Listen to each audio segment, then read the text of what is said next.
human rights with economic development. There was a call for an oil and gas court so that we can deal with issues much quicker without yet trivializing the rights to environmental activism. We spoke about an energy poverty challenge that we have in this country, that we need to make sure that we fast-track the unemployment and skills development deficit that we have in this country. We spoke, and I think Mrs. Pindile yesterday spoke about the Upstream Training Trust, which can fund scholarships. There was a gentleman that stood here and said yesterday that he had been trained and had gotten funding from PASA, and he was now a seismologist. About institutions like Wits universities, as well as Shell in the private sector, which invested in youth so that by the time we're exploring and taking out our oil and gas, we had the capacity to then be able to fill those posts. We cannot take it lightly when Sis Pindile says that a filling station is manned by 60 graduates. 60 graduates that cannot find jobs, and the best place that they could do was to go fill petrol inside our car tanks. So it is with this that I want to remind all of us about the responsibility that we have within this room. We might not be able to solve all those problems, but the debate must carry on. And next year, we must come back into this same room and say, this is how far we are, this is what we've done, and this is the impact and the difference that we're making to our country, because those children out there cannot wait.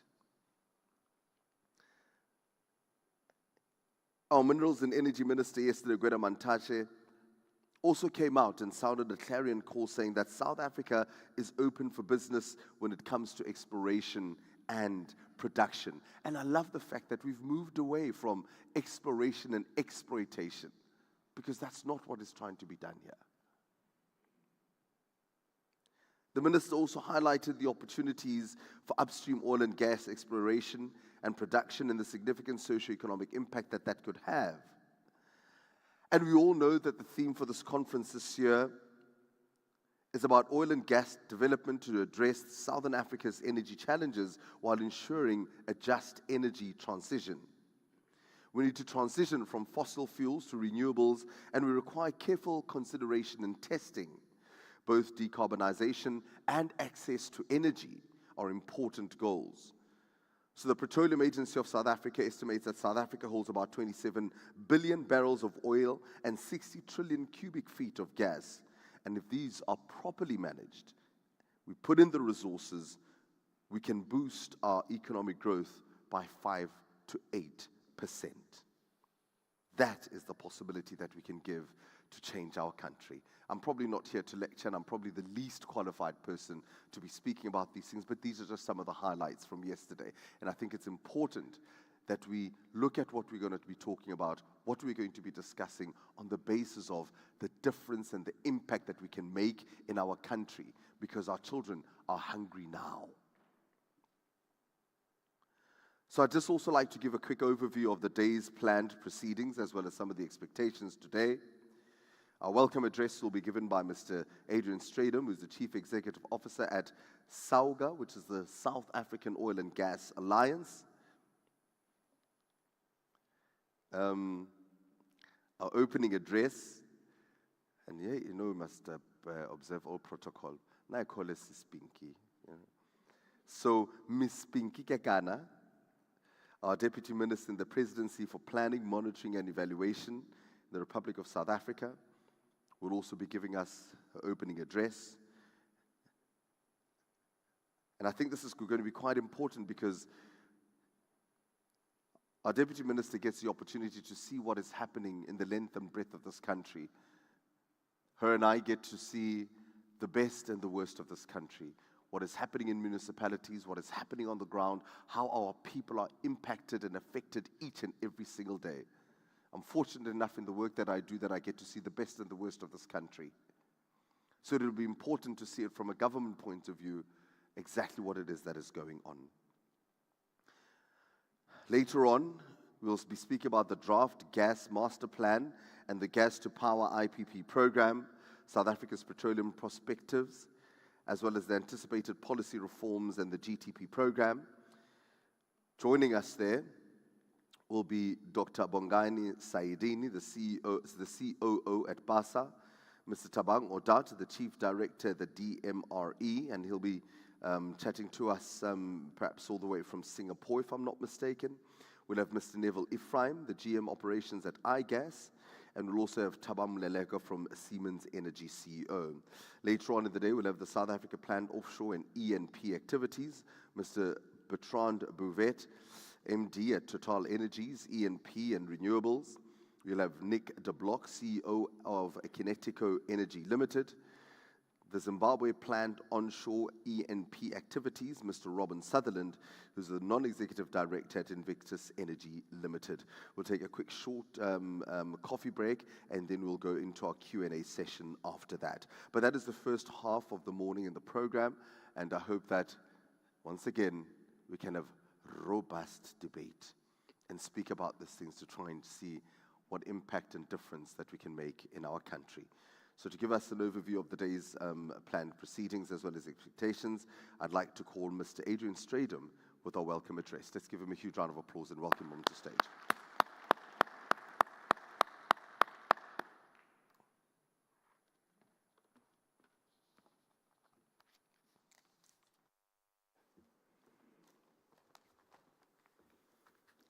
Program Director, Honorable Deputy Ministers, Chairpersons of Boards,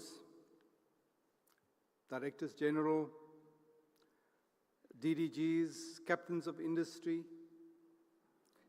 and Honorable guests and delegates. Good morning.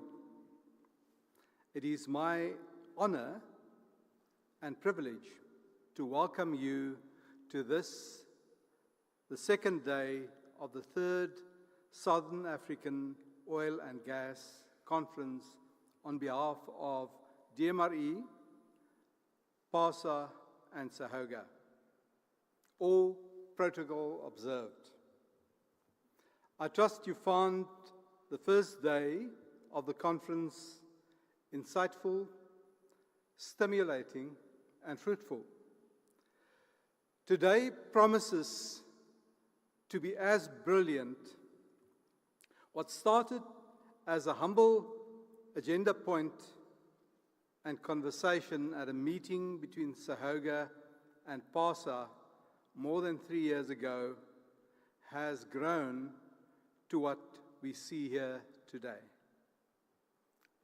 You missed the golden opportunity to clap.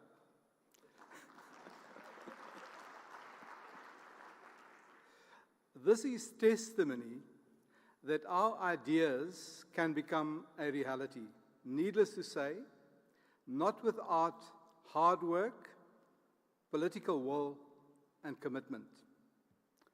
Without the support, ladies and gentlemen, from industry, the Petroleum Agency, Department of Mineral Resources and Energy, and SAHOGA leadership, our boards, our stakeholders,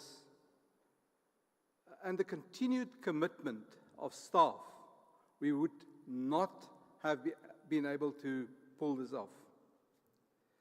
As we have just heard, Program Director, growth of the oil and gas industry in South Africa and the region has game-changing proportional potential for the economy of the region. We cannot afford to ignore this, even given the cost of energy poverty and the poverty of our people. The load shedding we are currently experiencing is testimony of the need to allow for all the energy technologies and resources to be explored. We heard yesterday from Ghana's Professor Martin an amazing success story We should learn from Guyana how we too can turn challenges related to energy poverty into success. Guyana is showing us this is possible. We heard we need to craft our own path, though. Hard and honest conversations are to be had. Addressing energy poverty, fighting poverty, and growing the South African economy is everyone's business indeed.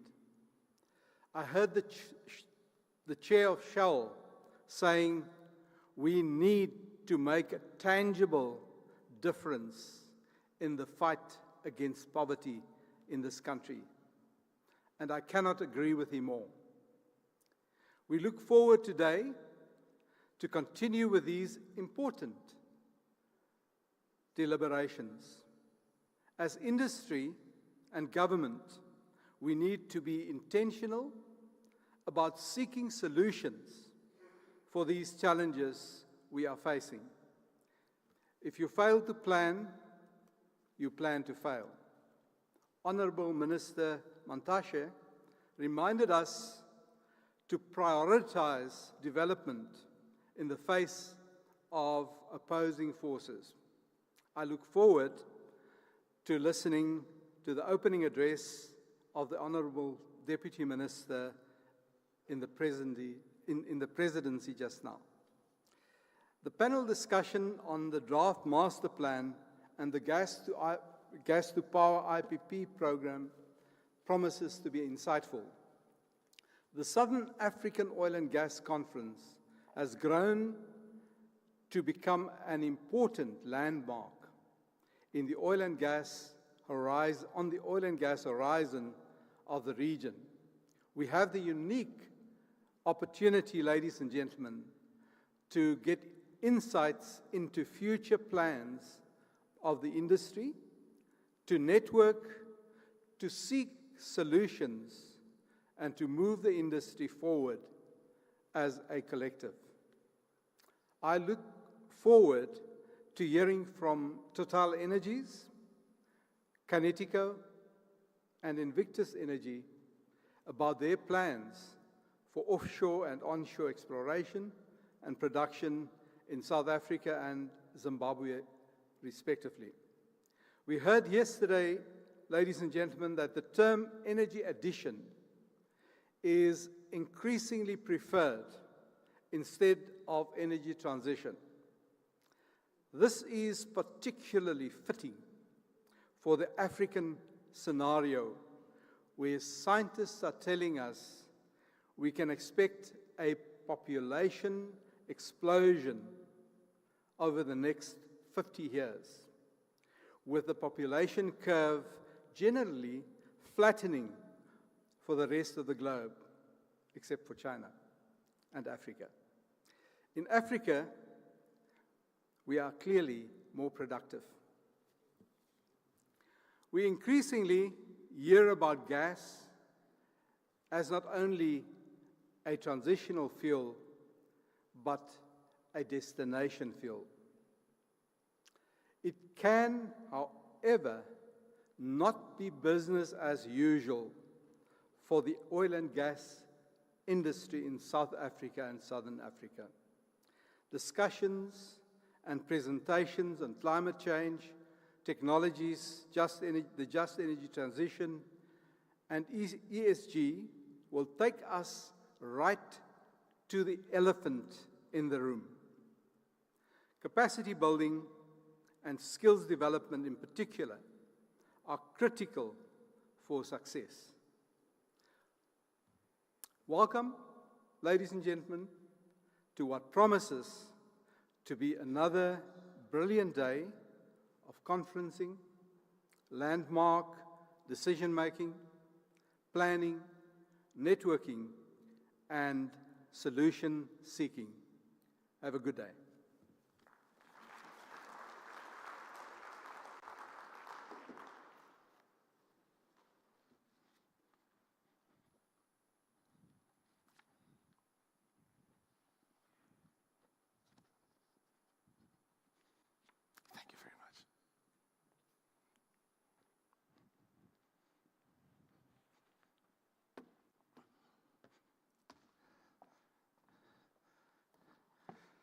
feel like I should be standing closer to the pole, but I know Discovery wants me to get those steps in, right?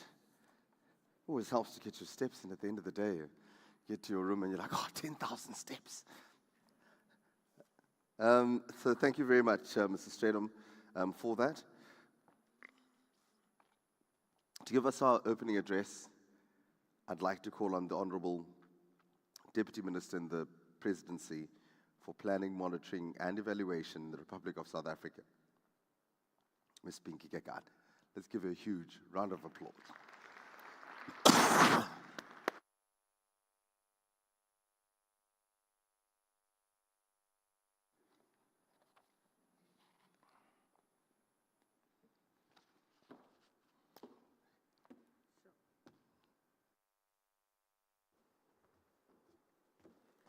Thank you very much, Program Director.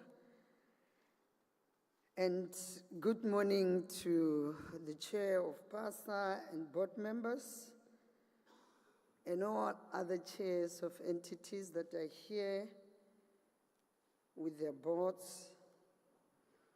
A very good morning to the DG of DMRE, CEOs and acting CEOs who are here.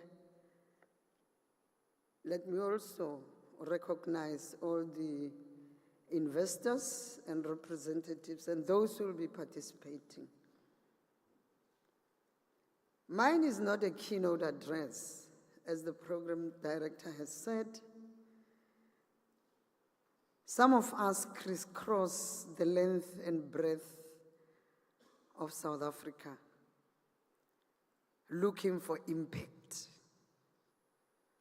from planning, monitoring, and evaluations perspective. Having looked at what PASA has said in terms of estimates, that South Africa holds 27 billion barrels and 60 trillion cubic feet of prospective oil and gas resources offshore, let alone what they have onshore.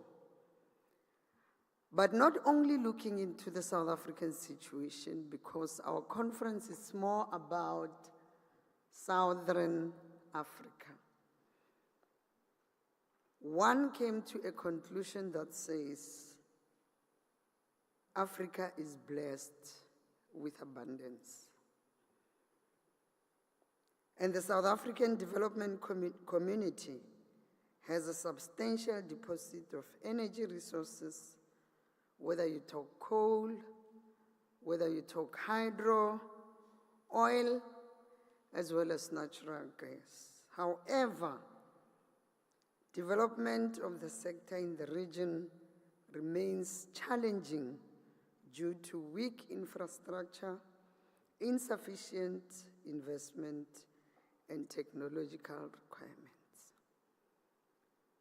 Something that is a pain to all of us. And from time to time in South Africa, we learn lessons from what has obtained in the mining industry.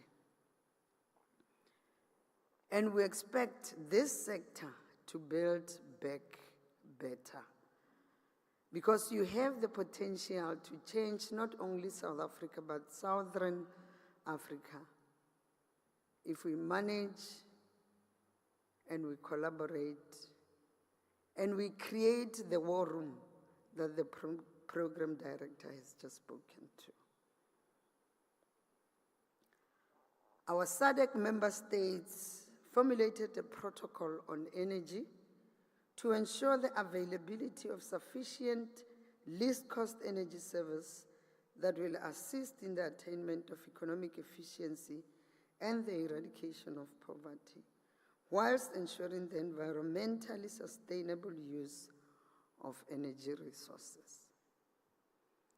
So if member states came together and they were able to come with a protocol, we have a development agenda of South Africa, which is the NDP, but we also have our own blueprint of Africa, which is Agenda 2063. South Africa and SADC are in a better position to change the tide in as far as poverty and unemployment is concerned. Now, this war room, not only does it need government departments, because Program Director, I had an opportunity last year to sit around the table with players in this sector. The miscommunication amongst government departments, it's a source for concern. DMRE will go this way and provide the necessary support and make sure that certain regulations and policies are fast-tracked. DFFE goes this way and frustrate the process and make sure that the turnaround time is not met. DTIC will also go the other way. There's a need for a concerted approach that is focused, that will help us go somewhere, so that there's one center and the message becomes one. Because this is one of the things that is pulling all our investors from various or to various directions. So this is one of the things that prompted the president to even meet with all the CEOs and say, let's create a council of SOEs and then say, what are the big bang activities that we have to do? And how do we position our DFIs so that they too can support the development agenda of South Africa? Now, last week we did the same from monitoring and evaluation. We met with the CEOs and we said, guys, it doesn't take us anywhere. Can we look at South Africa holistically and look at the 7 priorities that we have identified and say, all of us, how do we channel our energy to make sure that these priorities are realized? Remember, South Africa is young, and Africa is young, and it's female. So whatever we want to do, even in that war room as we do that, let's create a social compact with our people. It doesn't matter how much investment you want to do, but as long as they are not walking the path with you, it's going to be a nightmare. There are entities that are here now that have realized that in the investments that we are going to do, we have to take our people along. And this is what we want to see happening.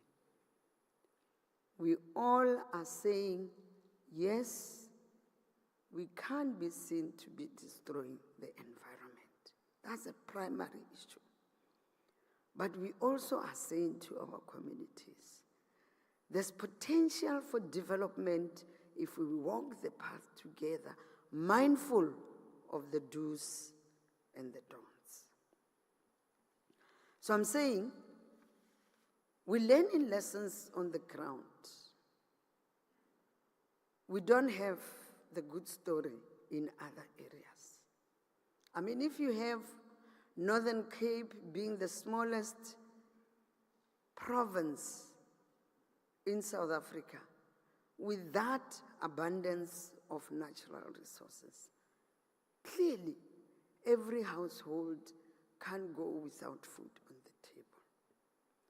What is it that we are not doing right to help just the Noord Kapenaars to be able to learn and be part of that development? Now, it also says institutions of higher learning be closer to us. TVET colleges, be closer to us.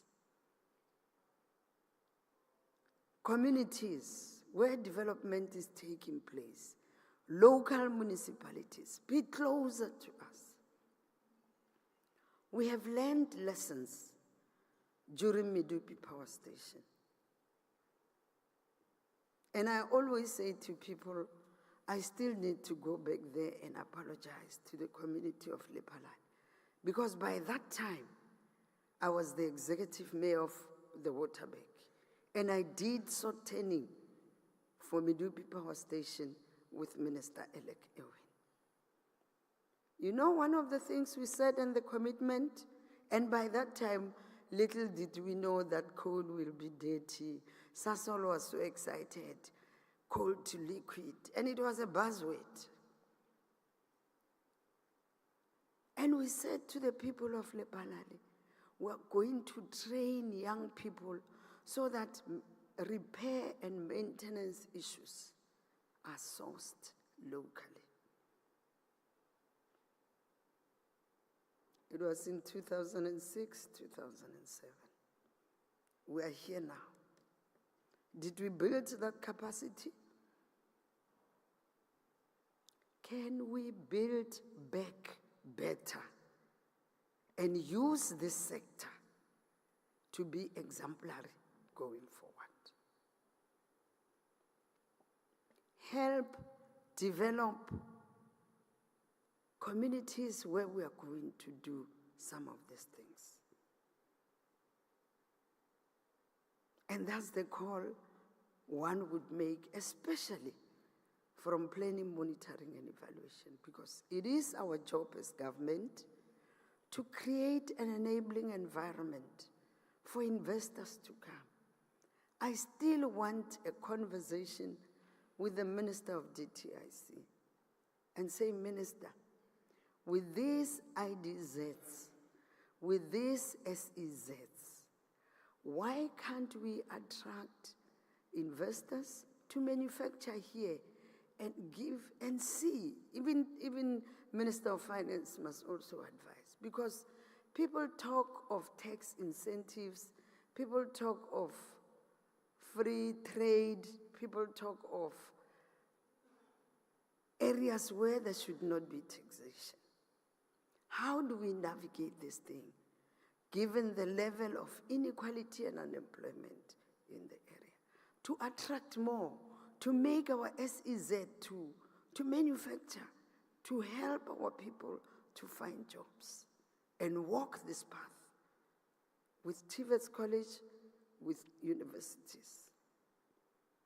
Because it is said, it is practical what the former CEO of PASA said, that graduates are in garages, they are pumping petrol, they are doing all these things. So reskilling, upskilling, and making sure that we do our best going forward, it's something that we have to look at. We're here not only to monitor and evaluate how conference is going. All we want is, with the investment that we are going to make, what will be the impact out there? Not to tick the box, but to make sure that surely having unemployment, eradicating poverty, and making sure that the skills base, not only in South Africa, but in SADC, is realized. Those pipelines that everybody dreamed of, that heads of states of SADC wanted to see happening, should be realized. So I'm saying, as part of South African, and as I close, Mozambique is up and running. Namibia is up and running. South Africa, wake up. We have seen the best through the development of Mossel Bay. But with this abundance, we can do many of the Mossel Bays. Whether you talk Free State, whether you talk Mpumalanga, the new discoveries that are there, over and above what is there in the Orange Basin and the surrounding area. So let's hold hands. Let's build back better. Let's invest in our young people. Thank you very much.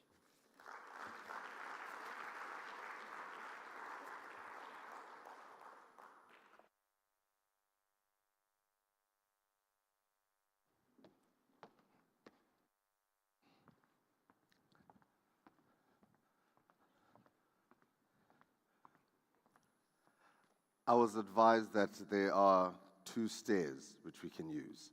So you'll no longer be seeing my catwalk across, so I apologize for that, for some that might have liked it. I'll be using those stairs now. Deputy Minister, thank you very much for those encouraging words. And I think, for me, the most important thing is that it's time for us to wake up, because our neighbors are not waiting. Mozambique is not waiting, Namibia is not waiting, and various other countries, they're not waiting for us to see what's going on, and we're going to get left behind. We always lament on the fact that, oh my God, Zimbabwe was the breadbasket of Southern Africa and the rest of the African continent. We don't want to be finding ourselves being addressed in that same way. Yes, it might have its own political issues, but we are also constraining ourselves in terms of trying to do what needs to be done for us to be able to explore oil and gas. I think one important thing that you also mentioned is about miscommunication amongst government departments, because I feel like we always work in silos, and there's almost this idea of wanting to hold on to things and not share with others because you don't want the next minister or the next ministry to take the glory for that work. But it has to be a multifaceted effort that is done by everyone. If we all speak from one language, if we have that war room and everybody's involved in it and takes a part of it, I think it'll take us 10 steps further in achieving what it is that we're trying to achieve. And I think the leadership that can also come from the Petroleum Agency of South Africa is quite pivotal, because you've already got the expertise, you've got the Council for Geosciences, you've got the Central Energy Fund, you've got various other entities that are working within this space that can become almost the brain basket for this war room, so that they can be able to lead that narrative as we go out there and try and make a difference. And I think community engagement is also very important. I mean, you'll tell when you speak to some of the organizations and companies that go and engage with those communities. You'll see people fighting for the rights of the environment and what is happening. But when you go down to grassroots level, the geologists will tell you that when you speak to ordinary people, all they want is jobs. All they want is an opportunity to be able to change their lives. And that, for me, is what's important and what comes first. So, as you say, Deputy Minister, our community engagement must really, really take first preference, because those are the people that are going to be directly impacted by whatever difference we make in those communities. I'd now like to call on Mr. Dave van der Spey for the Draft Gas Master Plan and the Gas to Power IPP program, which is South Africa's Petroleum Prospectivity Anticipated Policy Reforms and the GTP program. But he's not going to be alone on stage. We are going to ask Dr. Bongani Saidini, the COO at PASA, to please also join us in the front. Mr. Tabang Odat, the Chief Director at the Department of Minerals and Energy. We're also going to ask Mr. Neville Ephraim, the GM of Operations at iGas, as well as Tabang Mulekwa, the Siemens Energy CEO. Let's please welcome them on stage so that we can have our first panel discussion that is going to be taking place from now. Let's welcome them onto stage and give them a huge round of applause.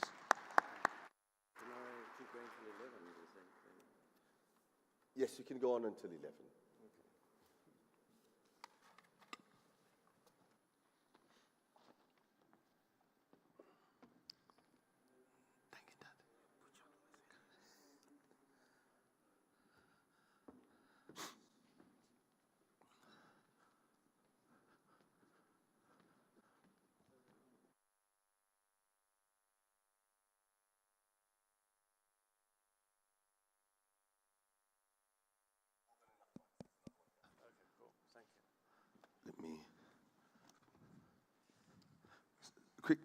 Before you start, let me just make the other mic available for the gentleman over there. No problem. I'll hand mine over when I'm not speaking. So. There we go. We have enough. Okay. You've got more than enough. And yours is there on the side, sir. Fantastic. Before we start, could we also just check, please, that we do have Mr. Odat online, and that he can hear us and we can hear him.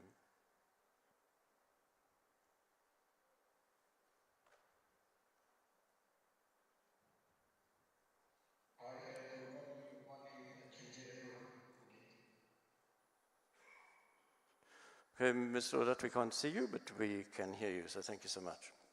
So, Honourable Deputy Minister, ladies and gentlemen, our session this morning is dealing, as you heard from Mac, on the draft gas master plan.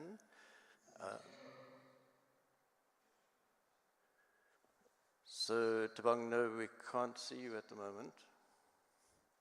We can see you now, thank you so much. Yeah, perfect. I hope you can hear us. Yes, I can. Okay, excellent, thank you so much. So, as I was saying, our session this morning deals with the draft gas master plan and gas to power IPP program, and some of the issues around anticipated policy, prospectivity, and infrastructure issues. So, as a background, there are many, many extremely high-level policy and strategic documents that make it clear that South Africa certainly does have the intention of developing its gas resources. I think these range from starting even at our constitution. We've had the white paper on energy policy, integrated resource plan 2019, MPRDA and the coming UPRD, which is now in a bill state, and then the National Development Plan itself, which envisions by 2030 that South Africa will have an energy sector that promotes economic growth and development through adequate investment in energy infrastructure, all issues we've been hearing about this morning.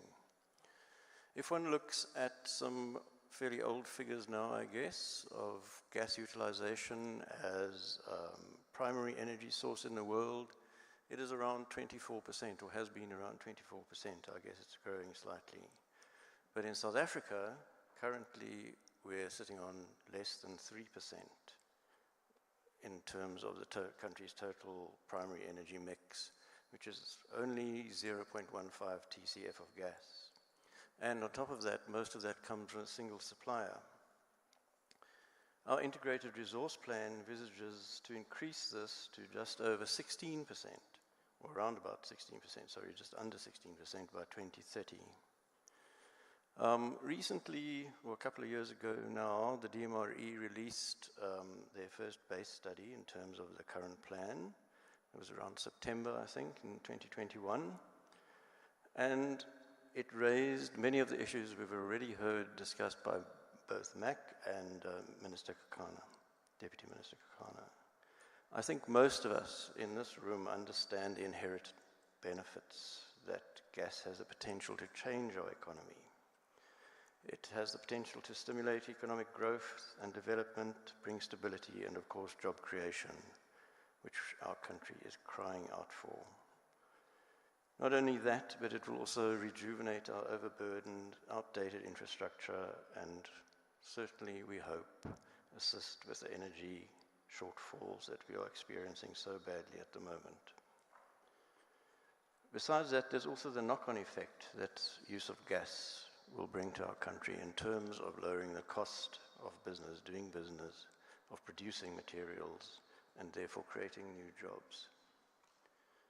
So from industry's point of view, and I think we heard some of this yesterday in some of the discussions, having a very clear statement in place outlining government's commitment and plans to incorporate gas into our energy economy is absolutely critical for investment decisions. I think it was Mr. Sufi of Denton's yesterday who spoke about various attempts to get some form of gas plan in place over the last few years. I myself can remember the gas utilization master plan, which goes back as far as 2014. I think industry is absolutely impatient to hear the progress on the long-awaited gas master plan. But I'm wondering if this is possible before we actually go into Mr. Odat's opening presentation. I think the first question we need to ask ourselves, do we actually have gas to support such a plan? So, gents at the back there, if you could bring up Mr. Saidini's presentation first, please. If that's possible. Thank you. So, Bongani, like me, you represent Petroleum Agency SA, our national upstream regulator. And in yesterday's discussions, and also already twice this morning, we've heard about the potential indigenous resources of South Africa, both in terms of oil and gas. So would you like to please just take us through shortly on more detail on this and point out really, does South Africa have the resources to realize and use gas as part of its energy mix? Thank you.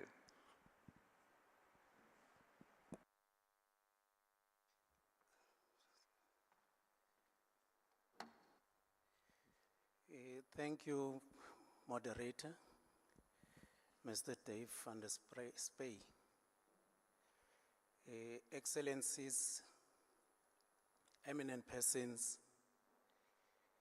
captains of the upstream petroleum industry, distinguished guests, ladies and gentlemen, good morning.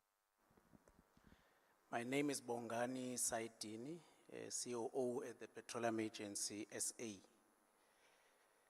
Mine is to really answer the simple question, does South Africa have gas to anchor this gas master plan and the IPP program in terms of the gas?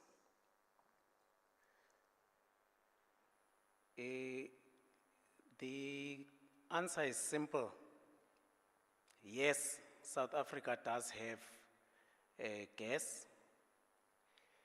And I'm happy that we were told yesterday, I think by the minister himself, in terms of what our gas prospectivity is in this country, sitting offshore at around 60 trillion cubic feet. I was happy to hear the DM at the presidency, Ms. Pinky Kekana, also affirming that our country is indeed prospective in terms of gas, also quoting that estimate of 60 TCF.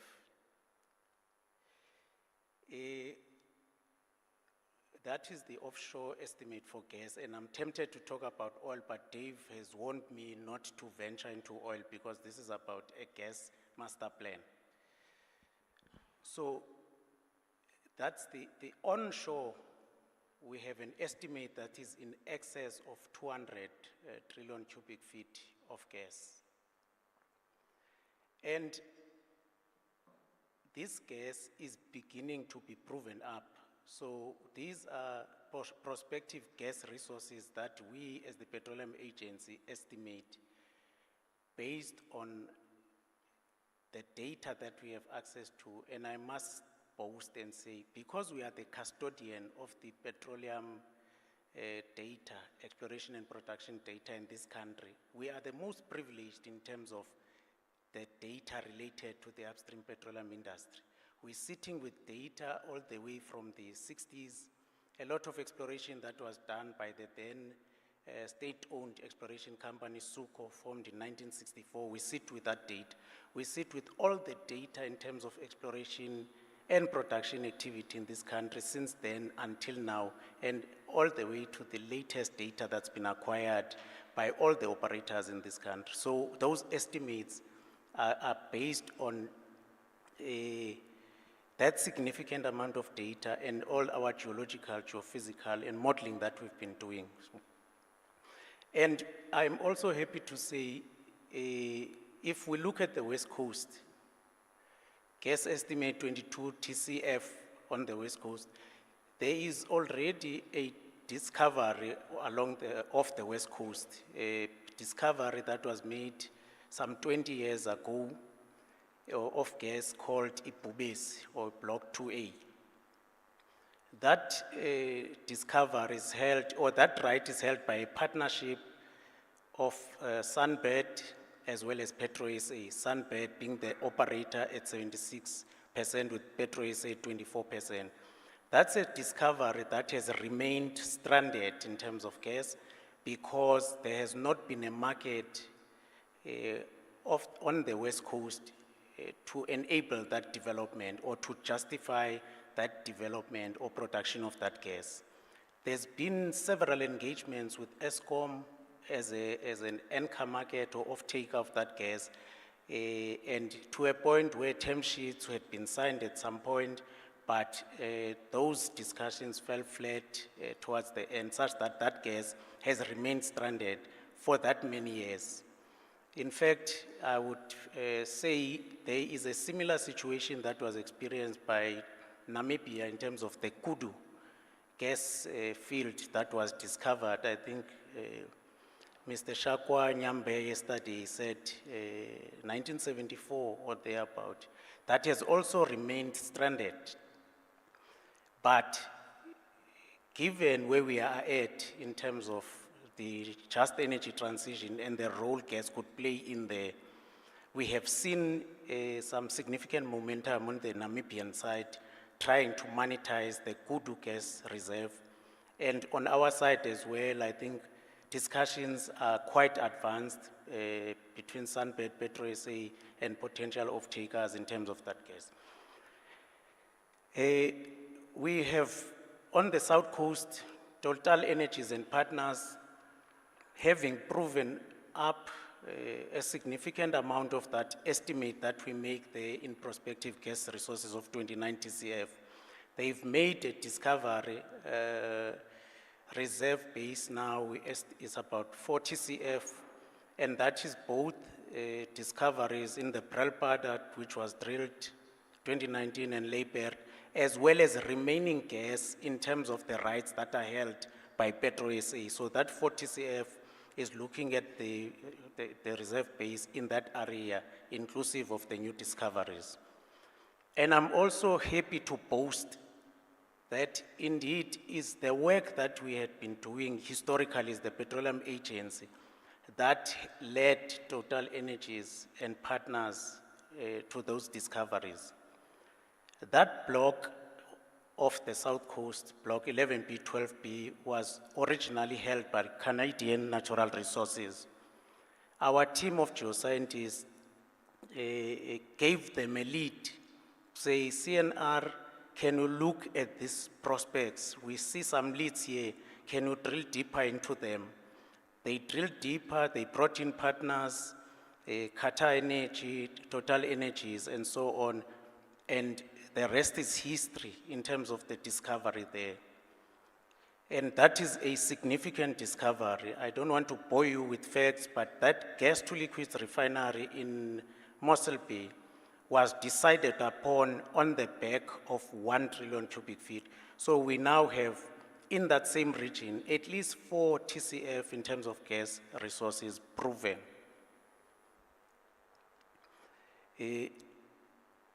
Along the East Coast, we see prospectivity in terms of gas, some 8 TCF.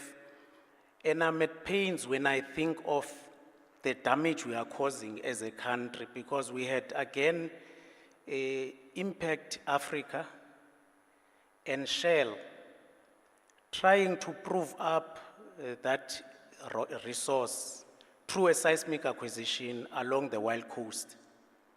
And we stopped that seismic acquisition as South Africans, I would say, through the courts. We interdicted the seismic acquisition while underway. What a waste of resources from international investors that seek to explore and develop these resources within our country.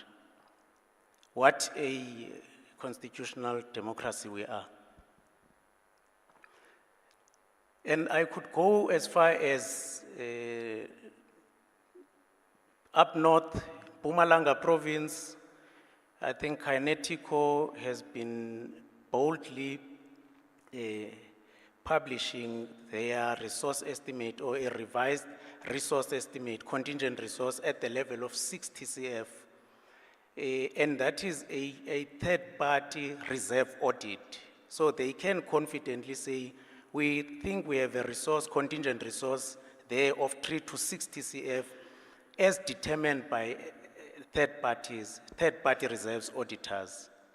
And that resource is strategically located in the area. I think Dr. Masangane here yesterday indicated that the Sasol has been reliant on imported gas from Mozambique, Pandetemane fields, gas which they have been producing since 2004, so over the last nearly 20 years, which is expected to deplete sharply post-2026.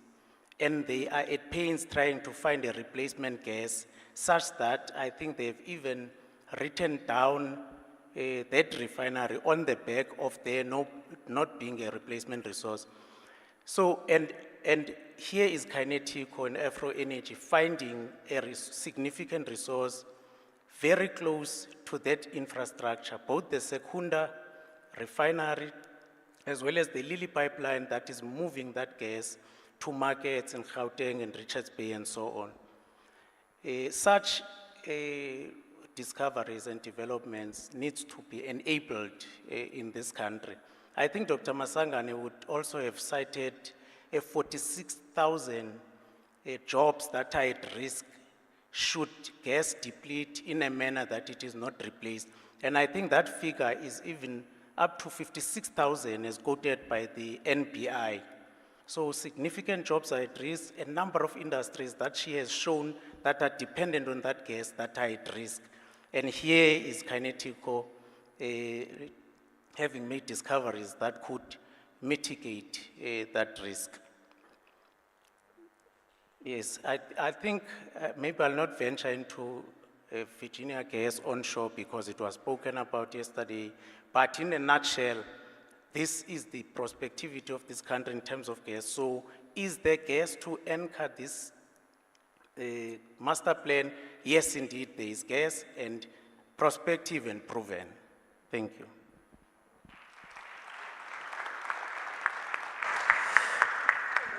Thank you so much, Dr. Sardini. I think you've put a far higher level of detail into the numbers that have been knocking around the last day and a half. So thank you so much.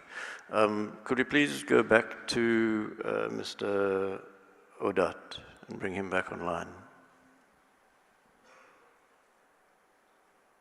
Thank you so much. Tabang, can you hear us and see us?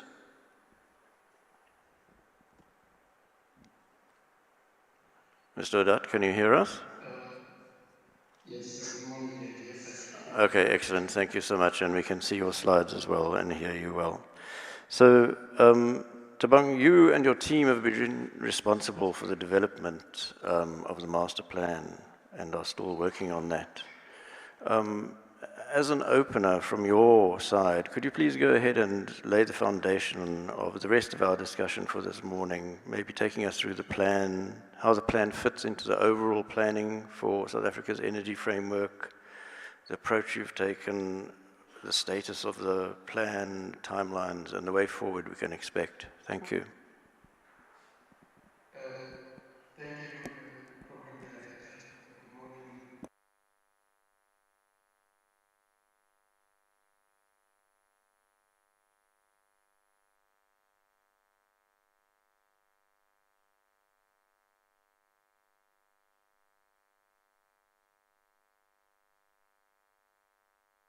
Insofar as it relates to enabling or commercializing the natural gas in South Africa. And I must agree with Dr. Saidi that indeed gas is available. However, it is not being commercialized. So the question then is why? Why is it not being commercialized in South Africa? Besides the challenges, we believe that as government, we need to develop a clear policy directive on natural gas. And part of this is to demonstrate our position that we advocate for an energy mix as an option for the country. We do not prioritize, or we do not advocate for prioritizing one type of energy source over the other. So in other words, we put in policies that takes advantage of all our natural resources. Natural gas is not only directed for electricity production. There are other industrial applications as well as residential and transport sector applications. So the gas master plan addresses all these types of demand or consumers in various scenarios. So as I will show in the presentation, that indeed as government we are putting together measures in place to show that the policy is being finalized and the policy will send a clear indicator to the market, both in country, regionally and globally. Just to set the scene, we have over the past 15 years or so, we have seen a number of international oil and gas players doing a lot of activities across our shores. I am indicating in the slides some of the activities from the likes of Total Energies, the likes of Shell, and other big international oil and gas companies. The same question applies. Why has all of these activities not translated into commercial activities and as a result improved the economy of South Africa? So as government, we have also been producing a number of documents. We have done some research work on pipeline routes and how best to clear the environmental authorizations for various possible pipeline routes. We have also embarked on supporting the exploration of shale gas in South Africa. We have developed the Integrated Resource Plan 2019, which also includes in the energy mix the need for gas-to-power program. ESCOM has recently won a court case in Richards Bay for a 3,000 megawatts gas-to-power, although we understand that the High Court decision is being challenged in the Supreme Court, and most possibly will also go all the way to the Constitutional Court.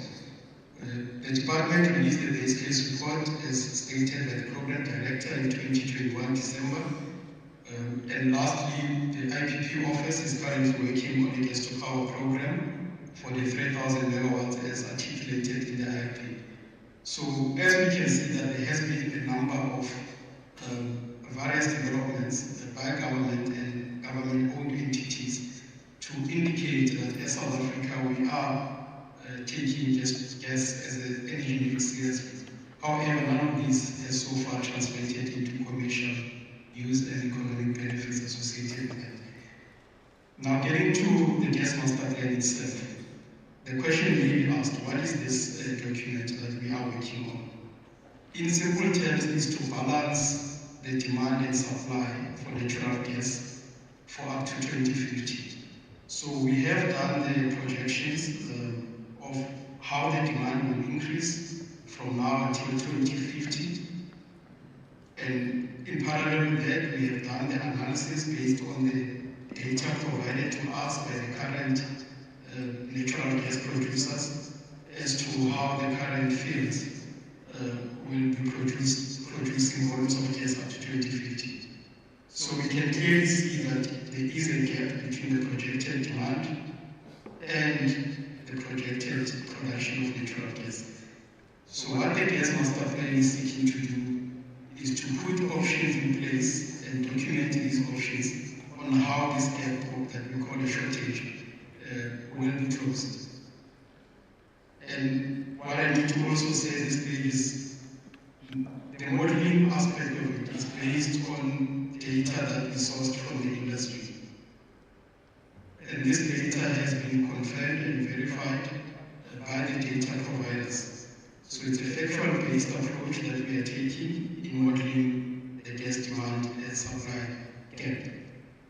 So let me focus a bit on the demand scenarios as we see them. So there will be three scenarios that we're looking at: the low gas, medium gas, and high gas. All of these three scenarios will be modeled separately. However, for the base case, which is what I'll be presenting today, we are looking at what we call a medium gas scenario. Right? So there are 6 economic sectors that we have considered. On the slide, I'm only showing 3. I'm showing 2, and the other 4 are combined in the others. So there's a power sector, which will initially be the dominant sector of the demand, and there's industrial applications, which will be the second biggest next to power. However, as we develop more projects, we expect that other end users will also consider gas as an option. Currently, most industries rely heavily on electricity as a form of input energy because there is really no other option big enough to support the industrial processing. So we are developing the gas master plan with an intention that as we import or produce more gas, there will be an increase in the uptake from the demand side. So the sectors could increase from the ones that we have now identified. The last point on the slide, there are 10 demand nodes that we are looking at. So for the high scenario, we included all 10 nodes. And the nodes basically is the area in which this gas will be consumed. So as you can see, all the way from Atlantis to Secunda, we have grouped the gas volumes per demand node. The low-hanging fruit, as far as we are concerned, is the conversion of coal power plants that are about to reach what we call the end of life. So most of our coal-fired power plants located in Mpumalanga province have a design life of 50 years. So if one back calculates, and as contained in the IRP, we do see that most of them will be reaching their end of life from 2024 up to 2035. So what we are now advocating is that as we decommission these coal-based power plants, we need to find alternative sources of energy that will produce the same electrical output. So in other words, if a Komati power station was giving us 100 megawatts, what other technologies which are cleaner than coal and can be made available to make sure that Komati, beyond the 50-year lifespan, continues to give us the same amount of power. So we are proposing that these power stations be converted from coal to gas as they retire. The green highlights indicates the power stations that are in close proximity to the ROMCO pipeline. And we believe that these are the low-hanging fruit. As they reach end of life, we connect them to ROMCO and we are able to continue. Obviously, there will be modification within the power stations themselves. So as I said, there are 3 scenarios. There's a low gas, medium gas, and high gas. The slide here shows you the indicative numbers. So for low is the blue, medium is the orange. So medium will have starting at just over 750 petajoules, all the way to 880, 900 petajoules. And the high is obviously all the demand nodes included. So our base case modeling is based on the orange chart. That's on the demand side. On the supply side, we've looked at the fields. So obviously there's Pandemane, which is currently, as the Deputy Minister indicated, producing from Mozambique and supplying the bulk of our gas needs. It's in production, so it's part of the exercise that we have undertaken. The second one, which is inland in the Free State, the Virginia gas fields. So these 2 are already in production and we have modeled them as such. The other 2, which are almost at production stage, is the Ipupesi gas field, as well as the Total's 11B, 12B fields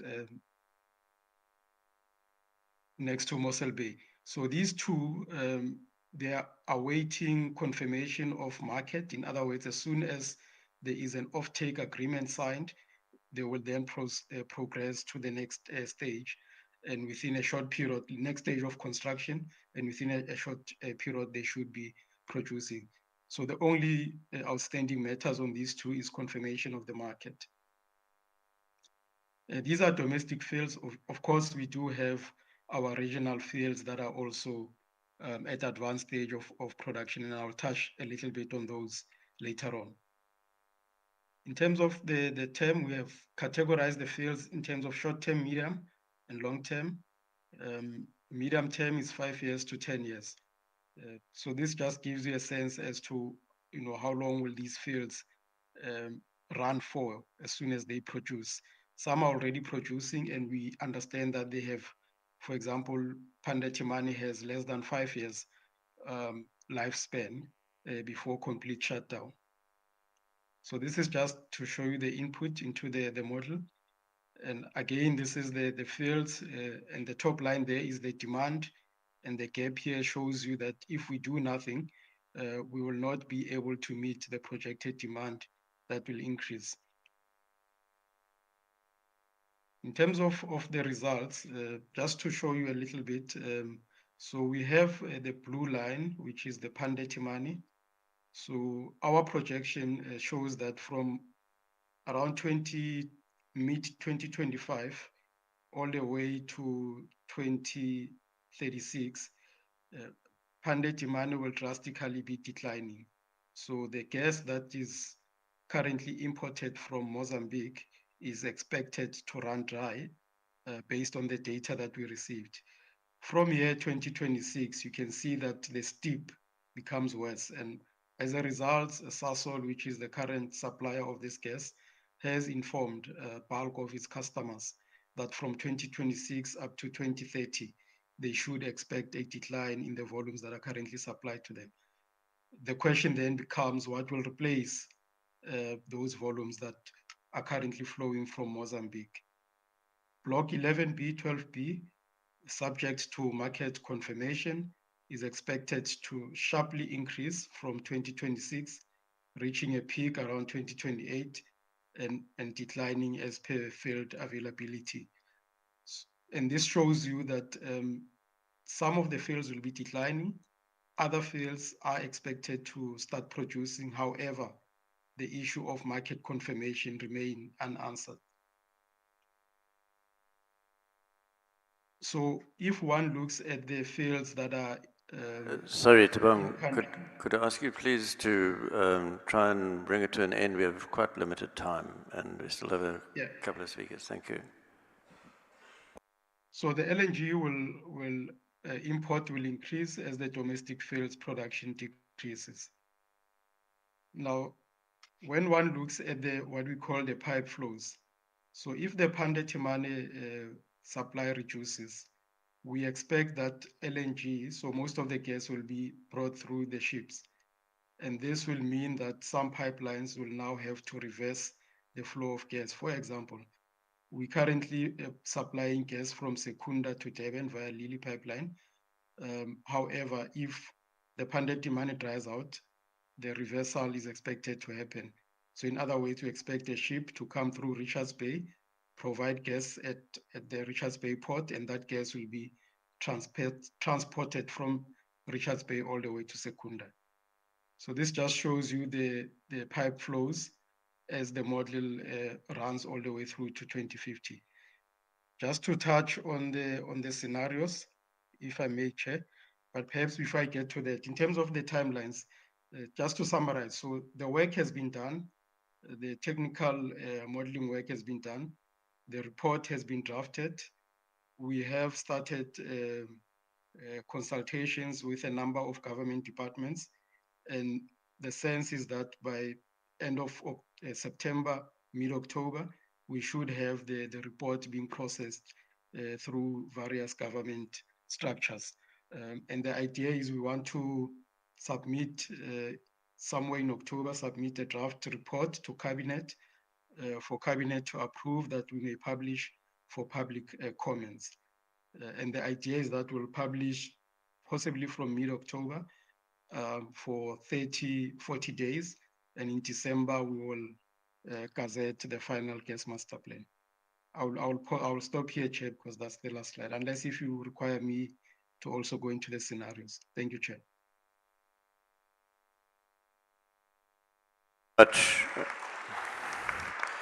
Thank you so much, Chief Director. Please do stay on the line because there are certainly going to be questions for you. But what I would like to do now is move on and speak to Neville Ephraim. Neville, you represent iGas, which of course is a state agency dealing with commercial development of our gas industry through investment, provision of both gas itself and also the infrastructure to move it around.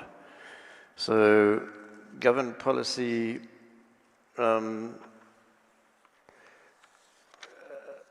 is really around creating new jobs and skill development in this thing, in this scenario. Would you like to make some opening remarks on your organization's approach in response to what you're seeing being planned at the moment? Thank you. Thank you, Dave, and good morning to the Deputy Minister, to DGs, and honored colleagues. So perhaps let me start by just talking about what gas has meant for the South African economy. PetroSA's gas to liquids refinery was commissioned in 1992, and although it has been surrounded by a fair amount of controversy, there is no doubt that it has contributed to both the regional and the national economy. But perhaps let's not dwell on that, because after 25 years of operation, they currently do not have a source of gas. Then, since the commissioning of the Romco Mozambique to South Africa gas transmission pipeline, there's been significant growth in the gas industry in South Africa with the introduction of natural gas from the Pande and Temane fields. That started with a contract of 100 petajoules per annum. Today, South Africa consumes about 180 petajoules of gas, almost double that. And that's made up of gas that's coming from Mozambique, as well as methane-rich gas that's produced by Sasol's coal gasification process. This, as has been said, supports around 56,000 jobs across the value chain. It generates 215 billion rands in taxable revenue, and it contributes about 1% to 2% of the GDP. Now, we may think that 1% to 2% is small, but if we think about 56,000 jobs and 215 billion rands in taxable revenue, that certainly is small. But we have to consider that it can be considerably higher. So, Dave, the figures that you quote are certainly not hold. Gas is definitely underutilized as an energy source in South Africa, and it only makes up still only 3% of the country's energy mix, and that's compared to a 24% world average. If we look at developed economies such as the US and the UK that have access to natural gas and have developed gas economies, the US is sitting at 32%, and the UK is sitting at 39%. If we look at Germany, a developed economy that does not have indigenous gas but relies on imported piped gas, they're sitting at 26%, which is still above the world average. Japan and South Korea also developed countries, but without indigenous gas, relying on imported LNG, sitting at 21% and 18% respectively. Other BRICS countries are in a similar situation to South Africa, except for Russia, which has the world's largest gas reserve, and they're sitting at 55% of total energy consumption from gas. Iran, which has the world's second largest gas reserves, has a total energy consumption from gas of 71%. So we have to acknowledge that the global economy is doing better than South Africa. And we need to then ask ourselves, is it coincidence that the global economy is using more gas than South Africa? We certainly are in an energy crisis, and the numerous rounds of renewable energy that have been tendered and commissioned has not been able to alleviate that. Now, I'm not here to put renewable energy down, but Mr. Adrian Stradums did say that we need to have hard and honest conversations. And the hard and honest truth is that gas is necessary to complement renewable energy. In that regard, when we think about renewable energy, it's generally abbreviated as RE. I like to think of RE as responsible energy, because we can be irresponsible with renewables if we, for example, put up a wind farm in an area with critically endangered avian life. But we can also be responsible with gas if we replace coal and diesel with gas, which is still a hydrocarbon, but does have lower emissions than either coal or diesel. We can be responsible or irresponsible with gas if we continue to flare associated gas from producing oil fields. But the fact of the matter is, whatever we do, whether it's renewable energy, whether it's gas, or whether it's other forms of hydrocarbons, we need to be responsible with the way we produce and use energy. So gas does compete with other primary sources of energy in South Africa, and that generally means coal. So growth in gas consumption therefore depends on the consumer price of gas. But nevertheless, gas and natural gas is a cleaner source of fuel compared to other hydrocarbon alternatives. And developing natural gas will most definitely benefit the environment through reduced emissions. Other factors that may help to justify gas to power and gas in our industry include technology, grid stabilization, social and economic forces that underpin the move towards clean energy and greenhouse gas targets. Now, we have to acknowledge that natural gas, or methane, is a greenhouse gas. However, its use and containment does ensure that its emissions are far lower than that of other hydrocarbons. Nevertheless, for this reason, we have to acknowledge that investments in gas and gas infrastructure must still be considered within the context of the just energy transition, and in an eventual withdrawal from hydrocarbons altogether that would ensure minimal or no regret cost. So South Africa, as per international trends, does have the potential to grow beyond its current 3% gas consumption if we adopt gas as a transition fuel on the path to net zero carbon emissions. This will stimulate economic growth and development as well as job creation. And that's very important in our current environment, because let's be honest, we are not just load shedding. We are job shedding, we are economy shedding, and we are growth shedding. And no matter how much renewable energy we commission, we cannot do it at the pace and scale required to decommission the entire coal fleet and still be able to manage the intimate nature of renewable energy without using gas. Thank you.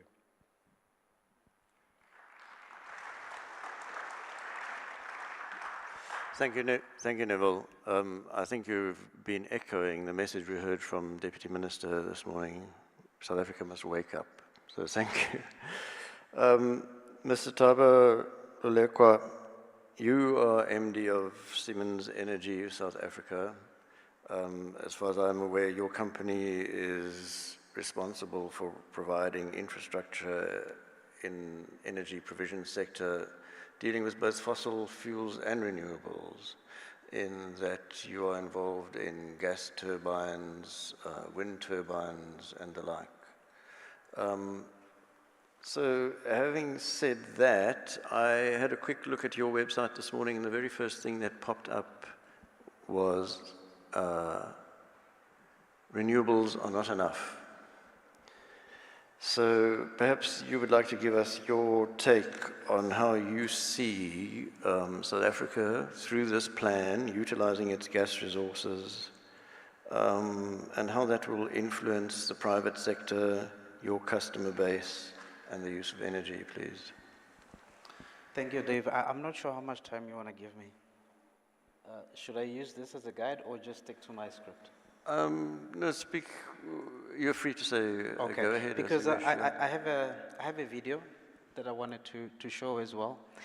Because the realization around renewables not being enough comes out of ourselves having sat down to reimagine what the future should look like and where equipment comes in and so on. So maybe if we can play the video, because I think it'll be quite enlightening.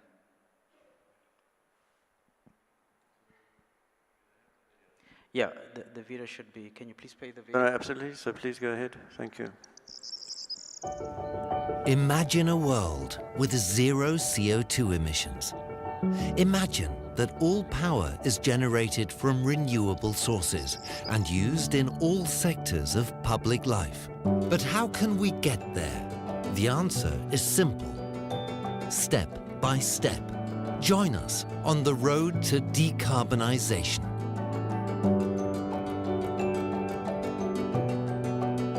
Let's start with something simple that lowers CO2 emissions immediately. Let's start by increasing efficiency in power generation. Coal-fired plants can produce the same power output with less fuel when old steam turbines are upgraded or replaced with new high-efficiency turbines. Or take a bold step and convert coal plants into highly efficient gas-fired combined cycle plants. And then there's still more to do. We could upgrade the gas turbines or replace them with new, more efficient models. Data-driven digital tools are another way to optimize a plant's performance and increase efficiency even more.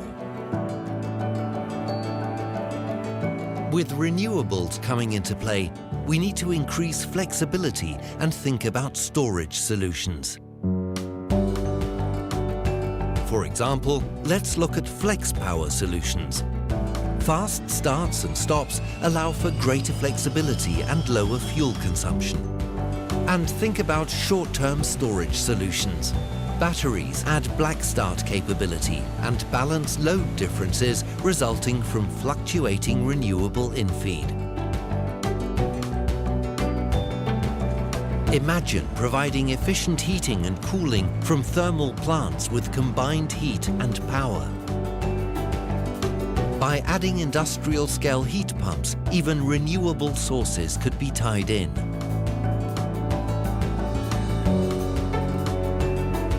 The further we walk down the road towards decarbonisation, the larger the share of renewables in the mix.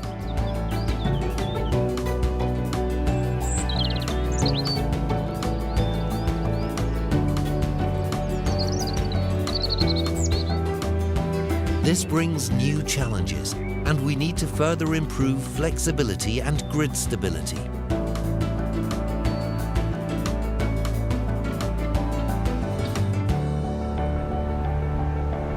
Grid stability measures like implementing a synchronous condenser is one way to compensate power fluctuations.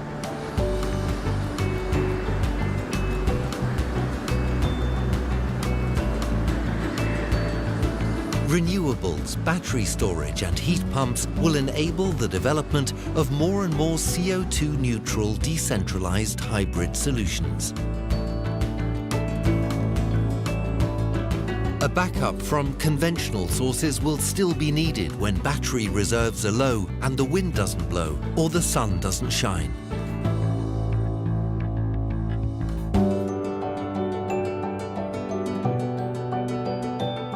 Now add electrolyzers into the equation. They turn excess power from renewables into hydrogen that can be stored in large quantities. This creates entirely new options. Gas turbines can now be co-fired with hydrogen and natural gas to further reduce CO2 emissions. Today, some smaller gas turbines are already capable of burning 100% hydrogen, and in the future, more models will be able to do the same. They would enable the design of CO2-free decentral solutions fully powered by renewable sources. This can be done by combining electrolyzers and storage solutions with re-electrification in small hydrogen-fired combined heat and power plants. With renewables at the heart of our energy systems, storage systems become essential.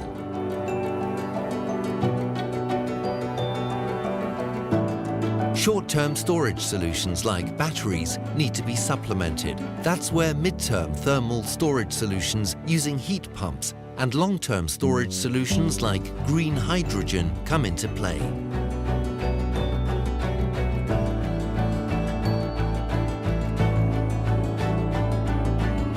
Imagine the scalability. Add in more sectors: mobility, industry, agriculture.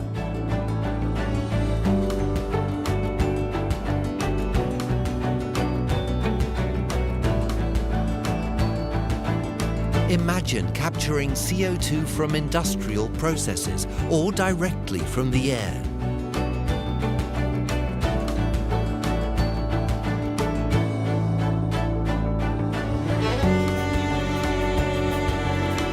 Combine it with hydrogen to make e-fuels that can power transportation on land, on water, and in the air.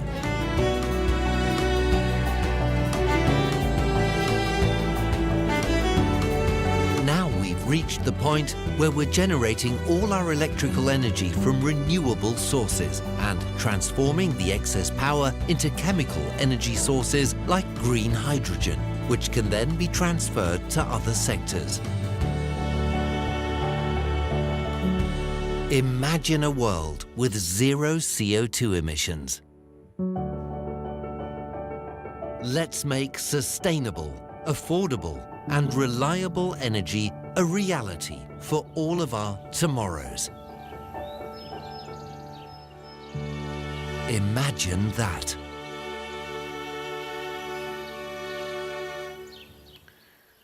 So just some commentary on the back of that, because we spread across the value chain, energy value chain, as an OEM and technology provider. We know the goal is to get to transition as an energy system. I do think, though, my key points for this conference is really around. I think the morning they spoke about a robust engagement. I think a robust engagement requires openness, it requires honesty, but constructive. And one of the things that we've been doing the last couple of weeks has been trying to assess our readiness for this gas-to-power program. Preliminarily, I mean, we have found some interesting insights, and I'll share a little bit here. But I think the key phrase that sums up what we do see is the phrase around more haste, less speed. I think we have a risk of rushing and making more mistakes. I know there's a plethora of concerns and there's a plethora of demands to get this sector going. But however, I mean, some of the concerns are around, is it an individual EIA or is it an integrated EIA? Is it a question of a levelized cost at a piece level or as a bundled approach? So. What about load factors? What about gas prices and so on? And I think for me, more importantly, is also about the industry capacity to deliver on this, both on the technology side and the skill side, because it's quite a mammoth of an ask that we're doing. And I think when I spoke about robustness is that we departing from a point of a dented credibility. And therefore, there's a lot going for us. And I think a couple of points that I would recommend from a way forward perspective is that I think the first thing that we need to do, we need state entities to align. And they have to put something out that is credible. And then focusing perhaps on 4 objectives. First of all, create proven demand for molecules. And then let's get confirmed projects out there. Let's work on emissions. And then more importantly, address some of the socioeconomic challenges that we've got. These are our strategic self-interests that we look to guard as South Africa. Thanks. Thank you, Thabo. And thank you very much for that video. I think it certainly addressed the question of any addition that has been flying around this morning. So in front of us, we see a big fat red screen that says time up. I do have many questions. Mac, I wonder if you would indulge us and let us have 1 question per speaker? You will do. Okay, thank you so much. So I would like to start with Tabang. Tabang, are you still with us? Yes, I'm still here. Okay, Tabang, thank you so much. Looking at the baseline plan that your organization put out earlier, in that organization and in that report, I beg your pardon, and also in a presentation that I've seen of yours in the past, there's a statement that the plan is a roadmap for taking strategic, political, and institutional decisions. In other words, to guide policy. And the documents released by your organization and your planning group certainly advocate the use of gas as a transitional fuel. But yesterday I had a look at the Presidential Climate Change Commission report on their website. They barely mention gas at all. And where they do, the only mention I could find of it was negative, in that they see it as a hindrance to achieving transition to renewables. Could you give us more clarity on where government actually stands in the use of gas as something that should come into South Africa's fuel mix as we move eventually to net zero? Thank you. Thanks, Program Director. I will not speak for the drafters of the report, the PCC report that you refer to. I will speak for the documents that we have consistently as a department been producing since IRP 2010 to the IRP 2019 base case report and the draft gas master plan report that we're about to release. And I think what is important is to keep in mind that Mineral Resources and Energy is a policy developer in the matters concerning energy. So from policy development point of view, we advocate for an energy mix and we seek natural gas as a critical source of that mix. And we're not only advocating for natural gas alone. As I said, there are other sources such as renewables, which are included in the PCC report, nuclear and hydro production, which we advocate for. So to answer you directly, natural gas will be a part of our energy mix policy, medium term to long term. I'd like to stop there. Thank you. Move on to Bongani. Bongani, you did in your opening presentation talk to us about why you feel it's critical for South Africa to explore and produce gas resources, concentrating on really offshore existing discoveries and the possibility of discoveries and some of the onshore stuff. I would like to move to shale gas. What role do you feel shale gas may play, and what kind of timeline do you think that is going to involve?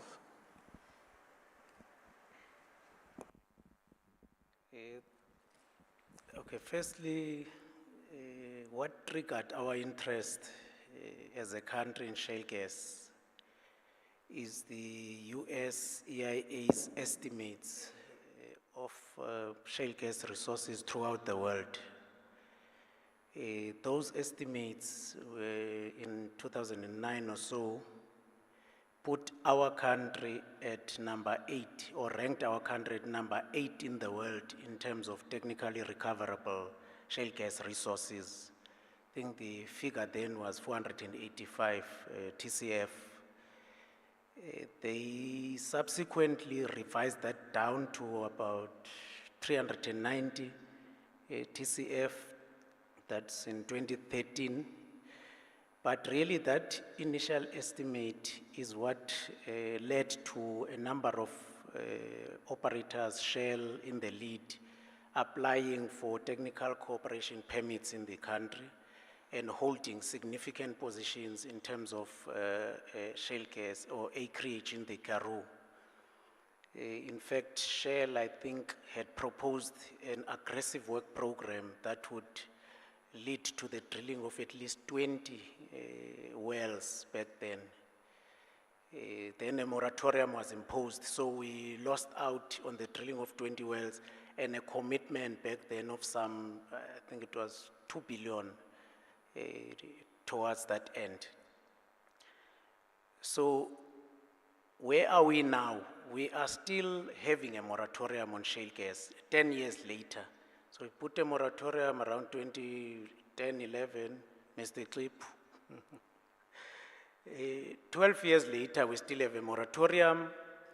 A moratorium largely because I guess we were challenged in the courts again when government tried to gazette regulations that would govern hydraulic fracturing, which is the main technology for the extraction of shale gas.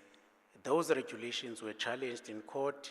The Grahamstown High Court set them aside in 2015, largely because they were promulgated by the Minister of Minerals back then, who did not have jurisdiction, that the courts saw those regulations being more environmental in nature because they would regulate the critical water use and so on, which are environmentally incorrect. So in essence, where are we? We still have a moratorium in place, 10 years later. And those regulations, if I may add, are only now being finalized such that there is a clear intent to go back to cabinet to say, lift that moratorium and allow the upstream petroleum sector to explore the Karoo. Because the role of gas now is even more critical. We have an energy crisis in this country, which shale gas could play a part in alleviating. We know shale gas, besides the extraction methodology of hydraulic fracturing, is natural gas. And natural gas is universally accepted as a transitional fuel in the move towards lower carbon economy and this net zero carbon emissions. We know gas burns much cleaner than coal in terms of carbon dioxide emissions at 50%, much cleaner than oil at 30% in terms of carbon dioxide emissions. And we know it burns without sulfur, nitrogen oxides, as well as particulate matter. But we gas will anchor this move towards more renewable energy sources, which currently cannot guarantee us a stable supply of energy or electricity. Thanks. Thank you, Dr. Sardini. Neville, I'd like to move to you. I think everybody in this room is really, truly aware that there are immense pressures on our industry, on oil companies, on explorers and so on, to move away from fossil fuels and to embrace other forms of energy. So with these pressures towards net zero and the move away from fossil fuels, do you think there is still a place or even a need for gas in South Africa's energy mix? Thank you, Dave. I think I more than just hinted at this in my introductory remarks. But if we look at the overall energy mix, and I must say, one of the phrases that stuck out for me in the video we watched is the road to decarbonization. It's not a single step, it's a journey traveled. And we need to remember that. So if we look at the three major demands currently for gas, Sasol is still using coal, and they are currently behind on their decarbonization transition targets. Those transition targets are only going to be met by natural gas, nothing else. Sure, the long-term plan is hydrogen, but the technology for hydrogen at the scale that they need is currently not available. Eskom is also behind on their decarbonization targets, and once again, this can only be met by natural gas. And renewables, as we've talked about, and certainly not hydrogen, is going to fill that gap. Then we move to the transport sector, and here I'm talking about cargo trucking. EVs do not have the technology yet to be able to cater for this. Internationally, this need is being met by natural gas and increasingly by LNG, liquefied natural gas. So sure, the argument can be made that we need to get the trucks off the road and to move the cargo onto the rail tracks, but that would require electricity. So I'm going to refer you back to point 2. So I'm definitely seeing that the need for gas, seeing the need for gas in South Africa's energy mix. And the challenge is that this is just not happening fast enough. The NBI study also makes the case for gas as a transition fuel, and it demonstrates that if we left gas out and we go directly to renewables and to hydrogen, the cumulative emissions are going to be higher. However, the NBI study also does not see a place for indigenous gas, either offshore or shale gas. And it's asserting that the lead times are going to be too long and that LNG is the quickest route. But as we've heard from Dr. Sayedini, that, we do have the gas and we can make it possible. So thank you. Cool. So Thabo, that brings me to you. Once again, you, the representative here on the stage of the private sector. Yesterday, we saw a map, I think it was shown by Pindile, of South Africa's existing infrastructure for moving gas around, which is fairly minimal, actually. It's really concentrated entirely from KZN and maybe Mozambique, coming into Mpumalanga and into Gauteng. What is your take from the private sector's point of view on how infrastructure is going to be developed and funded to bring gas into a far more significant, or as a far more significant player in South Africa's energy mix? Maybe I open up with there's an article I was reading about last week, which says, it was from mid-November last year, which said Germany finished its first floating LNG terminal in 7 months. And I think the significance of the statement is around the last statement I talked about, where we need to be aligned. A lot of the infrastructural needs that we talk about, if you talk to the infrastructure provider, they say, where's the demand? And if you talk from a demand side, they say, well, what's the supply? But I think the reality is that supply often precedes the demand, right? And I think if we operate it from that perspective, it becomes a lot easier to talk about what infrastructural demands do we need. One of the things that is quite clear, at least from our side with regards to the technologies, is that so I think when you look at the infrastructural perspective, one, there's a global supply chain crunch, and then obviously a deep need for some of the infrastructural needs that we have. So the timelines that we have are not also integrating some of those needs. So one of those things that we're going to find is a Matola perhaps that wants to come online. The supply of equipment and the skill sets are also globally in demand, so therefore you would not be able to cater for those. If we look at from a financing perspective, I haven't heard any reservations from even from local markets and bankers and so on.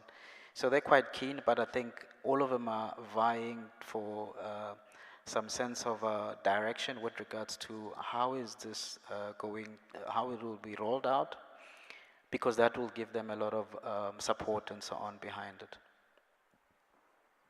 So much. I think we now have massively overstayed our welcome. I've got many, many more questions, and I've noticed even that there are some people in the audience who would love to ask questions, but I really do think we've been here half an hour longer than we are supposed to have been. So we are responsible for you having late lunch again, once again at 3 o'clock or so. Apologies for that. It remains to me just to thank all of my panel members so much for Thabang for coming in on a virtual link. Neville, I know you're not feeling so well. Thank you so much for giving up your time and coming in today. And Bongani and Thabo, thank you so much. Excellent talk. Thank you.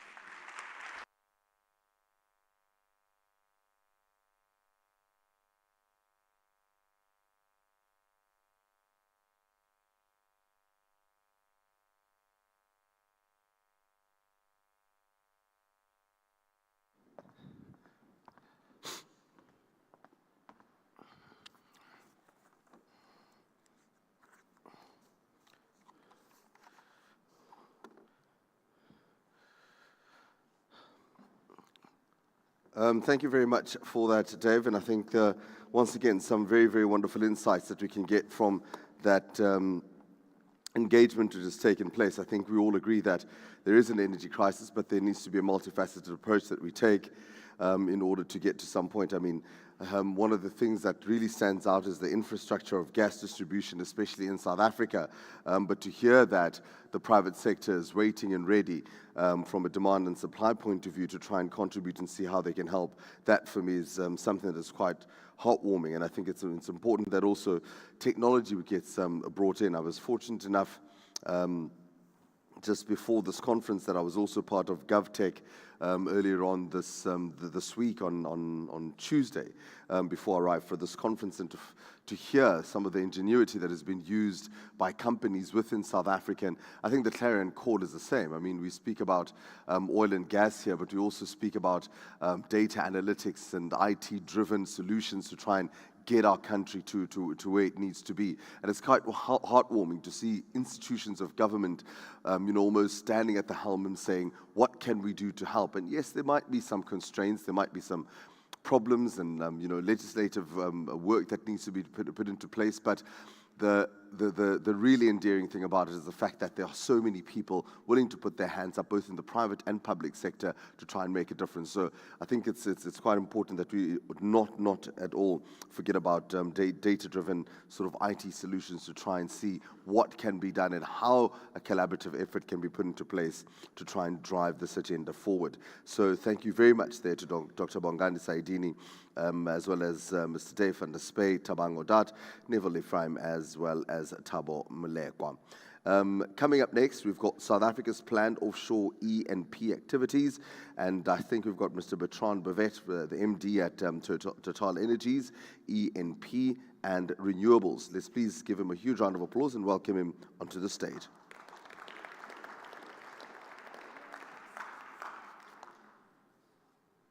There we go. It's a bit difficult sometimes to see where you are.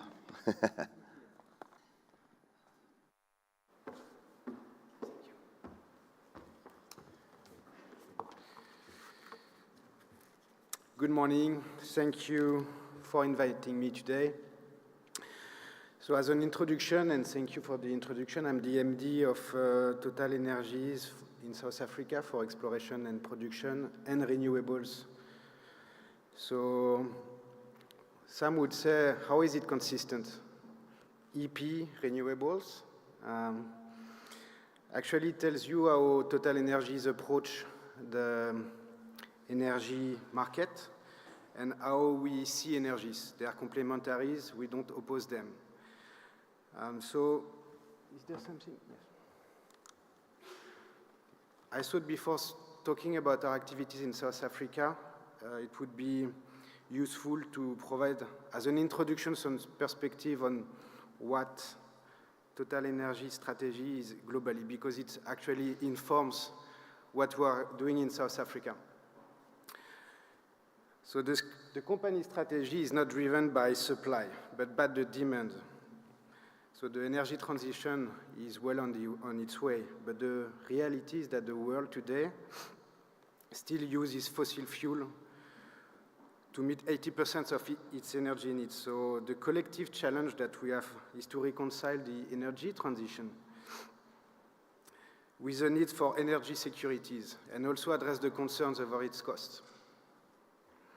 So in energy transition, there is the word transition. So today there is a demand for, and a growing demand for oil. The vision is that oil demand today is growing. Then it could plateau and then decline. But that's one of the big uncertainty around the pace for the energy transition. There is a growing demand for gas, because gas is a key in the energy transition, and I will come back to it later when I will talk about our activities in South Africa. And demand for electricity. Electrification of end user is the biggest driver of the energy transition today, but it doesn't come without any challenge. As the penetration of renewable is growing, massive investments are required to upgrade power transmission and distribution networks. That's something that South Africa knows very well. So it's a global issue. So the reality is that the world's population continues to grow. Inhabitants in emerging nations have legitimate aspirations to higher living standards, comparable to those of the Western countries. So our strategy is designed to respond to that demand, and we build a multi-energy company. So in practical terms, that means that we are growing energy production by 4% per year. But the mix is evolving, so we will see that the production of electricity will grow from 5 to 20% by 2030. Oil is staying stable, marginally could grow, and gas will still represent 30% of a bigger total, so in our production.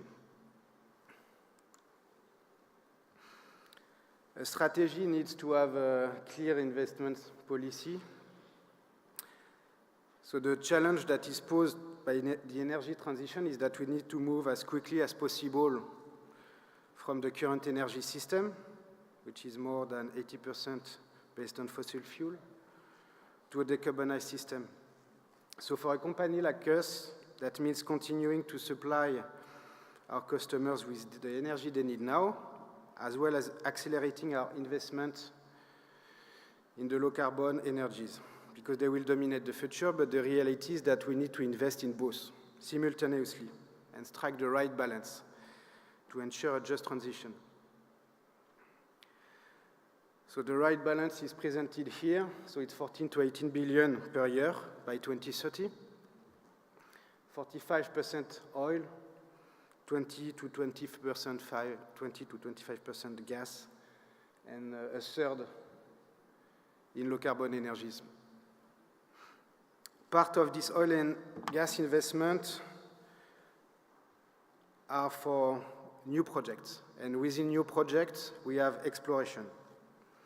To be part of that pie and to make investment decisions, we need to have great visibility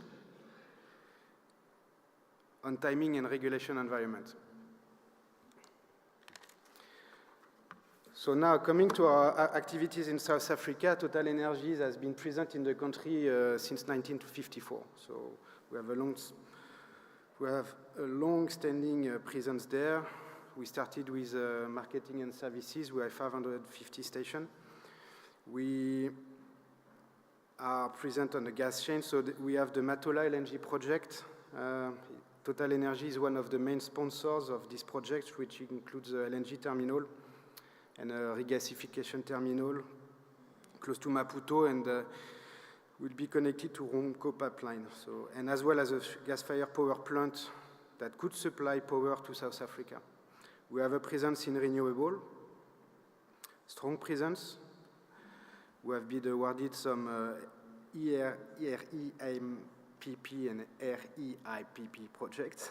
We have signed private PPA with Sasol and Air Liquide, and we have already a power plant in operation in Prisca. So we are present on all the spectrum, but now focusing on our offshore E&P activity. So we are operator in 5 blocks. Operator means that we are not alone. We are in partnerships with in all of these GV. So we are partnering with PetroSA, with Shell, with Qatar Energy, Cezigin, Impact. So the question is, where do we stand today on all those projects? So the one that everybody knows in the room is the 2 gas discoveries that we made back in 2019 and 2020 on Block 11B, 12B. So we have filed production right application in September 2022. It will be subject to granting of environmental authorization. The project is expected to supply gas to the South African domestic market. We promote the role of natural gas as a transition fuel.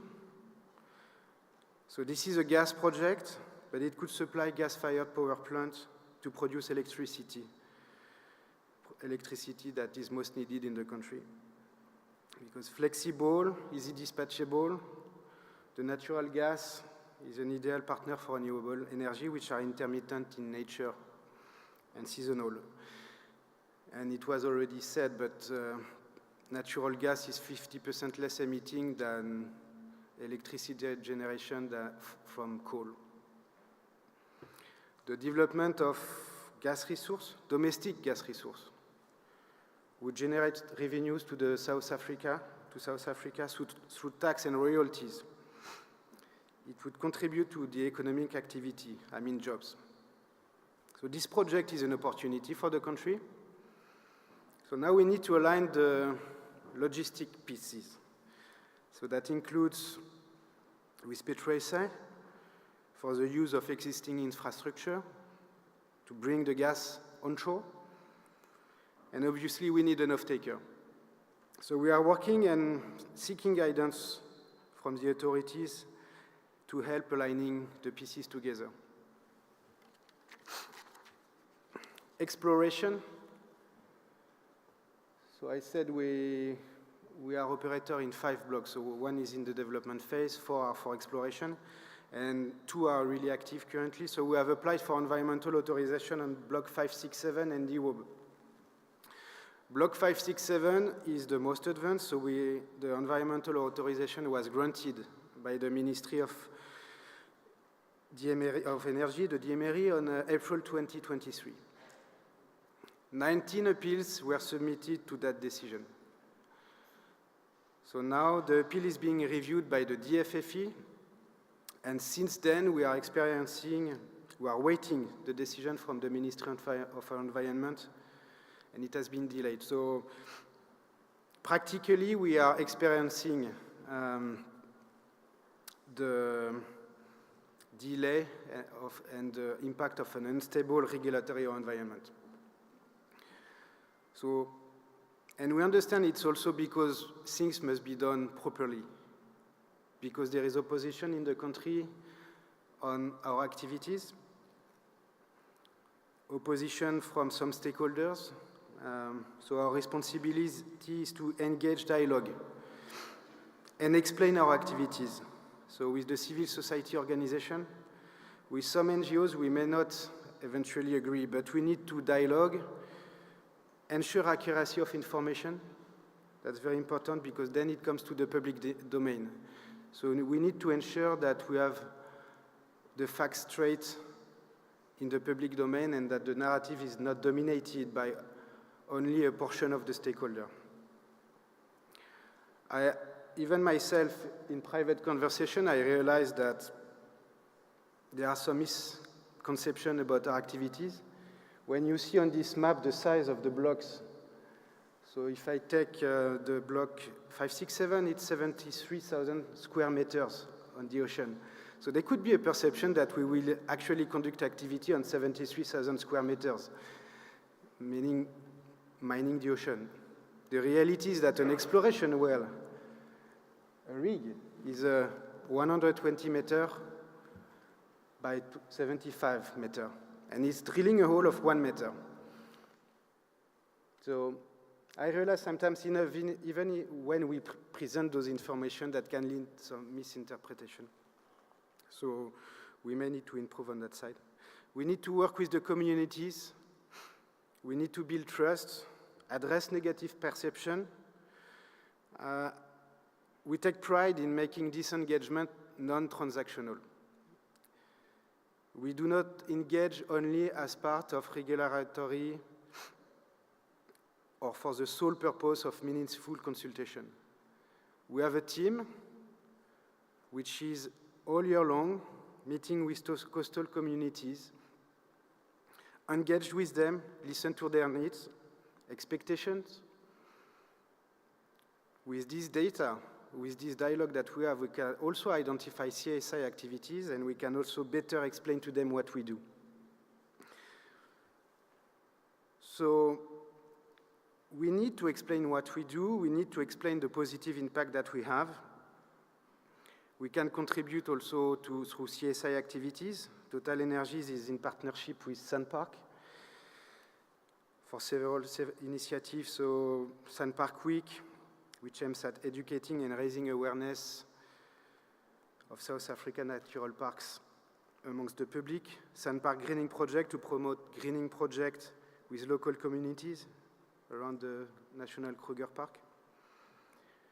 We heard your call, Deputy Minister, to also invest in youth. So we have the LEAP School, which provides digital access to and stationary support to 1,600 students, specifically to ENP activities. Even before producing, we are already contributing. We contribute to youth uplift with the UTT that several speakers already spoke about in this assembly. We are collaborating with research institutes. We share data, environmental data, because our industry has unique access to data about the marine environment, and we share them with universities, University of Pretoria notably. We are funding the Mammal Research Institute, the Well Unit. This is an amazing project to help predicting the effect of climate change on the well.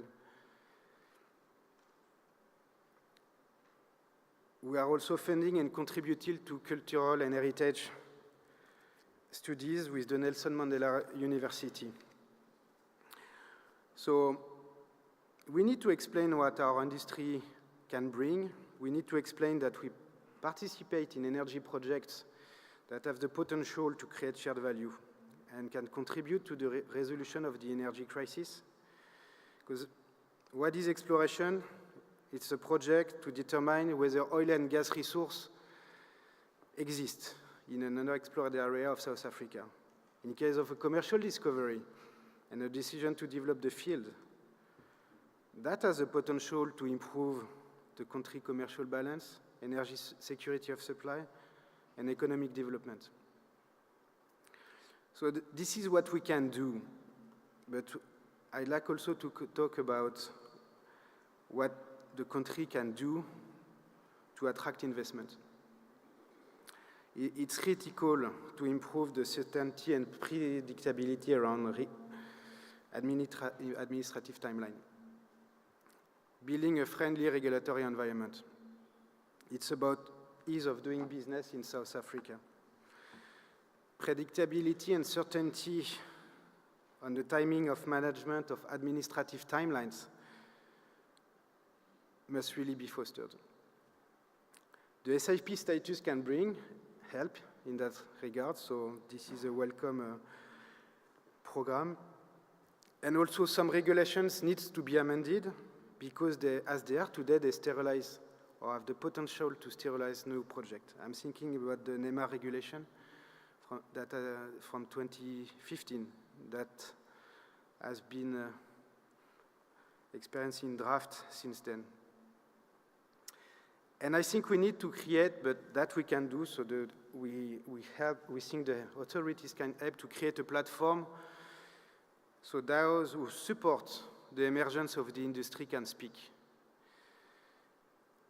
Communities, as far as we know, some of them support the emergence of oil and gas industry, but they can't speak. They tell us when we meet with them, we don't have a platform, we can't express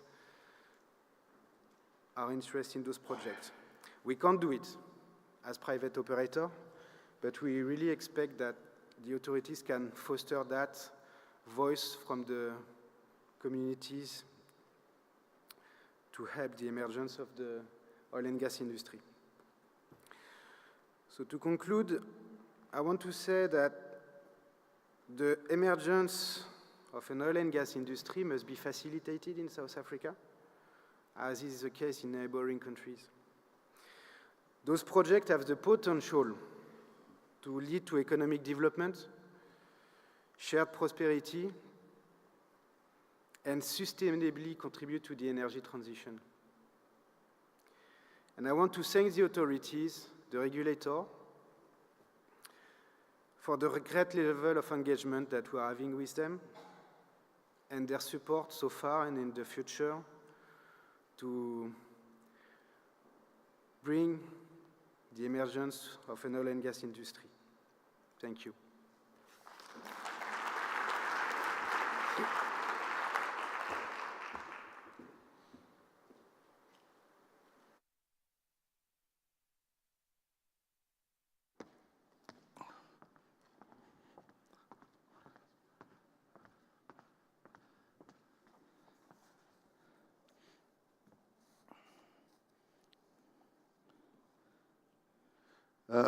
Thank you very much.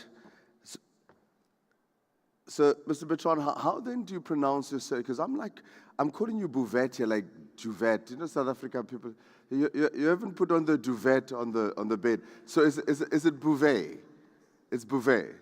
That's it, Mr. Bertrand Bouvet. Hey, you must call people by their right names, right? Hey, hello to man. It's duvet. It's a duvet, guys. Now you know. Thank you very much. The MD at Total Energies, ENP and Renewables. And it's great that we need to build that trust and obviously take a collaborative effort, which I think has almost been the golden thread throughout some of this that has been speaking us, because our neighbors are leaving us behind. I think, Deputy Minister, that's the one message, that resounding message that you should be taking back to your colleagues, that, hey, guys, we're getting left behind. You know, the future is now. So thank you very much. And it's quite heartwarming to know that so much work and investment has been put into our country, but small little things are making it not possible.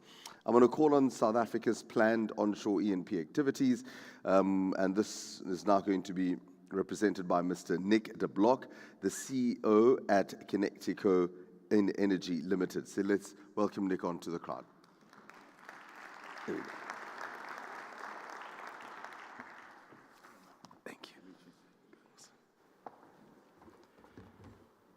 Yeah, good morning to everybody.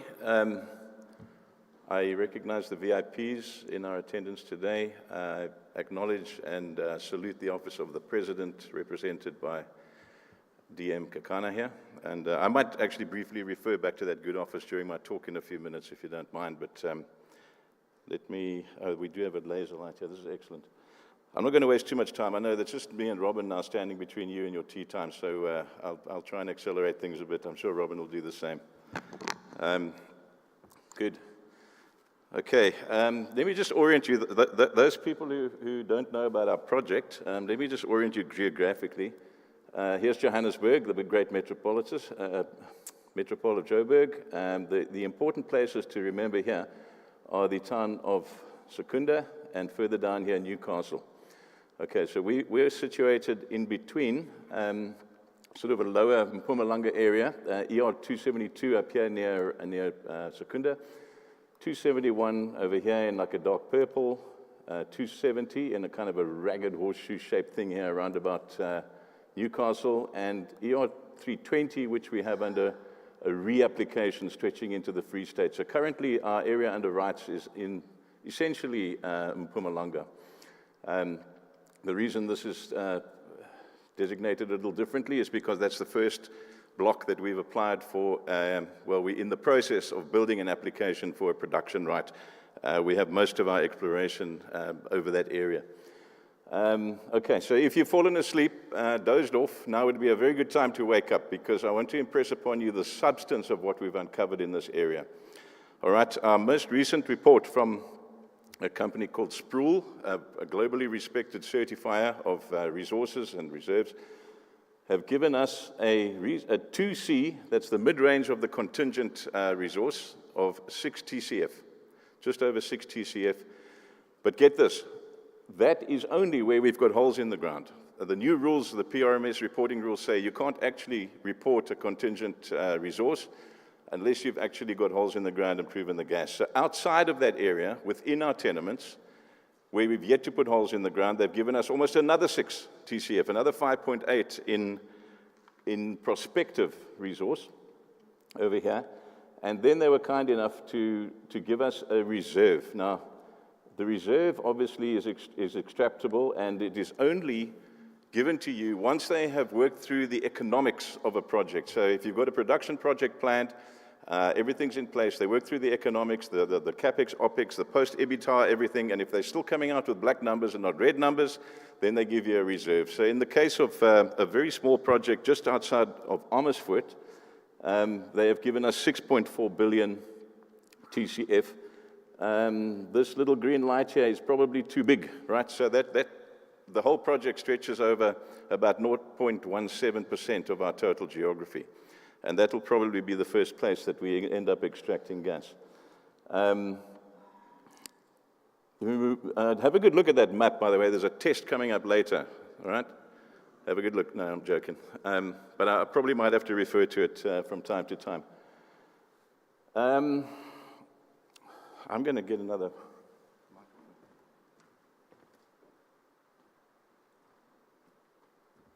Hello, testing? No? Testing? Thank you. I like to walk around, sorry. So as I said, well, the substance of what we have, it lies underneath 6,000 square kilometers under rights and application. It is absolutely massive. The quality of the gas is probably the third pillar on which we base the claim that we have a world-class asset. 6,000 square kilometers of geography, 6 plus almost another 6 of resource, TCF, and the quality of the gas going up to 98% methane is just almost unheard of in a natural gas status. The rest is nitrogen. We have no sulfur, we have no H2S, we have not even CO2 in our gas, so there's no cost to polish or prepare the gas for midstream processing. It's conventional. It sits in sandstone. We are not a CBM company, and we're definitely not a shale company, so there's absolutely no need for any horizontal drilling. There's absolutely no need for any fracking. The world seems to be very excited about the F word, right? It doesn't enter our vocabulary. If it did, I wouldn't mind. I'm one of very few South Africans can put up their hand and say they have fracked wells, and I've done it in very environmentally sensitive places, but that's another discussion over a beer sometime. Here's another point. We've got 41 holes in the ground now. We spudded our 42nd borehole about 3 days ago, about 2 kilometers from the Lily pipeline, and we have struck gas in every single one of them. We have 100% strike rate going on, and I'm ready to call world record, unless somebody can correct me. I think I've never seen such a high strike rate in gas exploration. I'm going to go back briefly to the map, and where we have this gas is quite literally a godsend. If there was a place in South Africa you wanted to put gas in order to extract it, the most efficiently for the market, it would be right here. We are surrounded by power stations. We are surrounded by coal mines. These poor coal mines are having to burn frightening amount of diesel in order to sustain their 24/7 business because they simply can't get the power otherwise. I really feel for them. Power stations like, for example, Majuba, designed to co-fire on gas. There's a little pipe hanging out there to receive gas. That was in the old days when they were going to do underground coal gasification, which didn't work out for them, but it's designed to co-fire on gas. Because of the amount of power stations around us, all these yellow lines here are heavy voltage grid, high voltage grid, with capacity. In South Africa, that's very, very important, right? Anything running back out of the Northern Cape right now, you can't even put another panel up because you've got nowhere to transport the power. It is an issue. All of this grid here gives us capacity to put in. Very importantly, the Lily pipeline, which has already been referred to earlier today, is this pink line running right through the middle of all 3 of our tenements. So there is a gas cliff coming. We know that. Sasol has done very, very well with their gas out of Mozambique, the Pandi Tamani fields, and bless them for what they've done. But gas fields have the habit of turning over on you and depleting at some stage. It's a finite resource. And that is coming, and I've got a little production curve to show you, but they have already, as we all know, given letters to their off-takers down that Lily pipeline that, beyond 2026, they just can't guarantee the gas anymore. It's very sad. The cliff is looming. There's an urgent existential need from these companies to continue to be able to energize their industries. And, well, guess what? That pipeline comes to 3 of our tenements, so there's all kinds of potential there for a pipeline market as well. I'll try and speed things up because I know that everybody wants their tea and coffee. We all know about the energy crisis. What we have indeed, we're holding hands with the IDC at the moment. The IDC has understood this. We started with a very small SPV, a special purpose vehicle, or JV if you like, and the 30-well development that I told you about earlier, for which we have a reserve. The IDC and we are going to develop that hand in hand, but that is just a small step. We have been talking to them on a vastly increased basis, heading into orders of magnitude of bigger development and production within the southern part of that Block 271. So, watch this space. Obviously, there's more detail to come. We can't get into too much of that just yet. It's just that, you need to understand that we are accelerating and expanding our view for development in that region greatly. This is a little bit out of place, but there's the gas production curve from Ponditomani in Mozambique. Here we are in 2023, and here's the cliff that we're facing. I think we saw a chart earlier on from DMRE showing the right-hand side of that. I note that Sasol actually announced another successful well 2 or 3 days ago. Bless them. I certainly wish them well in extending that cliff into the future, but there is a cliff coming regardless. We have registered the project at the President's office with the SIP, the Strategic Infrastructural Projects Commission, and as we are in the process of building applications for an exploration right and a production right, obviously the President's office then holds the power to reach into government departments and chivvy it along. Nobody wants to sidestep environmental requirements and obligations. However, they should be able to move this along quicker. When we point fingers and go, Norway can do this in 2 weeks, what's wrong with us? I think they recognize this, and they can add an ability to expedite these processes.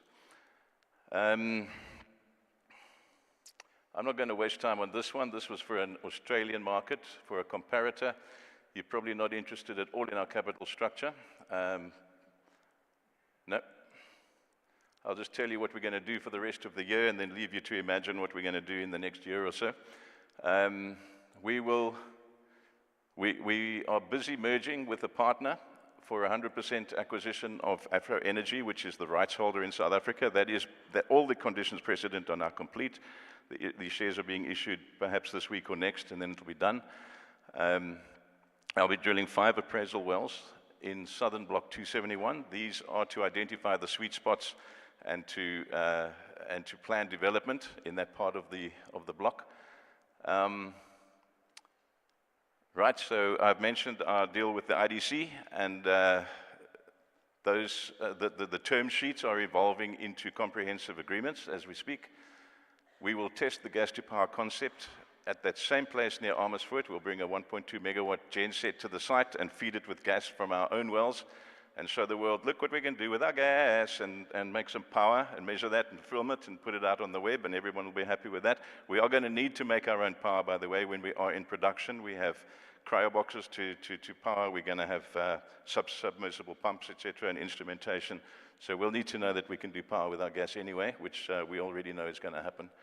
The PR, as I mentioned, is underway, and my exploration continues. We had such great success in Block 272 near Secunda that suddenly the whole country woke up and thought this was an overnight success. Well, it's an overnight success 12 years in the making or more. We've been out there for a long time putting holes in the ground. As I said, 41 holes now, 41 successes. The 42nd is being drilled, so we're certainly hoping for further success there. Folks, I'm not going to waste too much more of your time. I'm just going to leave it right there. The bird you see is a blue korhaan. I'm an environmentalist at heart, which is why I'm a gas man, because I can see the relationship between gas and greening of the environmental landscape. And my korhaan is an endemic species in the SA grasslands biome where we find ourselves working. And the production development around about Amersfoort is a collection of korhaan wells. I intend to honor the original natural species wherever we work. So watch out for more bird names coming up. Thank you, Mac. I think I'll leave it there. Thank you.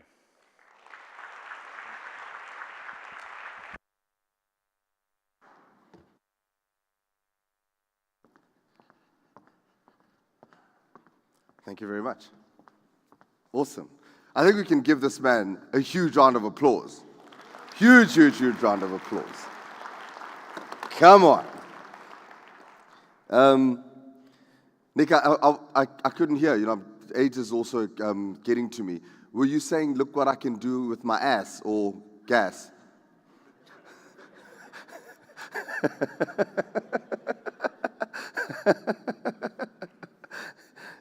I think it's quite important that, you know, you definitely leave the stage with a bit of a smile on all our faces here, because I feel like people from Joburg are thinking, yeah, Dubai's coming, you know, when you realize the opportunities and how great and what magnitude this actually means in terms of the area. I mean, 600,000 square meters of resource, somewhere close to between Mpumalanga and Gauteng. And the exciting thing about it is that no drilling, no fracking, which is quite exciting, because that's always the big issue, especially around environmentalists, and you know, to know that it's right next to power stations as well as coal mines, and it's surrounded by industry. For me, that it's an immediate reinvigoration of the economy in that area. So congratulations to you guys, and as you say, you know, people think overnight success. It's been 12 years in the making, and you know, that's what it sometimes takes to get to projects of your magnitude. So well done to you and your team. Our next speaker is going to be Mr. Robin Sutherland, the Non-Executive Director at Invictus Energy Limited, and he's going to be speaking about Zimbabwe's planned onshore E&P activities. Let's welcome Mr. Robin Sutherland onto the stage.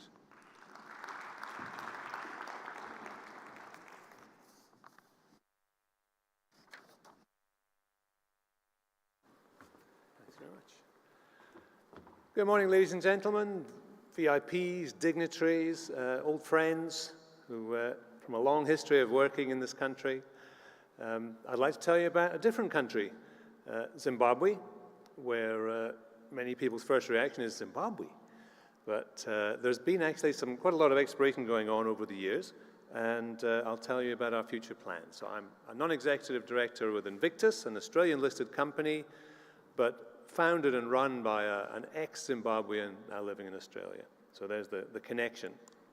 I won't worry too much about that. So what are we doing? We're going to be building on our momentum from our successful Makuyu-1 well, which was recently drilled. We are going to be spudding our Makuyu-2 well imminently.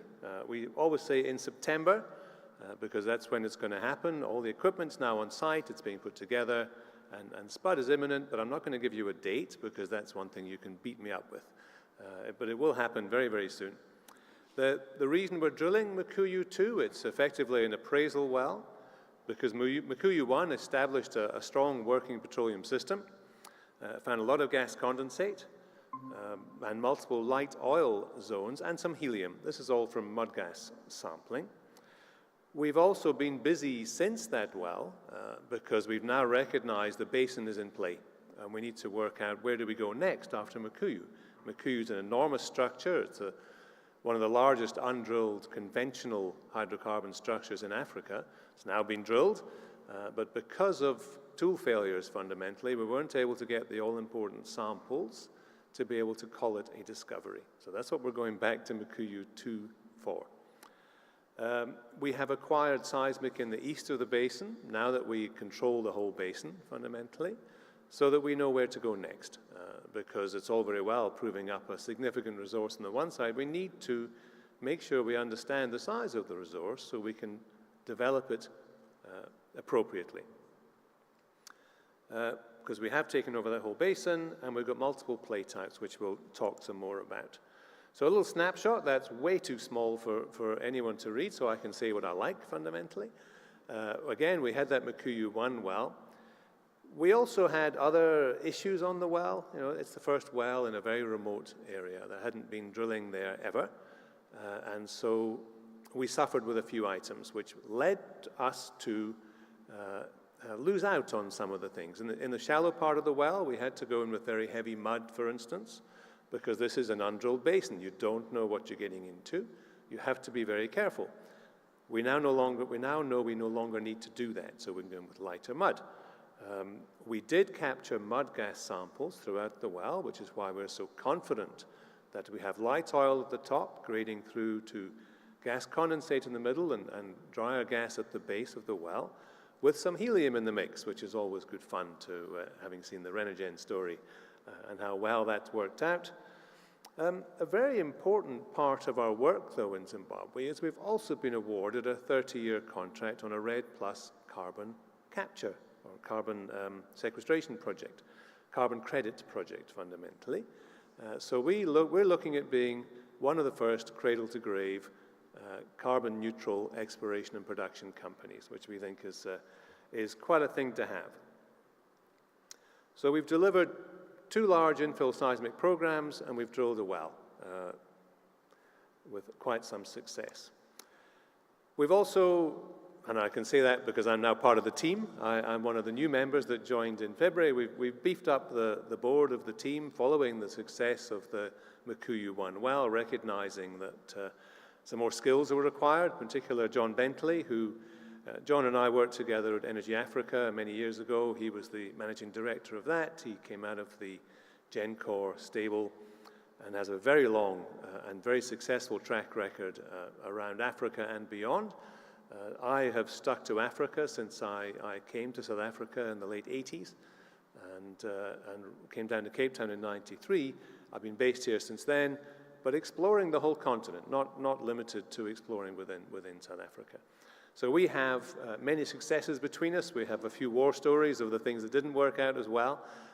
But we certainly we think, add some strength to the board, which is already an impressive collection. Scott McMillan is the ex-Zimbabwean I was talking about. He's a petroleum engineer, worked at Woodside for a long time, but his passion for this project led to him founding it and has helped it to move through the difficult process of starting an oil company, raising the capital, and getting it to this point of the brink of success.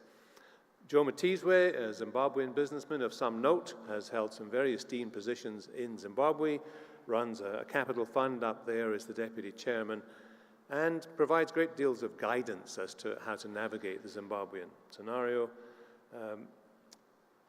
Gabriel's an ASX expert to help us to navigate those stock exchange things.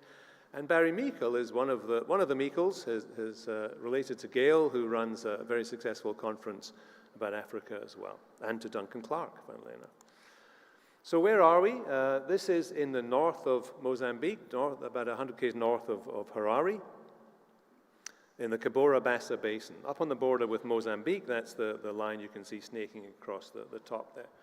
We acquired a seismic survey, those red lines you can see in the east of the block, because there is another high recognized there. I know there's many people in the audience who know something about the South Lokichar Basin, where Tallow and Partners had quite a bit of success in the 2010s. That basin is a half graben, so all the dips are to the west, but you have some drag on the fault, so you get some closures there. The wonderful thing about the Cabora Bassa Basin is it has a huge high in the middle, on which the Mukuyu prospect and a number of other prospects and leads in the east are based. So we have very clear and very large four-way closures, which are our primary targets. We also have the basin margin play along what you can see is the fault escarpments on the south of the block, which is very analogous to the successes, the Ngamia, Twiga, whatever, that were had in South Lokichar. Mukuyu-1 found those mud gas shows, multiple hydrocarbon-bearing sands interpreted from the logs. It sampled mature source rock, so we know where the hydrocarbons are coming from. Potentially significant gas column, because we were able to get a few samples before the pressure tools failed, and those were elevated at depth, suggesting two things. Number one is we have some seals in the basin that have produced some elevated pressures or allowed to contain those elevated pressures. Another is that we have the potential for significant gas columns in the basin. So we're after that, as you can imagine. Mukuyu-2, it's on the right there. Maybe I can do the Nick thing and wander around. You probably didn't hear that, I really recognize. So we're drilling about 450 meters up dip at the primary target, which is the upper Angua, that yellow horizon. Those shallower horizons that we know little about from Makuyu-1 are something of great interest to me. Being shallower, they have even better poroperms, better rock qualities, and also the good potential for oil there. That's where the mud gas was showing. As you go shallower, you're into the more light oil. So I'm optimistic. It's not something that Invictus publicize. They don't publicize my optimism, fundamentally. That we will get some very quick results in the shallow section that'll be very exciting, but our main target will take a few weeks to get to, and will potentially prove up that 20 TCF that we associated with the Makuyu prospect. That's the independent resource review number. And it hasn't changed because fundamentally the results of Makuyu-1 were consistent with the work that went into that resource estimate back then. So we're drilling 6.8 Ks northeast of Makuyu-1. We didn't want to go and twin the well just to get samples. We wanted to learn about the variability of the reservoir, how things change. We're 450 meters up dip of that Upper Angua target. We've got very exciting looking seismic facies. Remember, we are looking at 2D data, but we have good quality 2D. It's a simple, nearly vertical well, which makes life easy. And that mud system is very dramatically different. We're much lighter in weight and a much different chemistry now that we know what the rocks look like. So that all helps us to be more confident we're going to get the results we need out of this well from that upsized wireline program, which is making sure we don't suffer the tool failures that we had previously and get those samples. And we're going to suspend the well for future flow testing. In that east, I talked about the infill seismic program. The few lines that Mobil acquired in this area, and they did acquire a nice but very broadly spaced grid, showed great interest, particularly in this eastern area where we see velocity slowdowns and flat spots in the data, which are usually indicative of the presence of hydrocarbons. So we've gone in and acquired some more data in the east. This is part of the acreage expansion, which we did in late 2021, because we didn't hold this acreage before. We actually we were negotiating those contracts. We went and acquired some of the lines, but now we hold it all. We went and finished the job. So that's been acquired. It's currently in processing, but the initial results show several large closures, which again, we're very excited about. Just looking along that basin margin, the South Lockachar play again, showing the drag against the fault, the structures up against that fault, those faults, which we will get to in due course. I mean, from a drilling perspective. So what might be a bit of an elephant in some people's idea of Zimbabwe is the geopolitical situation up there. A huge change. Mobil pulled out for several reasons. One is they recognized the potential for gas, or the risk, as they saw it, of gas. Now that's no longer a risk. Gas is what we want to find in Zimbabwe these days. Evacuating oil is, of course, possible and would be very welcome, but gas is a perfectly wonderful result for us to have gas condensate in this area. Big change in government, very pro-business. They put in reforms into the fiscal system that allow us to work as an Australian company and to repatriate profits and work as we would in any other reasonable country in the world. So Zimbabwe has improved massively. We're close to signing a production sharing agreement. There's 2 phases in Zimbabwe. You get an exploration license and then a production agreement. And we're close to finalizing that with them. It's wonderful to work with a government that's so pro-business. Where did this all come from? Mobil acquired in the early 90s, and they acquired seismic across the whole of Zimbabwe, or across all of the prospective basins, fundamentally. They identified this enormous structure at Makuyu. They said, there's 2 problems here. There's a gas risk, and there's a monetization risk, because even if we could sell the gas, we're not quite sure how the government's going to react to us. We feel that gas is no longer a risk, clearly. It's a desirable product now, and the government is very different to how it was back then. So Invictus got involved in 2018, took over the license, and almost immediately signed MOUs for gas sales to make sure that there was a demand out there, that people really did want to come and get the gas from us. In 2020, completed the environmental impact assessment for seismic and drilling, So we're in good shape in terms of the environment. 2021, we went in and acquired some seismic survey, signed the license, sorry, and then acquired the seismic survey. As I mentioned, this was prior to the expansion of the license, which happened in 2022. We then drilled Mukuyu, and we have since acquired that further seismic data.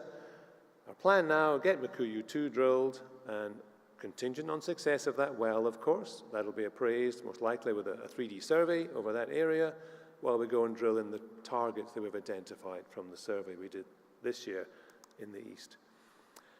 Do I really need to talk about the Southern African energy crisis? It's been very well documented and talked about in these discussions. There's a short-term shortage of 7 gigawatts. We got a warning last night, I'm sure many of you did, that stage 7 load shedding was on the way if we don't save electricity. So I told my wife to put a jumper on and switch the heater off. But overall, the bigger thing is there's a 15 gigawatt medium-term shortage.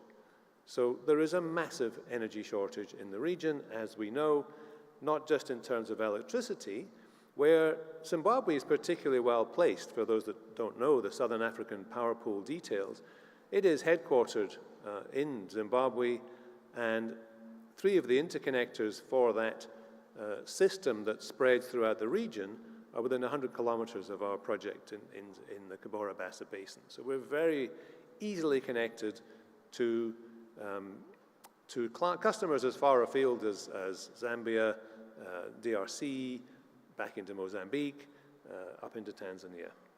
Also recognizing the gas supply shortage, which again has been talked about, Sasol are going to be cutting off the taps, and there's a new source of gas required. And I see there are quite a few contenders for that, but there's an enormous amount of gas required to meet that shortfall. We have a lot of monetization pathways. I didn't find this intuitive when I first saw it, but the gas pipeline, the perhaps optimum route, is actually to twin the Beira pipeline that comes in, brings product into Zimbabwe, and then join into the ROMCO. So our quickest route to market is to actually put gas in the northern end of the ROMCO pipeline, which will automatically feed through to the customers that are currently using that gas. Gas to power, as I mentioned, the Southern African power pool's right there. We can very quickly get, and I think that will be the initial plan, is to put gas to power on a small system in the beginning and connect that up. We can road product down to Beira, down to Durban, with small-scale LNG, which has been talked about this week by Renogen. It's clearly a proven concept. We can rail, and we also can build a liquids pipeline to get down there. Who are we going to get it to? Again, that power generation across the region. Petrochemicals, gas for Sasol, which Pindile was saying, they're very, very desperate for that. Fertilizer is a key requirement, obviously, for Zambia and Zimbabwe being the bread baskets. That people say, well, may wonder, well, how can you call Zimbabwe the bread basket? I was surprised to learn recently that the tobacco crop in Zimbabwe is back where it was before land invasion. Young Zimbabwean farmers are coming back from diaspora, renting land from the government and farming again. So Zimbabwe is very much on the up. Industrial users of that gas, as we've talked about, getting into pipeline, but we have signed contracts with Zimbabwean industrial users as well. You know, the Chinese, together with the Zimbabwean government, have just built 2 more coal-fired power stations in Zimbabwe, which I'm not as involved in bird watching as Nick is, but I do like to think of myself as caring for the environment. Those are hugely damaging in terms of pollutants and in terms of carbon emissions. And we need to try and reverse that trend that people will start using coal in the absence of an alternative, which we don't just see in Africa, we see it in Europe, clearly. We have mining companies generating their own power from diesel, where the small-scale LNG again, or pipe gas, depending on location, are an ideal alternative. And the liquid fuels, replacing the coal that comes into Sasol, or indeed exporting liquid fuels down to there. So, we've got a dominant position in a very large and very prospective basin. We've got an extensive prospect portfolio. We've got a deep experienced board that can deliver on the tasks ahead of us. And we've got some near-term high-impact exploration activity, very near-term, because it's going to spud in September, as I continually say. Look, watch the space, if you like. And then we can commercialize that as well. We have multiple routes to market to make money out of that, which is obviously going to be shared with the government and people of Zimbabwe. So thank you very much for your attention.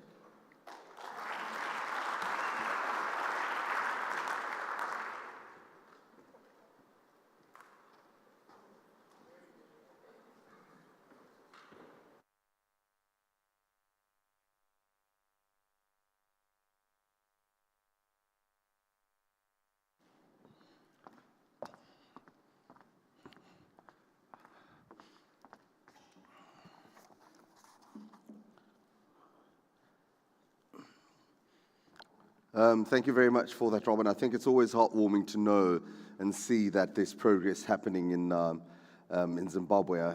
We all know the problems that the country faces, but things like this are really endearing because you find yourself in a point to say that there is hope and it can definitely be done.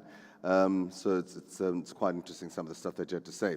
I'm going to call up onto the stage once again Mr. Adrian Stradom, Mr. Nick LeBlanc, Mr. Nick de Block, as well as Robin Sutherland. Please come to the front as well. We're going to have a quick Q&A session that we'd like to have with them, and I think we're also going to open it up to the floor, just in case there's any questions and people that want to ask anything. That'll be about a 5-minute session. I know that we had said that we're going to go out for tea, but we're just going to try and push that and have tea and lunch at the same time. We're also going to have a talk by Mr. Henry Gilfillan, who's also the practice lead at Africa International Advisors, just to close off before we go to lunch. So Nick de Block, Adrian Stradom, as well as Robin Sutherland. Please do join us on the stage. We good? Good to go. Awesome. Thank you, Program Director. Welcome back, gentlemen. Both of you have loads of experience in exploration and production. So it's a pity that we're going to have to be quick, but let's go right to the elephant in the room. And starting with Nick, if you look at gas from an exploration perspective, if you have to, often when we interviewed, we asked this question, and I'm going to ask you this question. What is the risk of stranded assets from a gas exploration perspective? So stranded assets are finding deposits in a place that's very difficult to use. I can remember being in the middle of the jungle in Congo, working over a productive well that Shell had found sort of half a century before, and it was just nothing to do with what was down there. You know, there were no nearby pipelines, etc. It's difficult talking to me about stranded assets when we have assets where exactly in the place that you need them, you know, we're surrounded by grid and coal mines and pipelines and road and rail, etc. But it is a major risk, naturally, for anybody doing exploration. I think Robin did a good job of explaining how to de-risk that. Excuse me. Northern Zimbabwe, you could almost imagine, you know, is that actually a stranded asset up there? But the need for energy in that part of the world, in Central, you know, Africa, going all the way up through to Malawi, Zambia, Zimbabwe, even down here.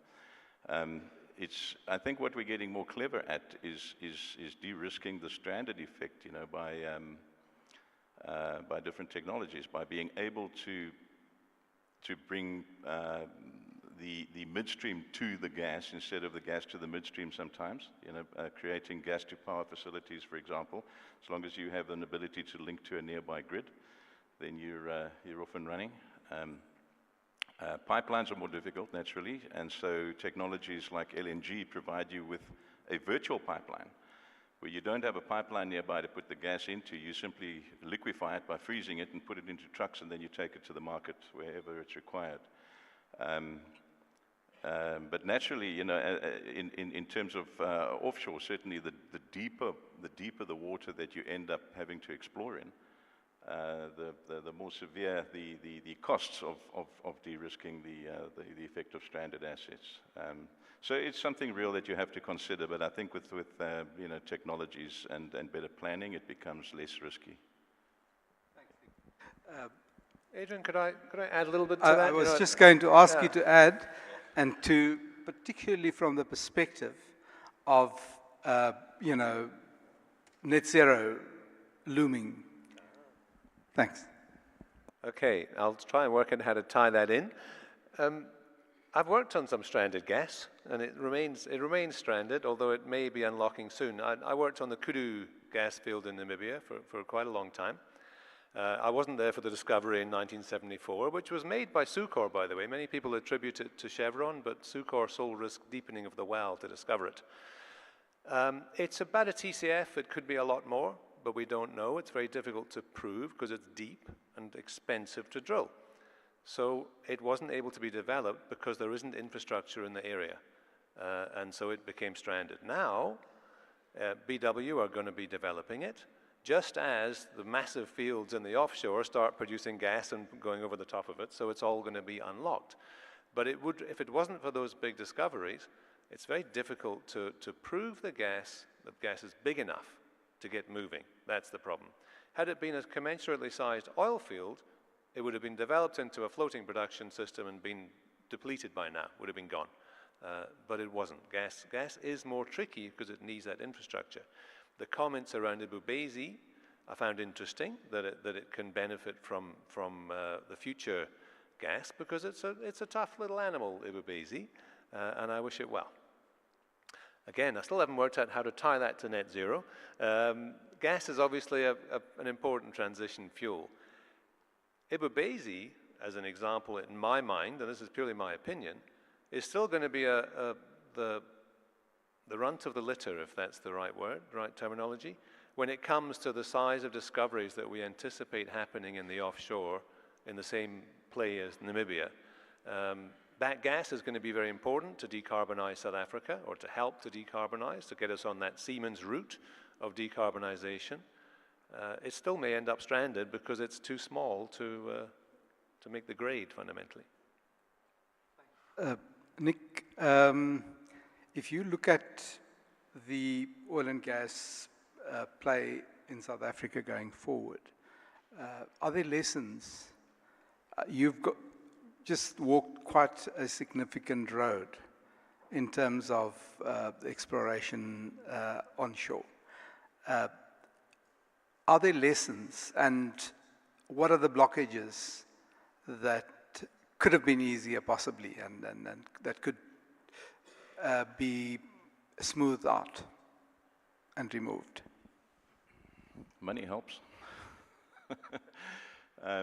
You know, we've been busy for, well, I intonated 12 years, but more than that. Before my time, obviously, I've only been playing this role for 2 years. A lot of people know me from many years back. I've been 36 years now in sort of global oil and gas. It's a very good question. You know, what have I seen out there that we could apply here?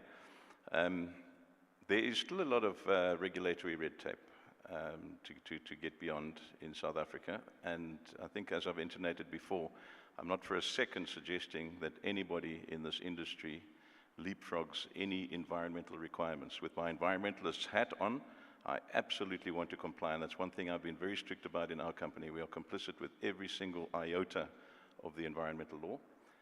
We're not there to mess up agriculture. We're not there to mess up anything to do with the environment. However, in terms of perhaps the requirements to collate the data, it take you 4 or 5, up to half a year simply to build an EIA application.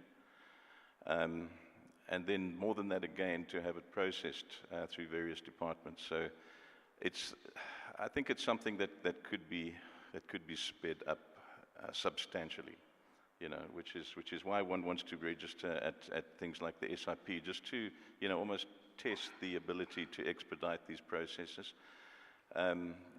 Not having money to drill wells is an issue, you know, so it's part of the problem we had during our periods of lapse in activity within the last decade. It has helped now that I've got some cash in the bank to keep putting holes in the ground and keep proving that we have gas and keep extending that 6 TCF into more and more and more, and eventually converting all of that into reserves. But it does take funds, and we all know capital's a coward, right? And hopefully, as we move towards de-risking, you need something in the pocket in order to move in that direction, chicken and egg thing, you know. And then, you know, right now I'm in a position where all kinds of institutions in both Australia and here and the UK are actually bugging me to help fund now. But just because we've managed to get here, so getting here is very difficult, and requires a lot more money than a lot of the smaller companies trying to get exploration done actually have in their pockets. Before we move to the floor for questions, Robin, what do you think, or let me put it this way, are there opportunities to collaborate South Africa and Zimbabwe, and how do we stimulate that? Thanks. So it was interesting listening to Paul Eardley-Taylor talking about the improved infrastructure to connect the countries around Guyana, for instance, and building those infrastructure things. I guess South Africa and Zimbabwe, Namibia already have pretty good infrastructure, so we're ahead of the game there. Do we need to collaborate in terms of the gas business? I would think that would work very well. Instead of, if we discover gas on the South African side of the Orange Basin, which I fully expect we will, then why develop it as two different countries? Why not create one gas business, which makes a lot of sense on the border or wherever the right place is, but just call it a joint development. So yes, that sort of thing could work. The Cabora Bassa being so far from South Africa, I think it'll be a product delivery type project. So I don't see that same level of collaboration happening between Zimbabwe. Thank you. Ladies and gentlemen, this is your opportunity to ask that question that you wanted to ask, that you're burning to ask. There's a question my left. Shall we take about two questions? And we'll take two questions, and I think we'll park it there. Thank you, Mr. Stradom. My name is Unati Sondi from the Maritime Business Chamber. I've got a few questions, but I'll try and summarize them.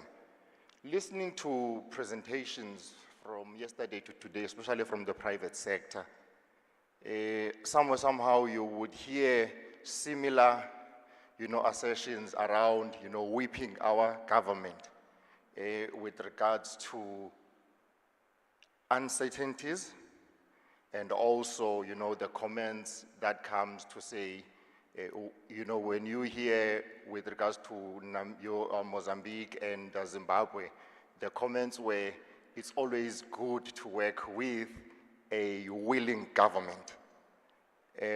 What is then the program and strategy that the government is putting in place to be able to address those uncertainties that we hear from the private sector, whom are willing to invest into the country? Number two, as a rider to that, would be, what is the willingness of the private sector in addressing all these threats that they have seen that would lead them not to being able to invest in the country? And I think it will talk to what you were saying, the willingness to collaborate as all the parties in the space, because the people that are here, majority of them are already supporters of what we are talking about. But then we need another robust, you know, a campaign or program to be able to convince and address the societies that seem to be used to rally against what we are currently engaging on. Thank you. Thank you. There's an opportunity for one more question. No more hands. No more questions. Great. So we've got the 2 questions we were looking for. Thank you. Thanks, gentlemen. Invictus are exploring exclusively in Zimbabwe, so I'm going to change hats, if you don't mind. I also represent Searcher Seismic down here, who some of you may know from the pretty torrid time they had trying to acquire some seismic on the west coast. So you asked 2 questions. What should government be doing, and what is the willingness of the private sector to actually re-engage? And from Searcher's perspective, my main observation this morning was when the Deputy Minister very clearly said, sometimes the DMRE goes that way, the DFFE goes that way, and the DTIC goes that way. And if they were all joined up, things would be much better. And I have to wholeheartedly agree with that approach that says what we need is a strong regulator for the business, for the oil and gas business in South Africa. And if those 3 entities are all joined up and managing it collaboratively together, making sure that we optimize the development of South Africa's natural resources, but that we protect the environment while doing it and minimize the impact on the environment, that is surely the best outcome. So instead of having a situation as described by Bertrand Bouvet from Total this morning, Total Energies, all right, where the DMRE granted them a license, and now the DFFE is taking a long time to decide whether that license is valid following the appeal process. The government should decide, do we want this project? Do we see that it can be managed environmentally sensitively and that it's a good project for the country? If we do, then let's get behind it. Don't let the companies take any shortcuts. They have to do a proper environmental and social impact assessment, no doubt about that. But if that work is done, which Searcher have now done the second time around, then let's get the project going ahead as quickly as possible, or as effectively as possible. You asked about the commitment of private companies. Searcher went through the process, had an ESIA done. The project was stopped once the vessel was here, so suffered significant losses, financial losses, from having to cancel a contract. Changed the survey design, partly to address the concerns of local communities who didn't want vessels working too close to the shore, but also because in recognition of the Namibian results, which showed that anyway deeper offshore was better. Reapplied, or applied for a new license, were awarded that license, have redone the environmental and social impact assessment for that area, including consultation, which I took part in, because I think it's important that the company is properly represented and is not just left to subcontractors. That was accepted and approved. We had, I think, more appeals than Total Energies had, which are now being dealt with by the DFFE, and that is taking a long time. And that's where we see the problem lies. We need to know whether we're going to be allowed to come back with a vessel and do this again, because the seismic season is looming. We'd like to get on with it and show how the Namibian discoveries extend into South Africa on a similar scale.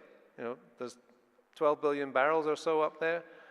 There's very likely a similar amount in South Africa. So we feel we're showing a big commitment to South Africa by going through this process again, but we'd like to see the process become a little bit easier, fundamentally. Yeah, Robin, I got very little to add. I think those words were coming out of my mouth. Just that, you know, if we as a nation want to get behind the concept of gas as a greening attribute to the environmental landscape of the country, then let's get behind it. You know, let's make this happen. Let's not put up with hurdles and obstacles that are so vexatiously put in the way. You have countries like Namibia, you have countries like Guyana that are so behind their industries that they are working and leapfrogging what we're doing, you know, and it's done by political will. It's done by a drive from the top. Again, not bypassing obligations and the environment, but by creating an environment in which your industry feels safe and secure and moves on to the benefit of the entire nation. I mean, we were talking about jobs earlier, for goodness sake. You know, even not creating new jobs initially, but just maintaining and sustaining the jobs that we have.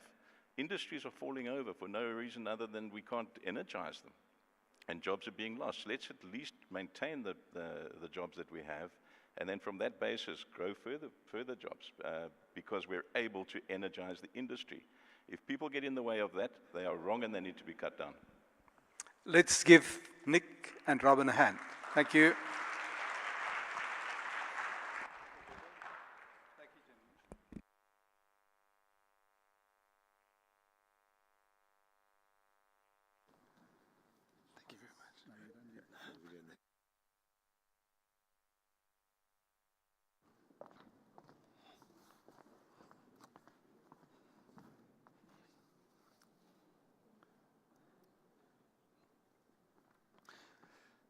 Thank you very much to both the gentlemen, and I think it also leads to another very interesting conversation. And I hope that at some point in time we also get to have this conversation, especially from PASA. I think there's a huge trust deficit in some of the, in some of our government institutions. And I have this conversation quite often with some people from PASA to say, when Treasury speaks, we all listen. When SARS speaks, we all listen. We need to get to a point where PASA speaks with its independence, we all listen, because they're an accredited body, they've done the work, and there is no trust deficit there. And I'm hoping that we can get to that point in that same way, because some people just need to be slapped on the wrist and, hey, we are here. Trust us, So I think, CEO, that's a huge thing that needs to happen within PASA as well, especially from a regulatory framework, so that we can trust you to know that if PASA is there, things will, one, get speeded up, and we can trust that the experience and the work that they have done is one that we can then use to move forward. I'm quickly going to call on Henry Gilfillan, practice leader at Africa International Advisors, to give us a quick talk, for about 5 to 10 minutes at the most, and then we'll be able to break for both lunch and tea. Thank you. Let's give him a huge round of applause. Thank you. Great. So climate change in 5 to 10 minutes before lunch. All in a day's work. Yeah. So I hope what I'm going to share with you today is not quite what you think it will be, because a lot of the discussion that happened yesterday and today really revolves around the contrast of the two pictures you've got on the slide, which is South Africa, or Southern Africa in general, is hitting the hydrocarbons party, just as the party apparently or seems to be coming to an end. And the IEA said to us earlier this week that we are about to hit peak oil within the next few years, and that sort of spawned this view that Southern Africa should sort of take its hydrocarbons largesse and just sort of leave it in the ground and say, we're moving on to other things. And I think some of the response that comes and what we're hearing is almost an apologetic, well, we still need this stuff. We still need gas as a transition fuel. And I think what I just want to leave you with is two examples of why we think, as AIA, that there is actually a place for hydrocarbons in a net zero world. It's not just about a transition, because there is a lot more to this than just getting us to that transition, and there is actually a role that hydrocarbons can play. And if it is going to play that role in a net zero world, in fact, Southern Africa is probably one of the places where it's best suited to play that role. And why do we say that? Because we have that the same sort of thinking about the transition as Siemens, about a step-by-step approach, in that it's a lot smarter to first look at what you have and see how you can use that more efficiently, how you can use that differently, before you really start delving into new and interesting technologies. And in a way, if you do that, eventually getting to those new technologies becomes a lot easier. So what practically, let's talk about two examples of how that practically can be applied. So I think the graph on the top right, or top left, depending on whether you're looking at it, is one that we're all very familiar with. We have a current reality of declining gas supply, and a significant requirement for additional gas. And apologies, I think the slide hasn't been updated, so some of the things moved, so apologies for that. But we have a declining gas resource within southern Mozambique, and a significant requirement for additional gas. And if you look at that picture and you put it together, the requirement is going to, or firstly, we will need a lot more importation of LNG, but we will also need to look at eventually potentially shifting gas and building gas infrastructure to move hydrocarbons from the west coast of southern Africa into the heartland of Gauteng. Now, the concern from a climate change perspective would be to say, well, that asset is going to be stranded. We're going to be building a pipeline or building gas infrastructure that over time will just not be needed anymore. And I think what we're wanting to say is that there is actually a future for that, firstly, that hydrocarbons reserve, but also that infrastructure that goes beyond a net zero world. And that really talks to a combination of looking at the renewables resource you have in southern Namibia and the Western Cape and Northern Cape, and that position as the world's largest or most exciting green hydrogen resource, and combining that, and eventually that green hydrogen has to move into our industrial heartland as well, because even though the gas has potentially run out, or we no longer want to burn hydrocarbons for process heat and for thermal energy, you will still need that thermal energy, and hydrogen is what you're going to be looking for, and that has to move along infrastructure, that pipeline infrastructure.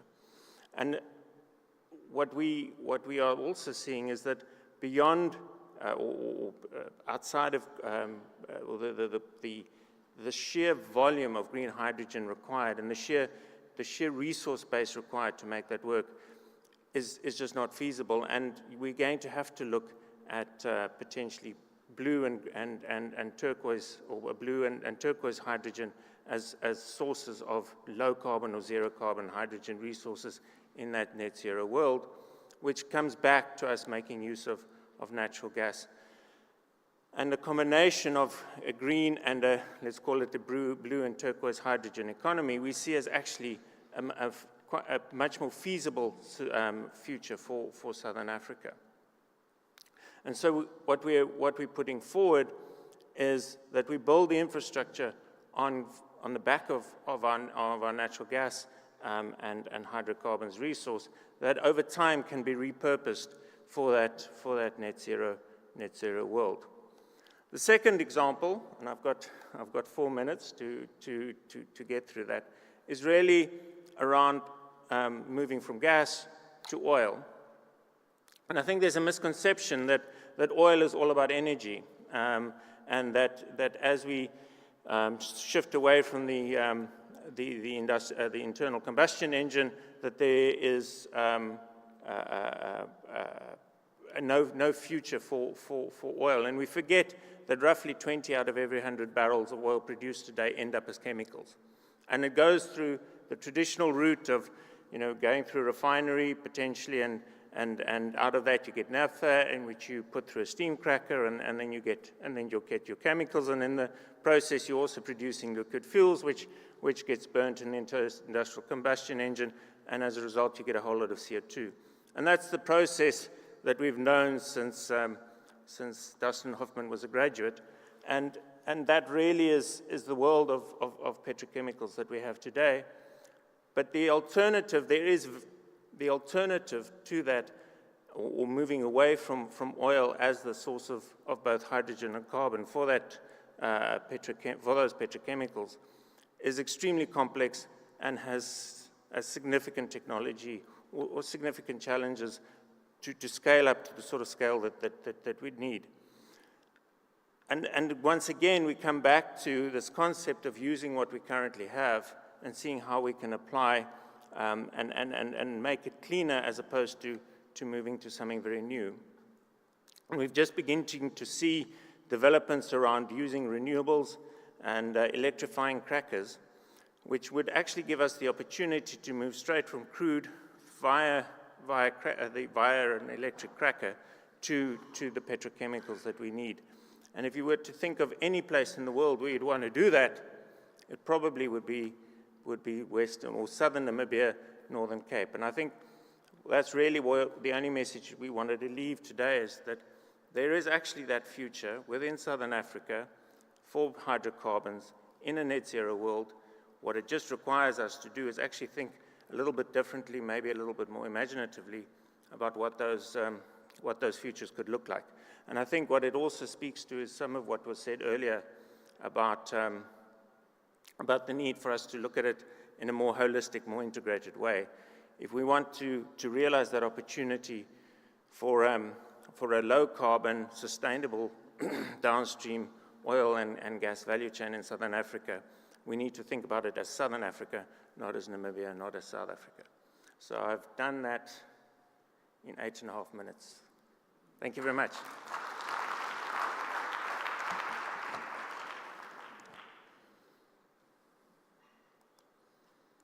How do I?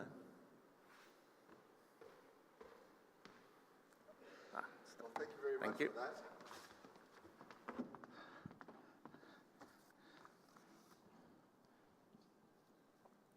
that. Thank you very much for that, Henry. Practice lead at Africa International Advisors. It helps to speak just before lunch. You get the biggest clap before you leave. So well done for that. I think everybody wants to have a bit of tea and lunch. So we're going to break now for some tea and lunch, and then when we come back, we'll have another session that's going to be taking place. So the meals will still be served on the right-hand side there. And I don't know, I don't have a watch with me here, but we'll probably come back here within the next 30 minutes or so, but I'm sure everyone will let you know. Thank you very much for engaging with us this part of the morning, and do enjoy your lunch and tea.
you sent me a thing this morning. You sent me a thing. Yeah, today's one has my name. I'm seeing it in the morning. When am I supposed to be there? Sabotage. Sabotage. I wasn't prepared because I prepared the day before. I prepared the day before.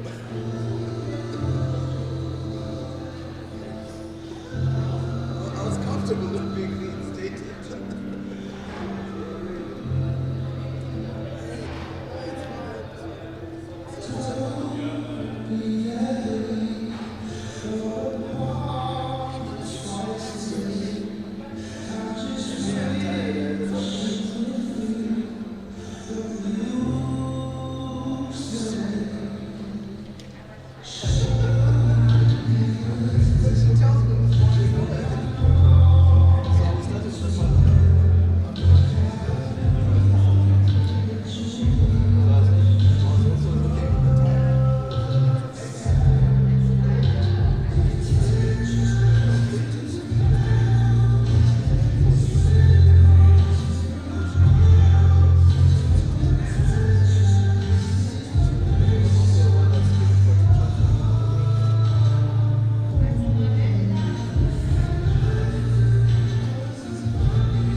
told him the other day, I've been with you guys so long, you should give me something for nothing. I've been paying for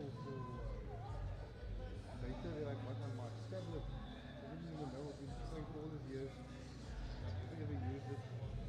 $50 I paid every month.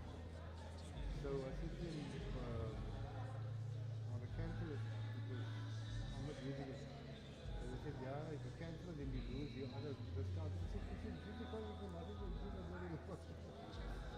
Yeah, I still have to pay for this whole month to cancel it. Okay, yeah.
Ladies and gentlemen, for the purposes of time, I know that there's some people that might still be in the dining hall, but also a lot of people have left due to flights, etc.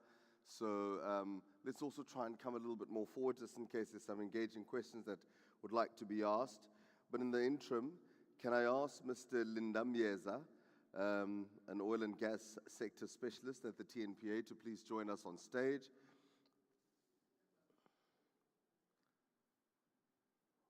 Where are they?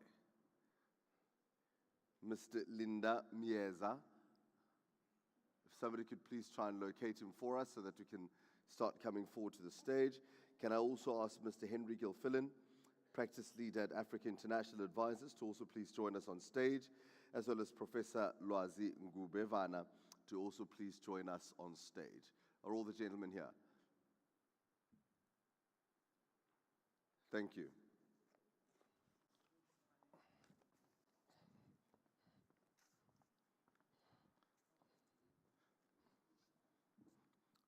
Don't sit too far. Come closer, come closer. Don't run away. Come closer. There's only 3 of you here. Come through. There's one also right here next to me.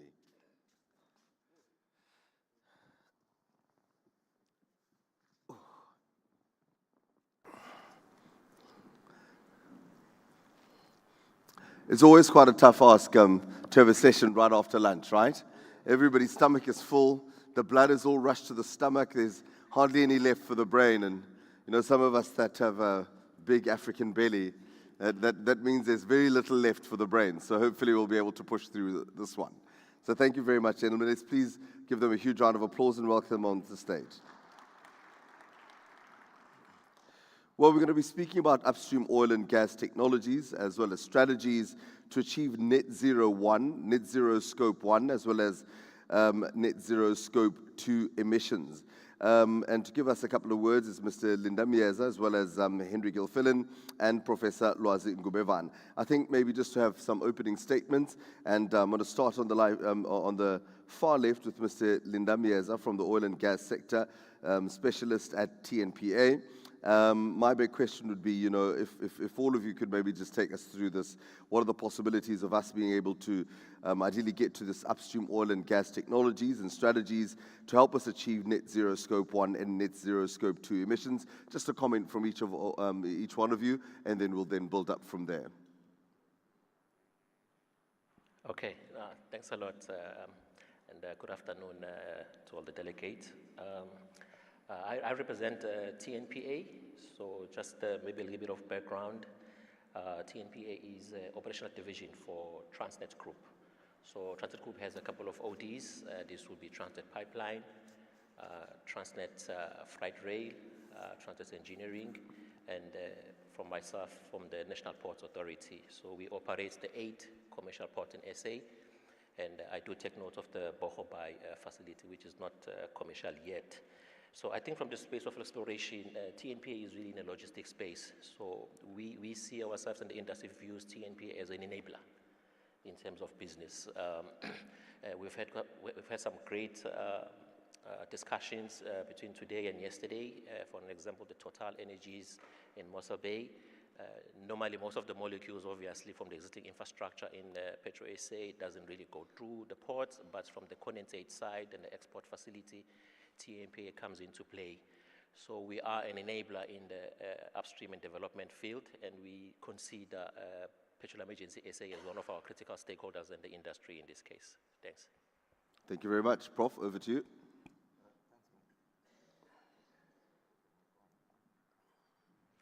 Thanks, Mike.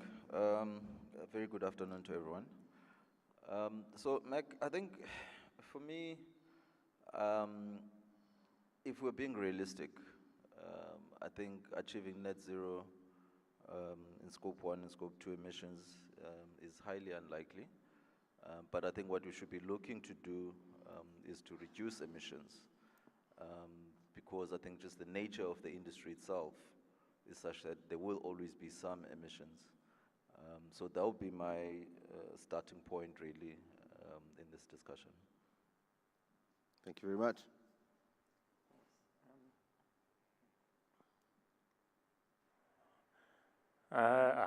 So yes, good afternoon, everybody. Yeah, I mean, if we think about, let's just start with Scope 1 emissions. I mean, really, you're talking about really three or two sources of emissions and probably three ways of combating that, starting with methane leak, and that probably in the upstream, particularly the big criticism of natural gas is the methane that gets lost in both its production and transport.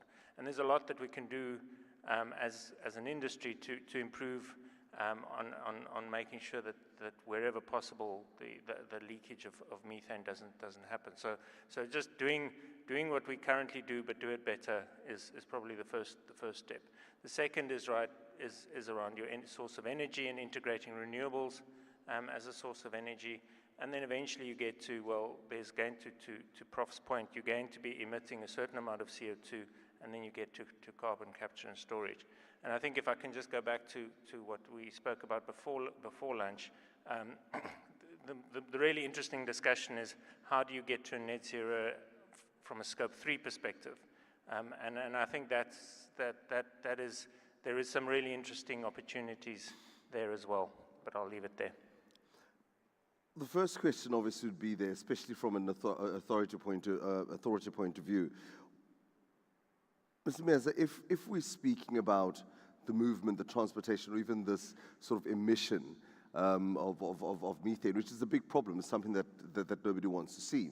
Are we not learning from international best practices? How's it been done everywhere else? Surely you must have gained some sort of insights from other port authorities. How are they doing it and getting it right?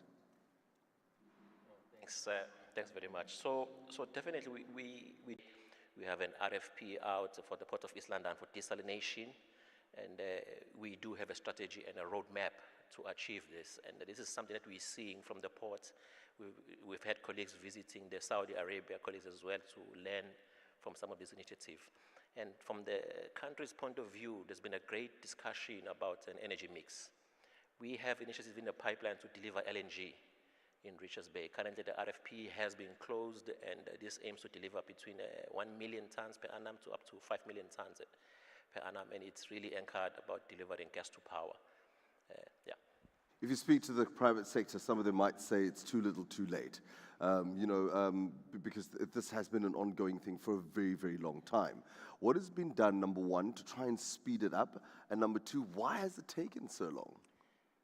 Yeah, a very difficult question on why it's taken so long. So it just makes you want to probably reflect on some of the hurdles that really have been there, yes, both internally within the organization, also just within the country itself as the state-owned entities, right? So that bit has been there, and it's evident, and I don't think anyone can argue this. But in terms of speeding it up, I mean, I think currently the delivery of this project is quite, I don't know how to put it, it's a very fast pace, because if you think about the timelines, this RFP was issued in December last year. I know we're almost completing a year, but addressing all the matters from the potential bidders, we've went through the evaluation process, and right now it's at adjudication, which is fair, yes, for an RFP to be delivered within a year. And yeah, there's still some serious milestones to overcome to get to the appointment of the preferred bidder, which we're aiming for 31st October, or just early November. But there has been, and we were talking with colleagues yesterday to say, we've been talking about LNG for decades, and we haven't been able to land these molecules in any of our ports. So, yeah, I mean, it's more than urgent for the country. I think it's been stressed quite heavily from today and yesterday. That's why we're even further looking for small to medium scale initiatives as well for the different ports, which is something we're going out to the market, and we really want to be able to facilitate and play the sufficient role to be an authority and serve the public. Thanks. Prof, a lot of people might come out and say we've now reached crisis point. We heard yesterday, for example, that close to 60 million Africans do not have access, to water and lights and various other things as a result. Now, obviously working within, the sort of African Leadership Center around the issue of energy, how big of a problem is it, and how is that stunting growth not only for South Africa, but for the continent as a whole? That's a very long discussion. But I think it's indisputable, the correlation between energy access and economic growth. As you've seen, South Africa hasn't grown 0.4% and 0.6%. That's not growth. So it clearly, us not being able to secure energy for the continent is a huge problem. It induces, many other social ills, actually. You could go on, from food poverty, like you mentioned, water access and so forth, because all of that is driven by energy.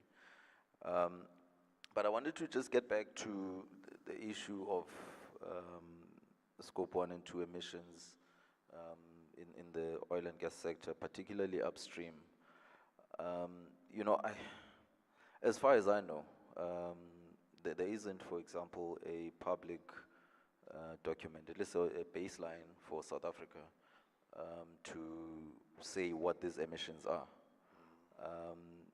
There may be some in the room that have seen some document, but I certainly haven't seen one. Yes. And I think that if we don't measure the problem, then we don't know what we're dealing with. We can't possibly think of starting to address it. So the idea with this panel is that we'll be talking technologies to address this, but those technologies are meaningless if we don't know the scale of the problem. Because obviously technologies will depend on the scale, the location, and all sorts of other factors, right? In terms of what you deploy, where, and when. So I think the first thing for me is we need to have a baseline study. I think reporting is going to be very, very important. So we need to measure it, we need to report it as a starting point. Measure and report, that also speaks to capacity.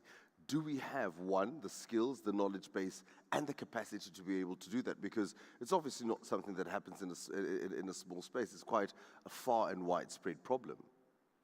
Yeah, we do. I think you heard Dr. Pindile yesterday speak about, for example, the number of unemployed graduates. And a lot of those are in the sciences too. It's not just or let me say the hard sciences. It's not just your social sciences or finance or whatever. So we certainly do have the skill, and there are pockets of excellence within the country, and not just in government, but also in the private sector. Yes. And there's absolutely no reason why, if we were to decide we need to start measuring, the scale of the problem, why we wouldn't be able to do that. Technologies do exist already for detection and all of that, so we can certainly start addressing the problem.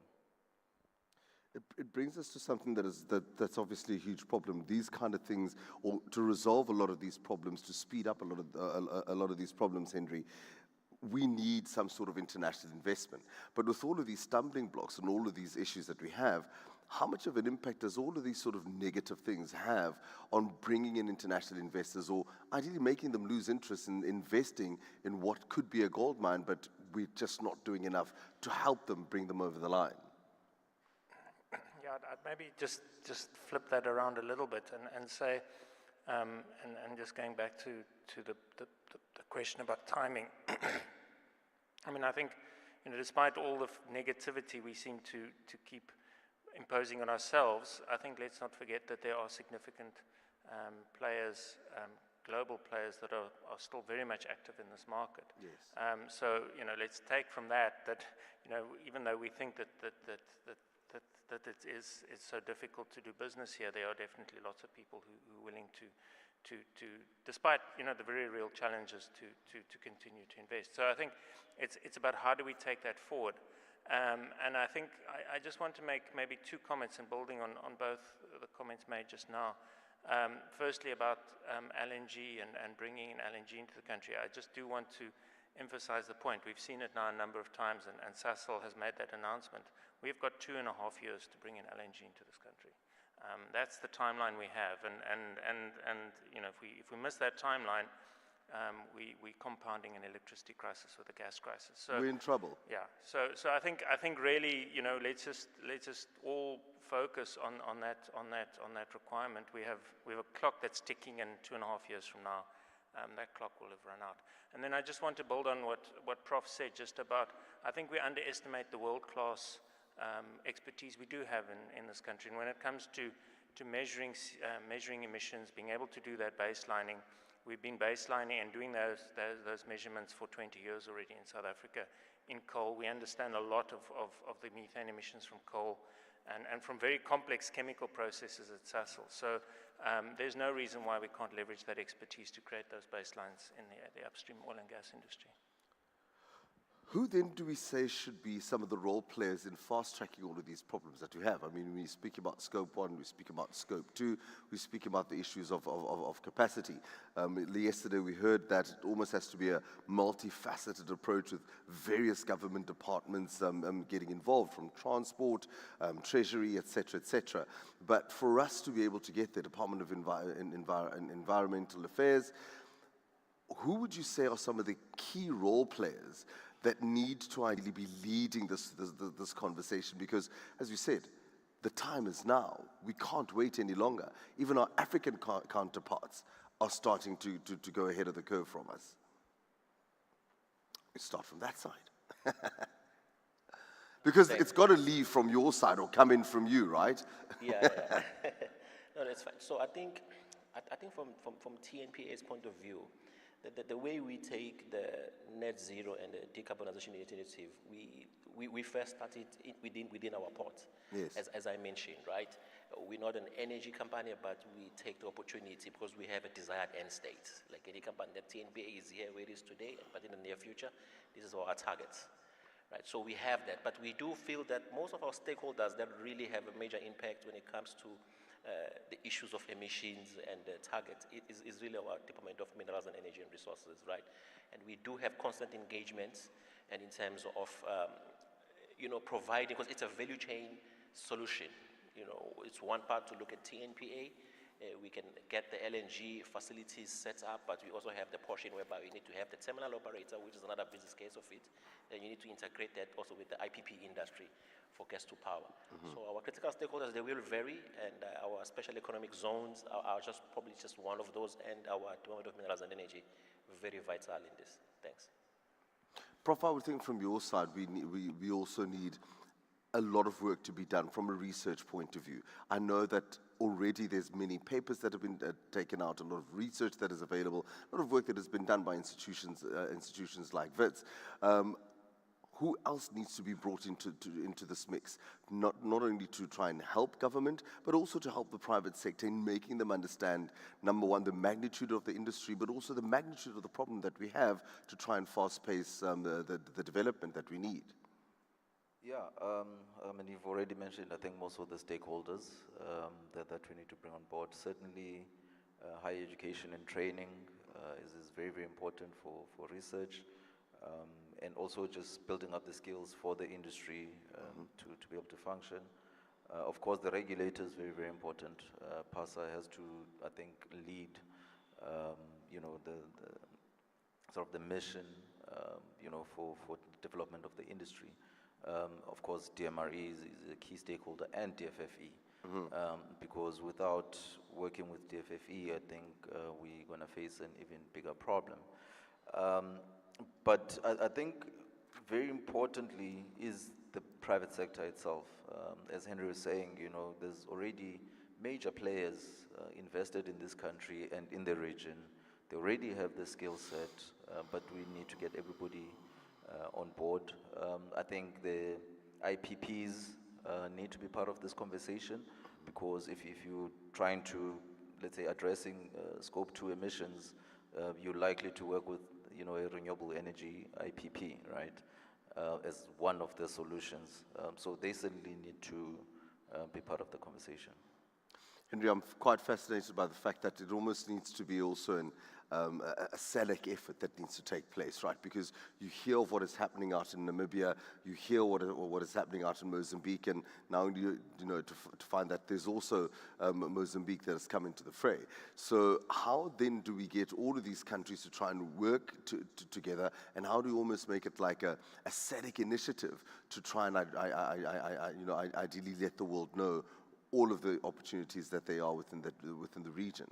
Yeah, I mean, I think that's a really important point. You know, the gas molecules and oil molecules don't decide which side of the border they're going to be. They are where they are. And a regional approach is really critical. And I think the trick is to find to take the full step and try and bring everybody together in SADC can take quite a long time. But we've seen with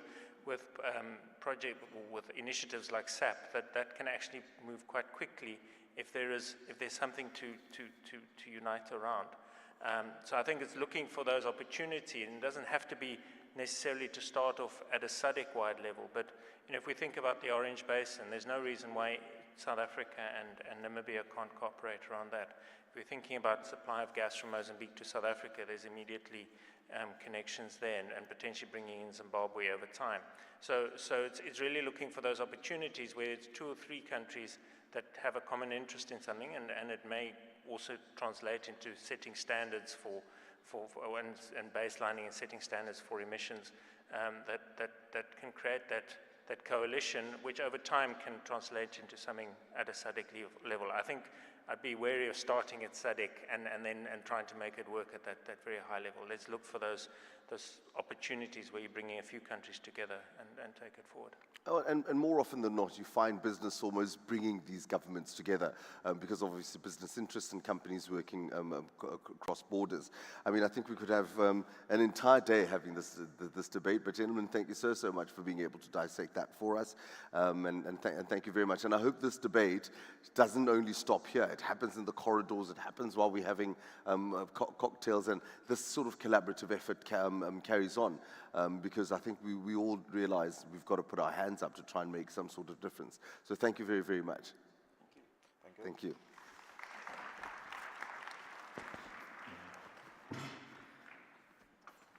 Thank you, Professor.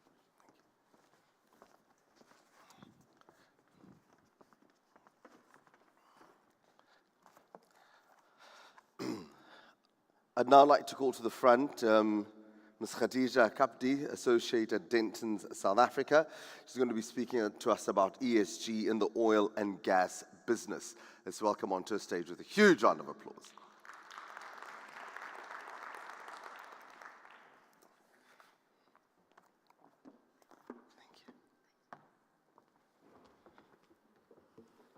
Good afternoon, ladies and gentlemen.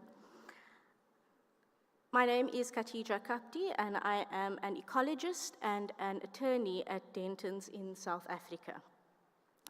I have been tasked today with sharing with you a bit about ESG and the role of ESG in investments in South Africa and in Africa in respect of our oil and gas. Let me start by saying first and foremost that I am an environmentalist.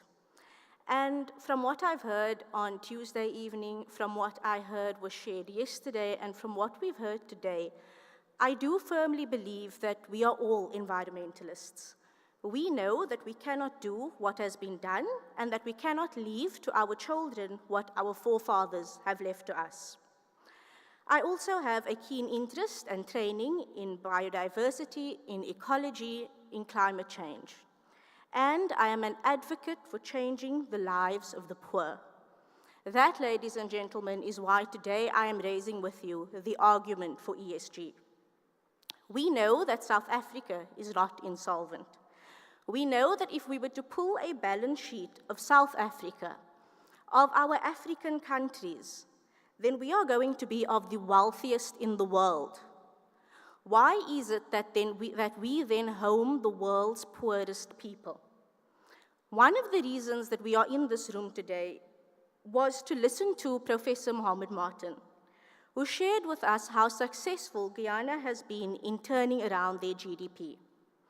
They found 19 exploitable deposits. They turned around their GDP. They've changed the lives of their people, and they are still one of the most forested countries of the world. 3/4 of Guyana is still primary forest, with thousands of species of plants and animals. Why this is important is because as a society and as a community, They are deeply entrenched in the protection of the environment. What this demonstrates is that a balance between the protection of the environment and economic empowerment is indeed possible. The myth that choosing one over the other is simply that. It is a myth. And this is how and why ESG becomes our key. ESG, environmental, social, and governance, is not the law. It exists on the spectrum between what the law is and what the law ought to be. It is not environmental health and safety compliance. It is not labor relations and social law compliance. And it is not anti-bribery and corruption compliance. It is instead environmental consciousness, social impact, and clean governance. Why this is relevant and why it is most important for us as Africans to understand is because it is driven by the demands and expectations of society. If we were to take a step back and place this in a local context, the Petroleum Agency of South Africa issues a license to explore. They do this in full compliance with the law. That is their mandate. Everybody in this room has a pretty good idea, at least, of how transformed and constitutionally sound South Africa's environmental laws are. Yet, this is consistently, successfully challenged in our courts. How is it challenged if it is not non-compliant? The answer is ESG. The courts are responding to the demands of society. But this particular society, the society is made up of voices, and the voices that are being heard, the voices that are reaching the courts, are the voices of those who are rich, well-endowed, supported, and proudly funded by old South Africa money. At the same time, we are silencing the voices of the poor. Where is the social justice in silencing the voices of the poor? We all know the principle that all voices are equal and must find justice. This principle in oil and gas is consistently eroded. We have a right to explore our riches and to do so responsibly. But nobody hears the rights of poor people, and nobody hears the rights of black people. And this we know because it's not the first time in South Africa that this has happened. South Africa has been deaf to the rights of poor people and to the rights of black people. Given our history, prosperity remains in the lexicon of the privileged. Prosperity is not in the lexicon of the poor. And so we must ask, what is the journey, what is the vessel, what is the modality between what the law is and what the law ought to be? The term ESG was coined in 2007. ESG, understood as a concept and not as an acronym, demands environmental justice, demands social justice through good and clean governance. The acronym, as many of us have heard, as many of us may think, has been colonized by the global north.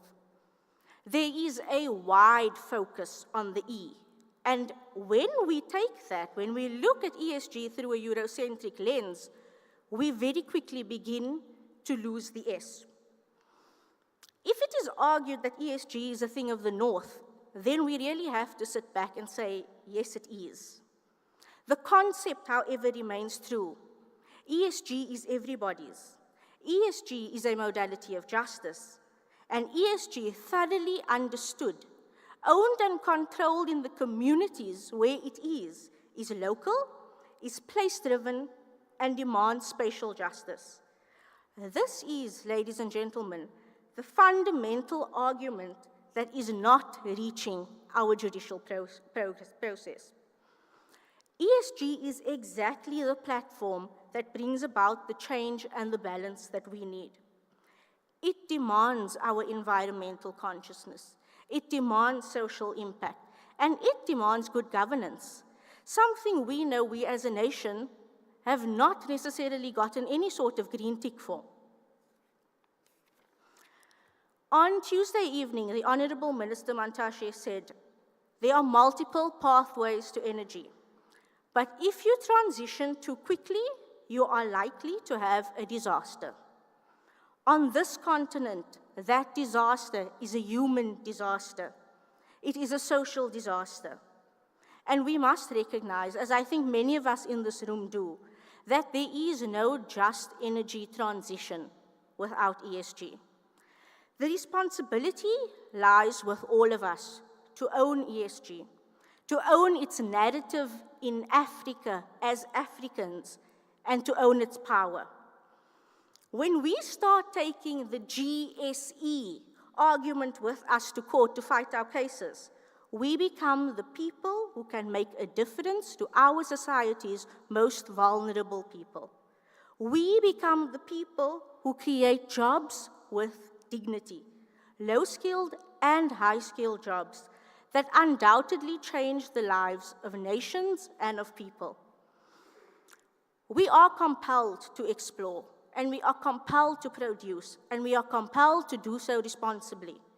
And to not only exercise this responsibility in respect of our environment, but also in respect of our economy and our economic development. So that when we do this, we create a sustainable present and a sustainable future for everybody. Ladies and gentlemen, where I come from, at Denton's, we are the vanguards of justice, and we take this seriously. We take this seriously because we are devoted to redefining what is possible and shaping the future together everywhere. So we invite you to join us, to collaborate with us, and to be the voice of balance between the E, the S, and the G. Thank you for listening to me, and thank you for your time.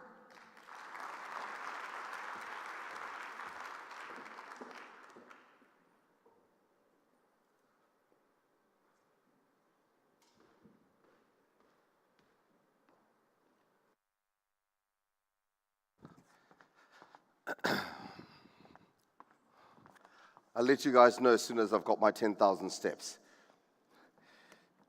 Thank you very much for that, Khatija. We're now going to have another panel discussion, which is going to be taking place around the issue of how will the just energy transition impact the oil and gas value chain in the SADC region. Our moderator for that is going to be Mr. Hasnain Ibrahim. And to join us on stage, could I please ask Dr. Tsepo Mokoka, the Acting Chief Executive Officer of PASA, to please join us on stage. Dr. Tsepo Mokoka, let's give him a huge round of applause.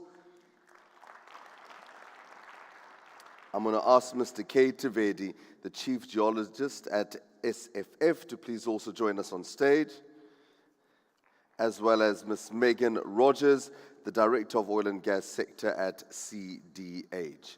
Thank you very much.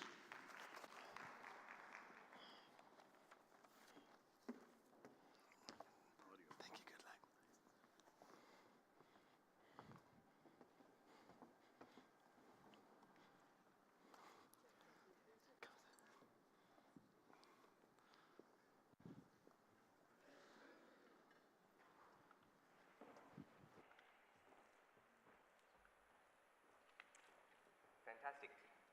Good afternoon, everybody, and thank you for staying around for this afternoon's session. I mean, as the program director indicated, my name is Hasnain Ibrahim, and I'm the Managing Director at Africa International Advisors. I think the past 2 days really has been quite fascinating in observing how the narrative and how the discourse has evolved over the past few years. I think we all recognize that globally, if we had to consider what the mega trends are that really are influencing and affecting.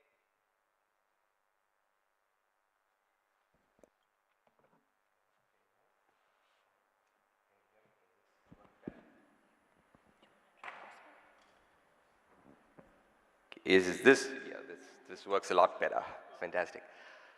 So, as I was reflecting, the element, or if we had to think about the mega trends that affect us all, I think probably very high up on that would be the issue of the energy transition. I think it's important to note that when we talk about the energy transition, and I think it came out quite strongly over the past few days, that the energy transition is not just an electricity transition. Electricity is a component of energy, but it's not the only component of energy. We in South Africa rely upon natural gas, as an example, to provide a significant contribution to the GDP, a significant contribution to job creation. And so when we think about the energy transition, the issue, and it's not, again, a South African issue, it's a global issue, the issue has to be thought of quite comprehensively and quite broadly.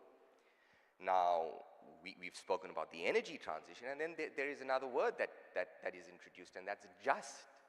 Now, when we think about the issue then of the just energy transition, how do we relate that as South Africans, as Africans, in relation to the global or the developed world, and how the developed world has leveraged energy to drive economic development and growth. And so though we recognize that we have a need to decarbonize, and that the need to decarbonize is a shared need to decarbonize, we also must recognize that the right to prosperity, the right to economic development, the right to job creation is also one that we as a nation, we as a region, we as a continent need to hold on to.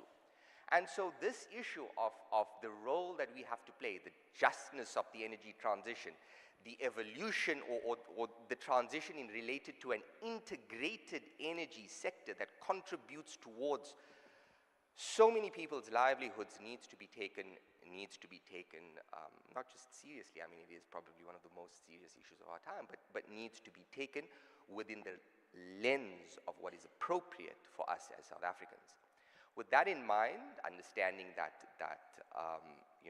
there is a value chain or an integrated element to that, I'm going to open it up to our panelists to offer their opening remarks in relation to this energy transition and the justness of the energy transition and how they see the impact and effect within the SADC context. Perhaps I'll begin, and just to introduce our panelists, we've got Ms. Megan Rogers, who's the Director of Oil and Gas at Cliff Decker Hofmeyer. We've got Dr. Chepo Makoka, who's the Acting Chief Executive Officer at PASA. And we've got the Chief Geologist from the Strategic Fuel Fund that's here. So perhaps beginning with you, Ms. Rogers. Thank you so much.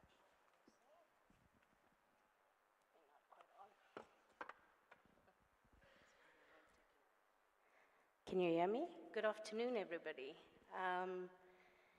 And to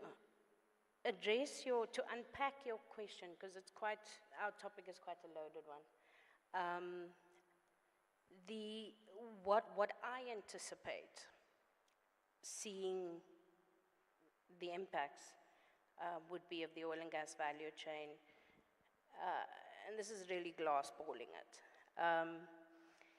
I anticipate that the oil and gas value chain will somewhat continue to be driven by strategies which speak to energy diversification and portfolio diversification. And by that I mean that we all know for an energy sector to be resilient, you require a diverse energy mix. That's what we've been talking about for the last 2 days. And what that means, when you unpack what a resilient energy sector requires, when you unpack it from a government perspective, what we talk about is the movement away from reliance on one particular energy source. If we focus on South Africa, that reliance is coal. So the diversification from a government perspective is important from an energy security perspective. And then we see oil and gas businesses diversifying their portfolios from the traditional upstream exploration, production, oil and gas type company to a more diversified energy portfolio. We've seen companies like Total Energies diversify, Shell as well. And this will continue to be the trend and the impact of a just energy transition from both a government perspective and from a business perspective. So what does SADC do? How do we respond as SADC to these changes in business models and these changes in government imperatives, this movement towards a more diverse energy mix, particularly from an oil and gas perspective? Well, what's happening in the world today? What we see happening is that a very highly intensive, capital-intensive industry, such as the oil and gas sector, and mixed in with the drive to decarbonize and essentially the vilifying of oil and gas, has caused a chokehold on capital flow. So what do we as SADC, and particularly countries who are on the precipice of developing significant oil and gas resources, such as the Namibias, the Mozambiques, the DRCs, how does SADC respond? Well, if you look to the global market and this chokehold on capital, we need to respond by incentivizing investment into the oil and gas value chain, because the developed world is disincentivizing such investments. So that would be an important reaction that I would hope we see from SADC nations. And then important to this is legislative certainty, policy certainty, clear policies. We speak about multifaceted government departments. We speak about cohesion amongst those government departments. A multifaceted government regulatory agency approach has been the status quo for many years. We're not talking about consolidating. We're not talking about one-stop shops. What we're talking about is these government agencies basically talking to each other and not backing off from or buckling under peer pressure from the international community and the more developed nations. So the encouragement of foreign investment into our oil and gas sectors as an incentive when the rest of the world is disincentivizing is an important step. And I think the final comment where we could do better is to ensure that our judiciary uphold the principles of finality and legal certainty. We investors have come to our jurisdiction, foreign investors have come to our jurisdiction and invested for long periods of time in a highly capital-intensive environment. It is important that we offer them certainty, legal certainty, relative to the investor. Perhaps not going as far as saying stability. I know many, it is a very hotly debated topic, and different countries will have different approaches to that. But even in an environment where stability is not offered, legal stability is not offered, security in terms of investment is quite important to investors, and upholding that through the government agencies that deal with these investors all the way through the judiciary is a very important level of certainty that we need to afford these types of investments within the oil and gas value chain. Fantastic. Thank you so much for that. Dr. Jepo.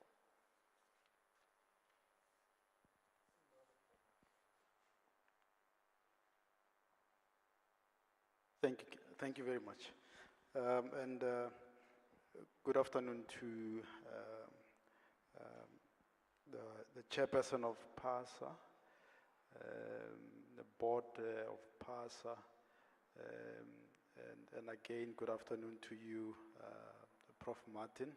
Thank you for gracing us with your presence, and all the colleagues that are here at the conference. Thank you for your presence. We really appreciate it.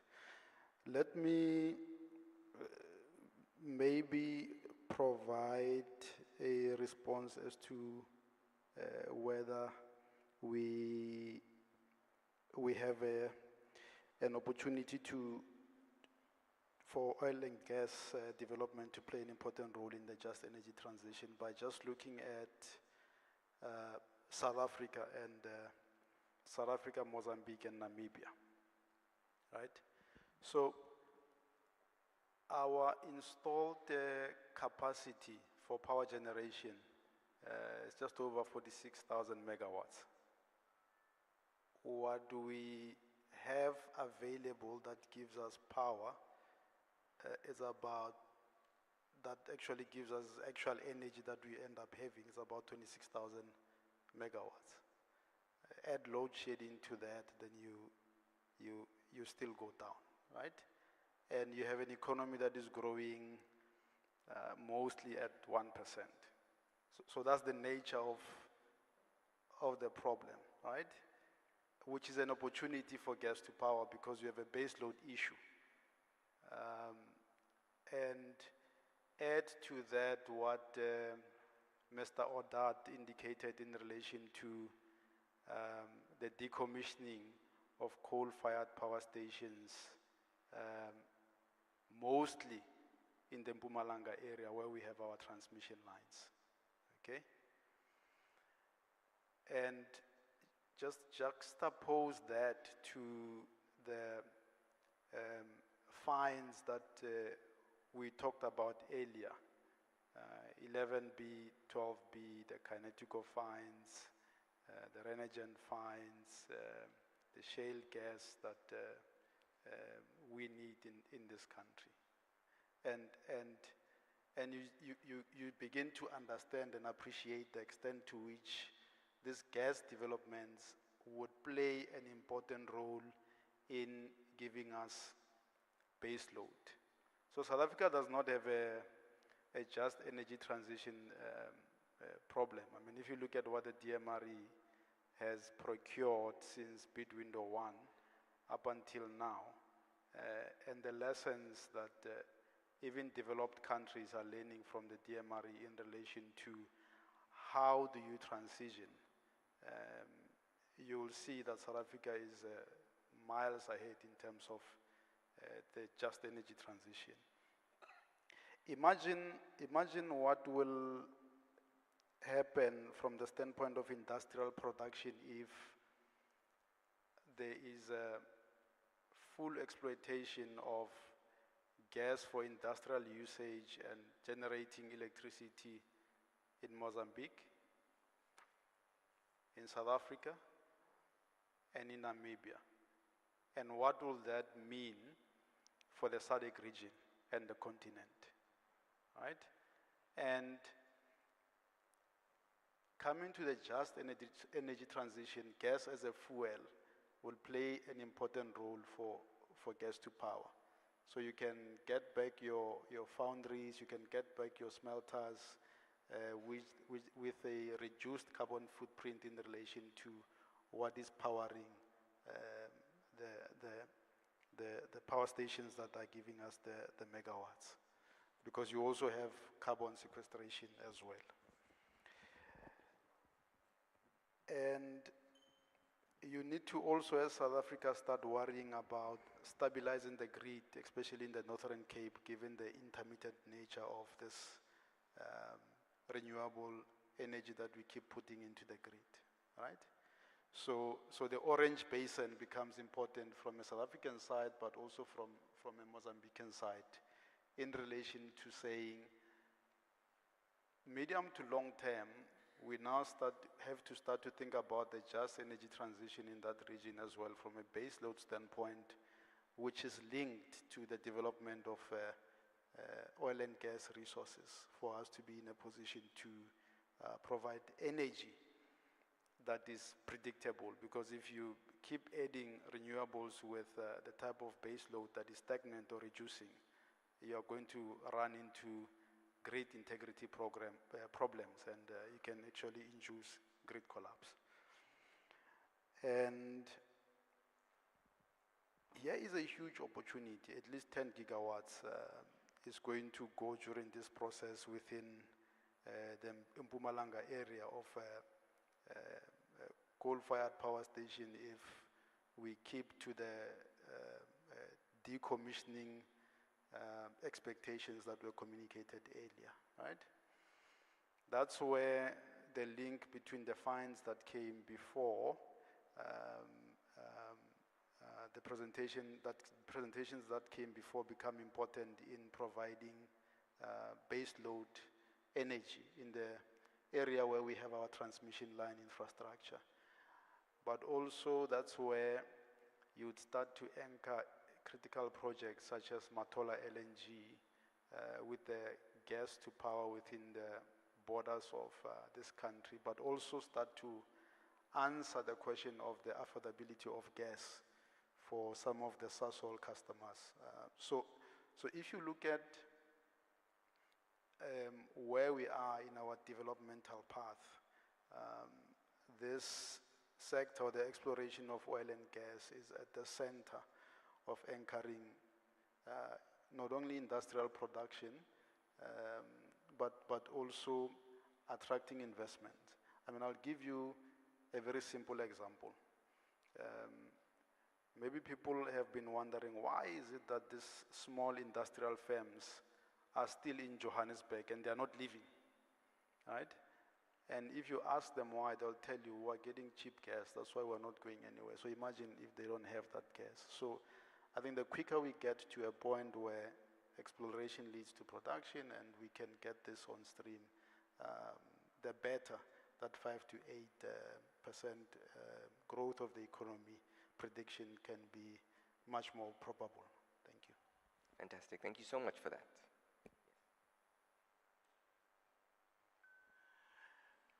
Good afternoon, honorable dignitaries and my colleagues and fellow geoscientists here. Thank you very much for this opportunity. Till now you have heard a legal opinion and probably a government side of it. I'm a scientist by profession and I'll talk about the science. So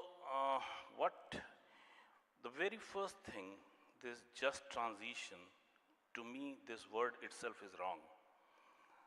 Your just is not my just. You say something just and it may not be just for me, because each one has its own just, its own need, its own requirement, its own view, its own economic considerations. So this is a word which is wrong. I mean, I'm not going right now into the deep detail of it, but what I'm saying is, if you consider what West is saying us to follow and what we are doing, so this is something which we have to see. I mean, to me, this word itself should be sustainable and what we say, renewable, sustainable, and affordable transition. That should be the real definition of a transition. Now, if you go to this, for the SADC country, because the topic of today's discussion is, I do not want to distract from that. So the topic of today's discussion is that what will be the role of this so-called just transition on the SADC country. This SADC group, you must be knowing, is built up of the 15 countries. And most of the countries of them, they are having their economy is either based on oil or based on something which is not very predictable. So just to think of it, I mean, it reminds me of a conference which I just have attended 2 months back in one of the countries here in Africa. I'll not name it. So I attended that conference, And in that conference, the minister Minister of Energy at a very emotional charged environment, he said that what it is going to happen if I don't do this energy transition. What will happen? My country, my economy, 95% of my GDP and 95% of my economy is based on oil. If I don't do this, if I don't produce, my children's, my brothers, my sisters are going to die anyway. And I want them to die full stomach. I do not want them to die hungry. Okay, so even if this thing happens there, and if this is creating some environmental impact, which is again a question. I do not want to go there. As a scientist, it actually pricks me when I'm talking about. This is again a question, and world is actually truly divided into half, I'll say. The people who believe on this global energy or global climate warming, and half of the people who do not. I'll just leave you here just for this, because most of us, most of our colleagues, they don't understand the difference between climate, environment, weather, and atmosphere. These are four different things, and we are, most of the time, we are mixing them. They are very different. Now coming to Africa, 9% of the total world's recoverable or the remaining reserves are in Africa. And you'll be surprised that 70% of the oil what Africa is producing is going out. 96% of the gas which you are producing is going out. Who's taking that? Those people who are teaching you energy transition. Those people who are telling you, don't do that. Just go to Germany. They have increased their purchase of the coal from South Africa. See that what is happening in UK. See that what is happening in US. They are opening the new licensing round in Gulf of Mexico. This in UK, they are opening up. He's an Indian, Rishi Sunak. So he has opened up new LNG. So what is happening? Why this dual policy for the SADC and for the others, for Africans, and it's not applicable for them. So this is something we have to do that. It's not that. I mean, science will prove it after some time probably, that probably we are not the culprit. We can just create a small climatic change around us, but probably we are too small and we are taking too much of the responsibility that probably we are changing the whole world. I mean, just for example, let me tell you that before you, when you were not existing on this earth, on that time, 3 times the ice age, my geoscientists who are here, they must agree with me that before you, 3 times the ice age has come. One has happened when the dinosaurs were here. Has dinosaurs done that climate change? So these are some things, these are some questions which we have to really think. Is it something hype is being created? But anyway, I'm not going there because this is not the topic of this today. So this is something which all of us have to understand. And probably this is especially for Africans, this is something to think that why we are the products which we are having, the economy which we can build ourselves for our own children and for our own family, why we are giving our destiny in the hand of the others. It's not fair. So I'll just leave it here. I may come again for something.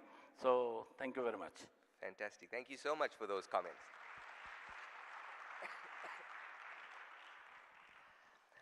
I think it's been well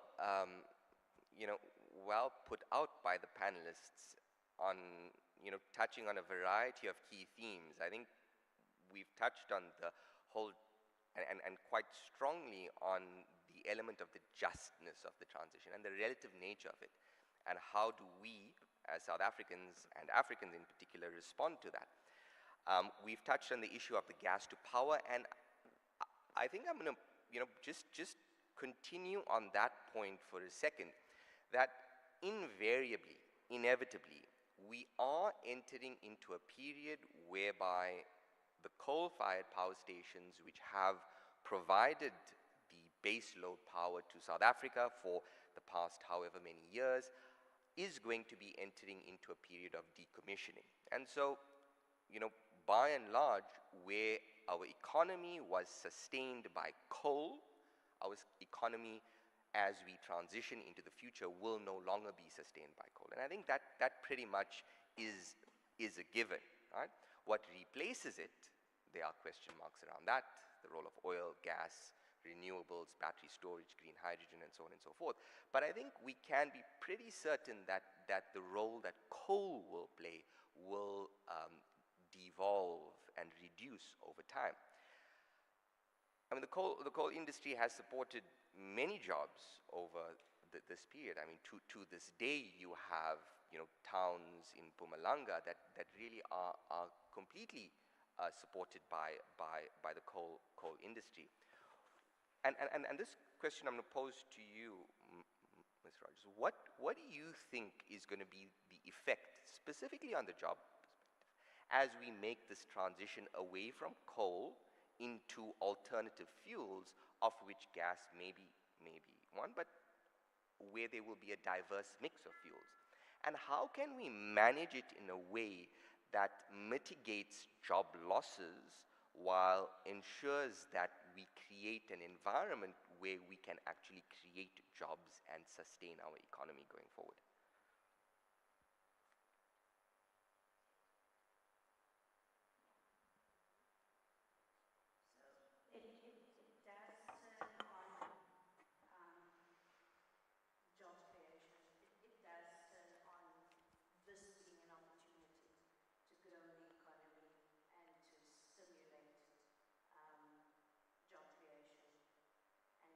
Deal with unemployment as well as energy poverty.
there will be job losses in that scenario. So again, it turns on an energy mix, the necessity for an energy mix. That's where you stimulate GDP growth. That's where you stimulate job creation.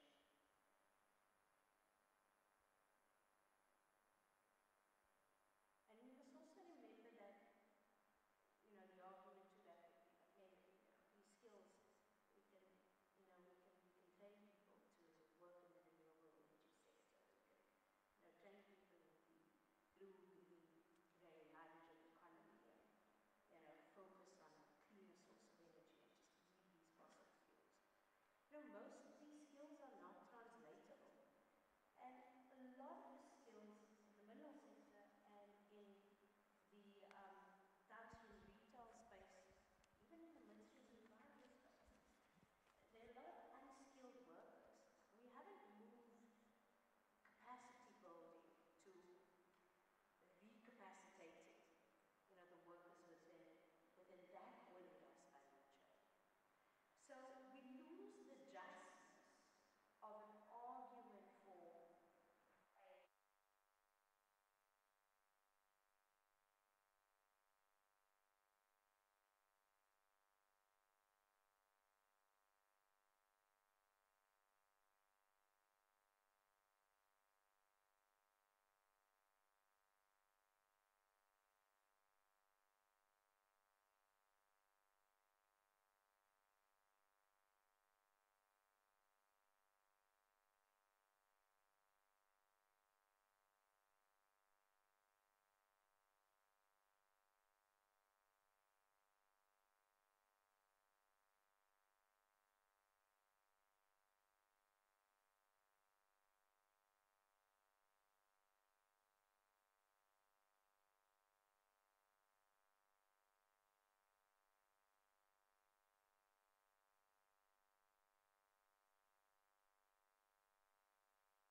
Thank you so much for that.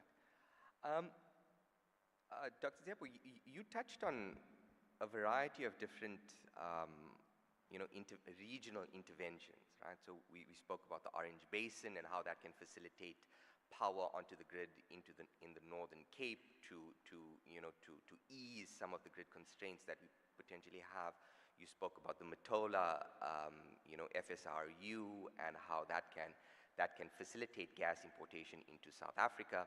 And really, if you look at the SADC region in particular, we actually have a history of regional energy integration, right? We have the ROMCO, which is a regional energy project. We've got the SAP network, which is a regional energy integration project.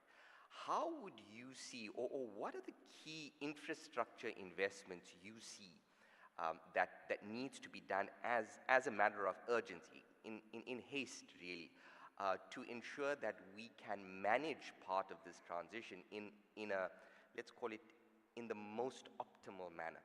Because clearly, supply and demand isn't necessarily in the same place, and therefore regional integration makes a lot of sense. So what are some of the key interventions that you would see from a regional integration perspective that can unlock a value from an infrastructural development perspective? Thank you very much. I think for me, it's going to be transmission. It's going to be critical. Transmission lines for electricity, but also transmission pipelines from a gas standpoint from one country to the next or one region to the next. I think that regional integration that you are seeing, perhaps in Europe, makes a lot of sense for the continent and the region now. But I think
Absolutely. I think having access to energy that is affordable, energy in the form of be it molecules or electrons, is an absolute necessity if we intend on building and enhancing the industrialization of our country and the region in order for us to be competitive. Right? I think competitiveness is at the heart of global trade. If we intend to be competitive as a region, we need to have access to affordable, accessible, secure energy. And in many instances, that actually takes the form of oil and gas. Perhaps to close, we've touched on, and I think the issue of the justness of the transition, has been a key theme today in our conversation, but it's also been prevalent in many of the other presentations as well as panels. But perhaps, if we had to look at where we are as a country, considering the finds, the natural gas, or actually the oil and gas finds that Namibia has made, the gas finds that Mozambique has made, and the opportunities that's there. I mean, how would you, I wouldn't say prioritize, but what would be your focus within the energy trilemma of, environmental sustainability, energy access, energy security, energy affordability? What would your priority be for us as South Africans where we are right now in order to facilitate, let's call it, progress in this regard?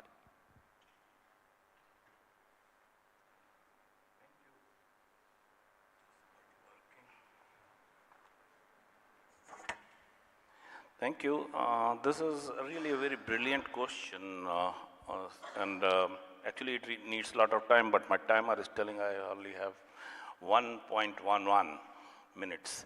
So what I'll say quickly, as a World Bank estimate, with the report which recently is being published, for your just energy transition, you require $125 trillion in next coming 25 years. Can you afford it? Do you have that? Who will give that money? So the question is, you are trying to push a wall. Every day morning you come and push a wall, and in the evening say, oh, I've done a lot of work, but this wall has not moved. So what is the fun of doing it? You should do something which is doable. The thing, that a very simple example, like fire. Fire can heat up your house, it can cook your food, it can burn your house also, if not done properly, right?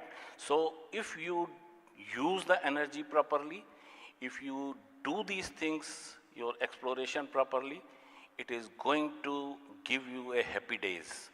But if not done properly, certainly it is going to destroy you. So it's not the energy which is a culprit. You are finding a wrong culprit. It's not that. You have to do the things properly. Like fracking, people talk. I mean, I can talk whole day about all these topics. So, like fracking, like your exploration, people are talking of seismic surveys. There are NGOs who are stopping it, doing it. On one side you are stopping it, another side you are cursing to government for doing this level 8, this blackouts. Why? On one side, if you will not allow the energy to come, this is going to happen. Tomorrow it will be level 10, I'm sure, if you will not allow this thing to happen. You cannot keep a country on ransom by saying, no, I'll not allow this Karoo gas to be exploited, when you are having something like a 325 TCF of gas sitting on. So just think about it. I mean, these are some of the issues. In coming 25 years, in 2050, 2 billion young person will be on the ground who will be at least aspiring to have a two-wheeler, if not four-wheeler. Why you want to curtail their aspirations and their dreams? No, we don't have any right to do that. So time is up, it says. So, but I can keep on talking. Thank you very much for giving this time. Thank you. Thank you. And there's a final comment that Dr. Chepo will make before we close today's session. Okay, thanks.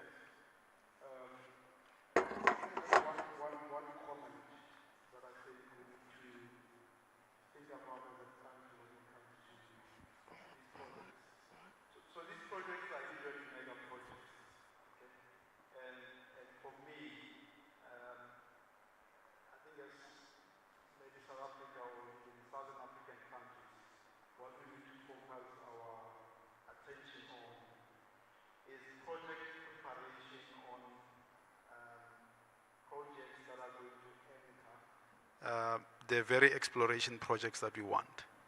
Because if you don't prepare these mega projects properly, if we don't go to the DBSA and increase the allocation on project preparation, then you are going to have a disconnect between exploration and the projects that are going to anchor this exploration, because you won't agree on a gas sales agreement, you see, if you don't have a well-prepared project. So that's number one. So as a country, as South Africa, we need to think about that, and any SADC country needs to think about that. But lastly, we need to think about how our savings as South Africans are connected to these projects. You see, the issue that we have now is that you have a very deep financial markets in South Africa, but the connection to the real economy is not as strong as you'd want it to be. So you need to ask yourself a question: what are you doing with your pension funds as a country in relation to investment in projects that are linked to ensuring security of supply and anchoring the exploration that we have? I mean, if you want to see an example of an entity or a DFI that is doing well in this regard that needs to be supported, is IDC. Renergen that came here, phase 1 and phase 2, funded by IDC. Kinetico as well, as indicated in their presentation, IDC. So if we don't take a value chain approach as a country and as a region in relation to exploration, we will have these fines, and these fines are not going to be anchored through projects that will be using the fuel that is coming from these. So I just wanted to say that's one focus area that we need to have as Southern African governments. Thank you. Fantastic. Thank you so much to all the panelists. I think just to round up the discussion, we as a country are invariably experiencing a variety of different crises. Electricity crisis, very soon we'll have a natural gas crisis, we have a job creation crisis, we have an economic growth crisis. I think in many respects, having energy security, having energy that is available, accessible, with the resources that we have, with the resources that's in the ground, is actually a incumbent upon us as a nation to not just utilize appropriately, but to utilize in relation to the very needs that we have as a country. And so I think the message has come out strongly today, and it's come out strongly in many of the panels that we've seen, that we have to make the right decisions for ourselves, and we have to take ownership of those decisions in creating a future that is prosperous for South Africa. So thank you very much, colleagues, for your contribution, and I will hand over to the program director. Thank you.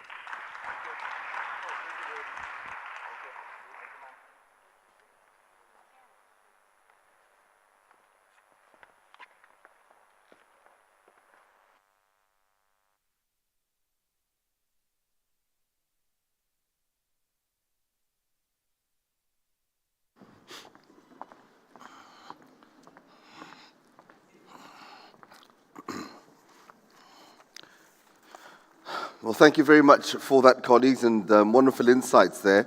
Our next panel discussion is going to be speaking about capacity building, skills development, and maximizing local content.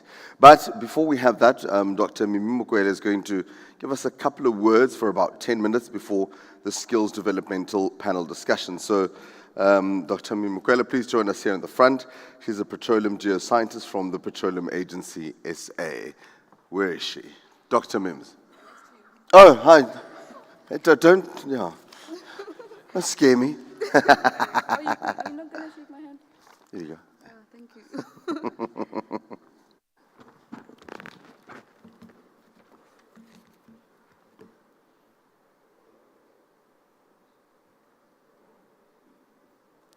All right. Good afternoon, everyone.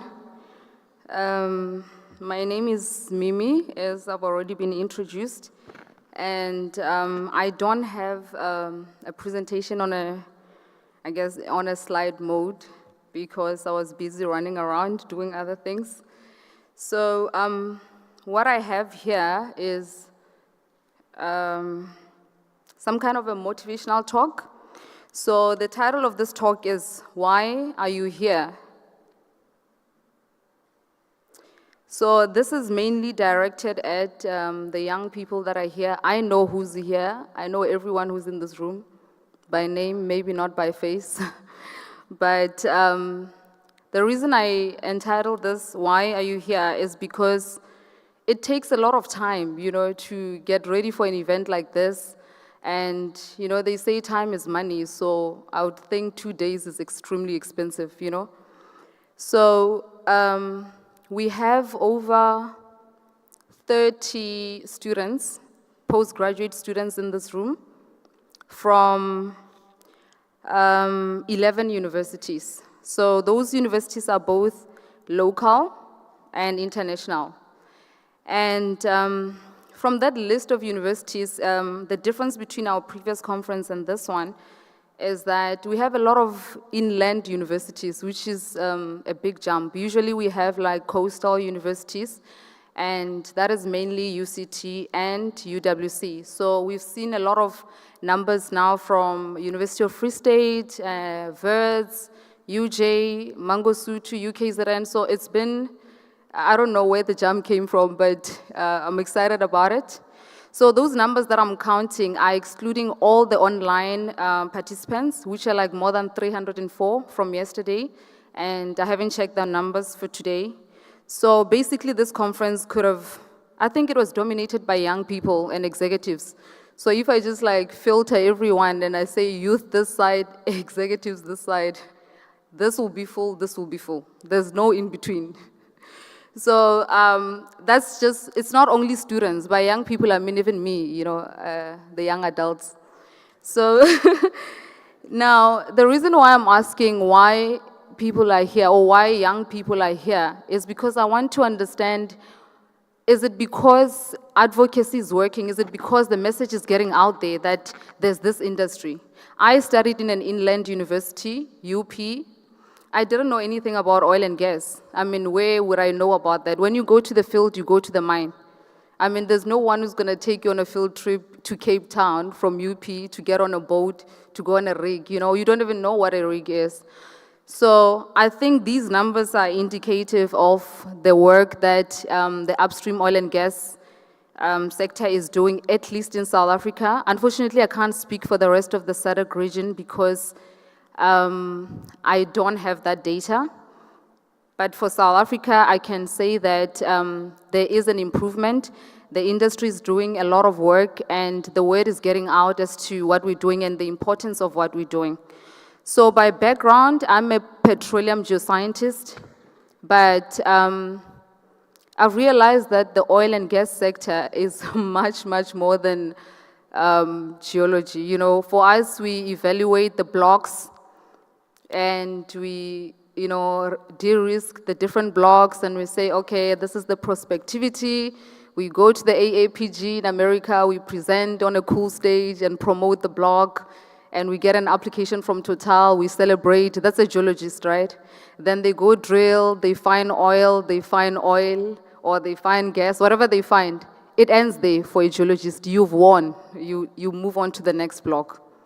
So for me now, in the past year, realizing that there's much more after that, it's not really a win after that. There's a lot more that happens, which is now the whole value chain. So I found myself trying to understand if my passion is field related or if it's industry related. So I just want to encourage young people to, you can't know everything right now. Wherever you are, if you're a student, you can't know where you want to be, especially in the energy industry. But the first thing that you should do is what you've done now. Like, keep doing what you're doing now. Show up, whether it's because you're curious, whether it's because you saw people go in that direction, or, I don't know, maybe you got lost and you ended up here. It's fine. You stayed for 2 days, so that means the content kept you here, right? So I would say that is the first thing that you should do. That is the right attitude, right, in terms of the industry. In South Africa, we have about more than 40% unemployment. We have more than 40% unemployment rate in terms of youth. which is a lot. It's frustrating. I've been unemployed, I know, right? You are educated and then it gets out of your control now. You can't force someone to hire you. But what I've realized is that frustration will get you to make a lot of mistakes, blame a lot of leaders, say a lot of things. You have a lot of solutions and a lot of complaints because you're on the other side. Then you get the job. And then you realize those solutions that you had, when you were unemployed, they're just theories. Like, they're not applicable. Not really. You have to empty yourself now and learn, like, new things to say, okay, so this is how things work. It gets a lot of people frustrated. Some people quit, they change industries, they change careers and so forth.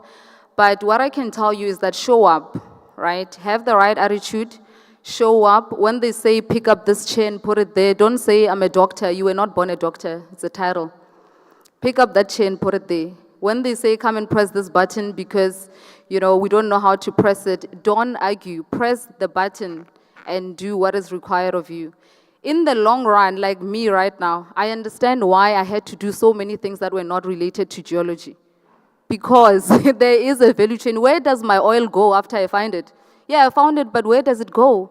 I didn't know it comes back to me through petroleum jellies at home or petroleum, what is this? Yeah, what is it called? Vaseline, that thing, yes, right? And all these plastic things that you use at home. I'm like, okay, so it came back to me. This is my oil, basically, right? I discovered this. So that's where now the excitement starts to say, there's a lot that you can tap into. There are a lot of opportunities. And if you look at the SADC region, on the East Coast, you've got a lot of gas potential from Tanzania, south of Dar es Salaam, all the way to Mozambique, all the way to us, Durban Basin, Zululand Basin. You've got a lot of gas potential. On the West Coast, Angola, Namibia, coming down to the famous Orange Basin now, you've got a lot of oil potential. So which means you can learn a lot from both oil and gas, right? So you don't even need to be at a conference like this. You don't need to do any of that. You can be online. You can just be, like, you can do street education like me. I do street education now. Well, maybe because I'm done with school, but yes. So you can do street education, have the right attitude. There are people in this room who are willing to answer you, who are willing to help you, who actually want you to be their succession plan. But avail yourself. If you're not here, they're not going to know that you exist. So with that being said, I just want to encourage you guys to say, whether you're unemployed, whether you're frustrated because your situation is not where you think it's supposed to be, show up, have the right attitude, and do what you need to do. Like, you're going to learn more from the street than from the books. And you should trust me when I say that, because I know I did it, right? So I'm happy that a lot of you showed up. And I hope you do take the time to go back and watch the entire conference and understand what it means to you, what it translates to you, where you want to be, where you want to see yourself. If your passion is mainly science or accounting, or if your passion is mainly industry related. If it's industry related, you are in luck. For me, my passion is the industry, the energy industry. Whatever I do, I must be within the energy industry, right? So if someone puts me under mining, I've been there, but that's not my passion. I'll do it because, like I told you, pick up the chair, put it there, do it, right? But I wouldn't really enjoy it because that's not my passion. I'll probably maybe start doing renewables and, green metals of the future. I'll find energy within that, because that's my passion is going to drive me there. So figure out what motivates you. Figure out where you want to see yourself. Engage with other people, approach people, all these people who are saying executives. I also wrote executive on my pass. I'm not an executive, but I just wanted to see something. Are people going to come to me and ask me questions? You know what I mean? It was a test. I'm a scientist. I wanted to see something. So all I'm saying is that approach people, speak to people. If you say hi to someone and they don't say hi to you, what do you have to lose? They didn't know you anyways, it's okay. So that's how it started even for me. And I did everything that I needed to do, and I unlearned a lot of things from school, and I learned a lot of things from people on the ground. And I advise you guys to do the same. And follow us on social media, please. Thank you.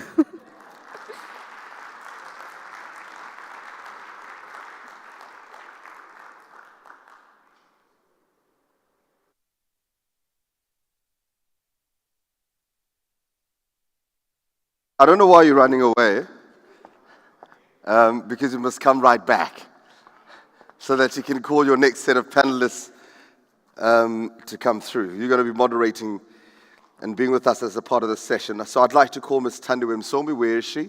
Ms. Tandiwe, let's give her a huge round of applause. So please come to the front. Dr. Mimi, please come to the front as well and join us. Advocate Ibrahim Hendricks, please come through and join us. Ms. Nilian Mulemi, please come join us here in the front as well. Professor Raymond Durham, please join us in the front. And Mr. Bonga Makanya. Let me see if is that my full panel?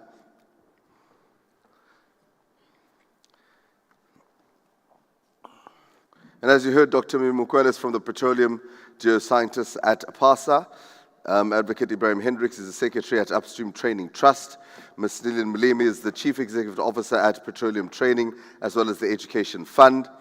Professor Raymond Durham is the Professor Emeritus at the School of Geoscience at the University of the Witwatersrand.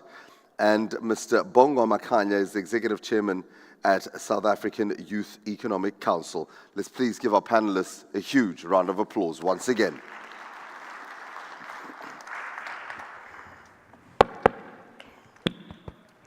Thank you so much, Program Director, for that introduction. You saved me the job of introducing all of my panelists who have quite long bios, so thank you for that. And I must say, I think today this is the first panel discussion with all the seats filled, and we've got young people, we've got women, so can we please give our panelists a round of applause? Awesome. So this panel discussion, I think, wraps up the entire conversation that we've been having for the past 2 days, because we've been talking about the opportunities that exist. We've seen the seismic maps and where the wells are and where the gas and oil has been found. But none of that potential can actually be unlocked if we don't talk about capacity building, if we don't talk about skills development, as well as localization of the upstream industry going into all of the other midstream and downstream industries. So I think this is a critical conversation that we're going to have today. And so I think the scene has been set. There's been so many projects and discoveries made just recently by Kinetico, and we had the CEO today come talk about some of those discoveries. But if we had to, I guess, draw it back to capacity building and what that means for all of these discoveries that are being made in the industry. I'm gonna start off with Bonga and Ms. Nilian to talk about how we can ensure that we actually build a conducive legislative environment for all of these discoveries that we've been making to be fast-tracked and to also go into production in a way that creates opportunities. And I mean, in our country, we've got the Upstream Petroleum Resources Development Bill that is currently out, and we're waiting if that'll be passed in Parliament. And I know in Namibia, there's been quite a few calls by organizations like the African Energy Chamber to look at integrating fiscal stability clauses in the Petroleum Act to ensure that oil and gas companies that do invest know that no matter what happens in the country, their investments are secured. So I guess we'll start off with you, Lillian, and then go on to Bonga to talk about what the impact is of legislation and lawmakers and policymakers in unlocking the value and the capacity in the sector. Thank you very much. A very warm greetings from Namibia. I haven't been at a platform where Namibia was mentioned many times. So you can imagine that every time the panelists mention Namibia, if I had cookies, there will be cookies for everybody in the room. We also bring you the joy that you've mentioned repeatedly here in the conference, the joys of celebrating discoveries of oil and gas that are very elusive. We have been looking for commercial discoveries of oil and gas in Namibia for many, many years.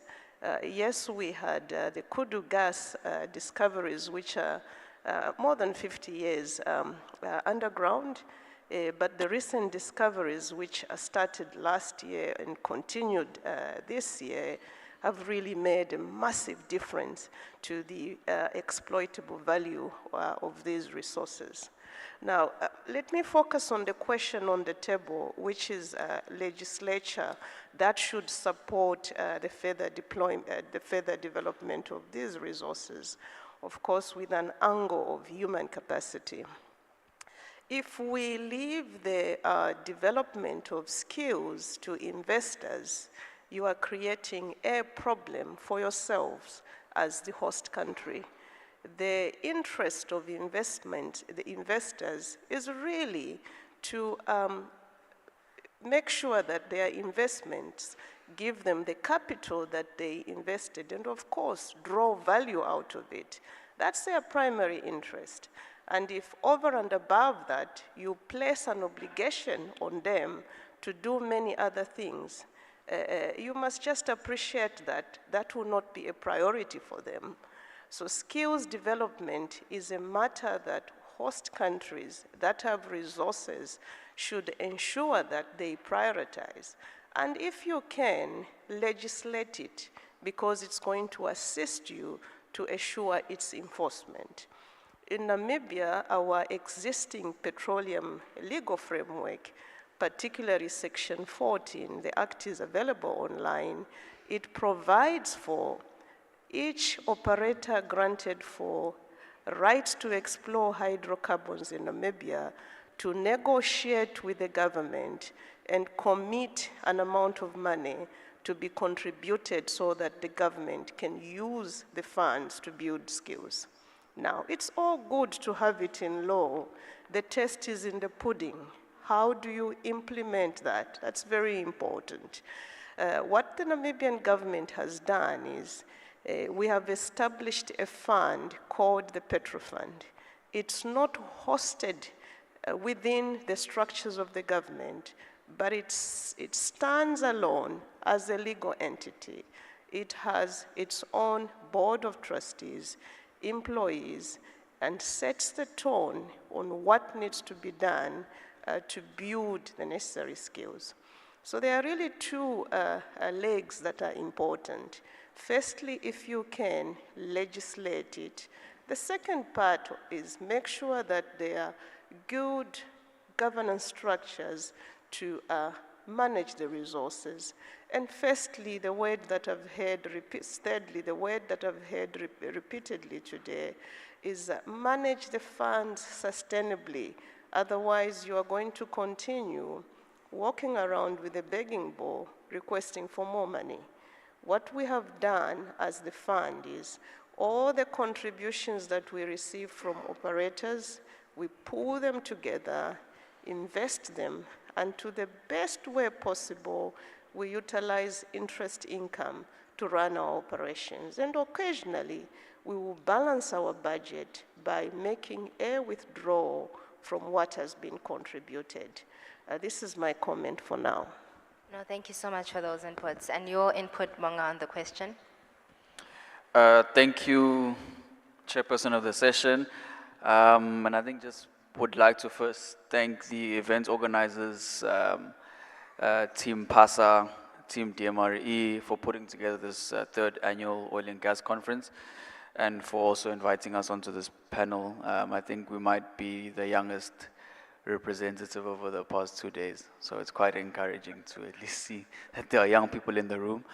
But in terms of the question of how can we create legislature that speaks to promotion of oil and gas projects in South Africa, I think, of course, you need a very strong foundational, legal foundation and legislation.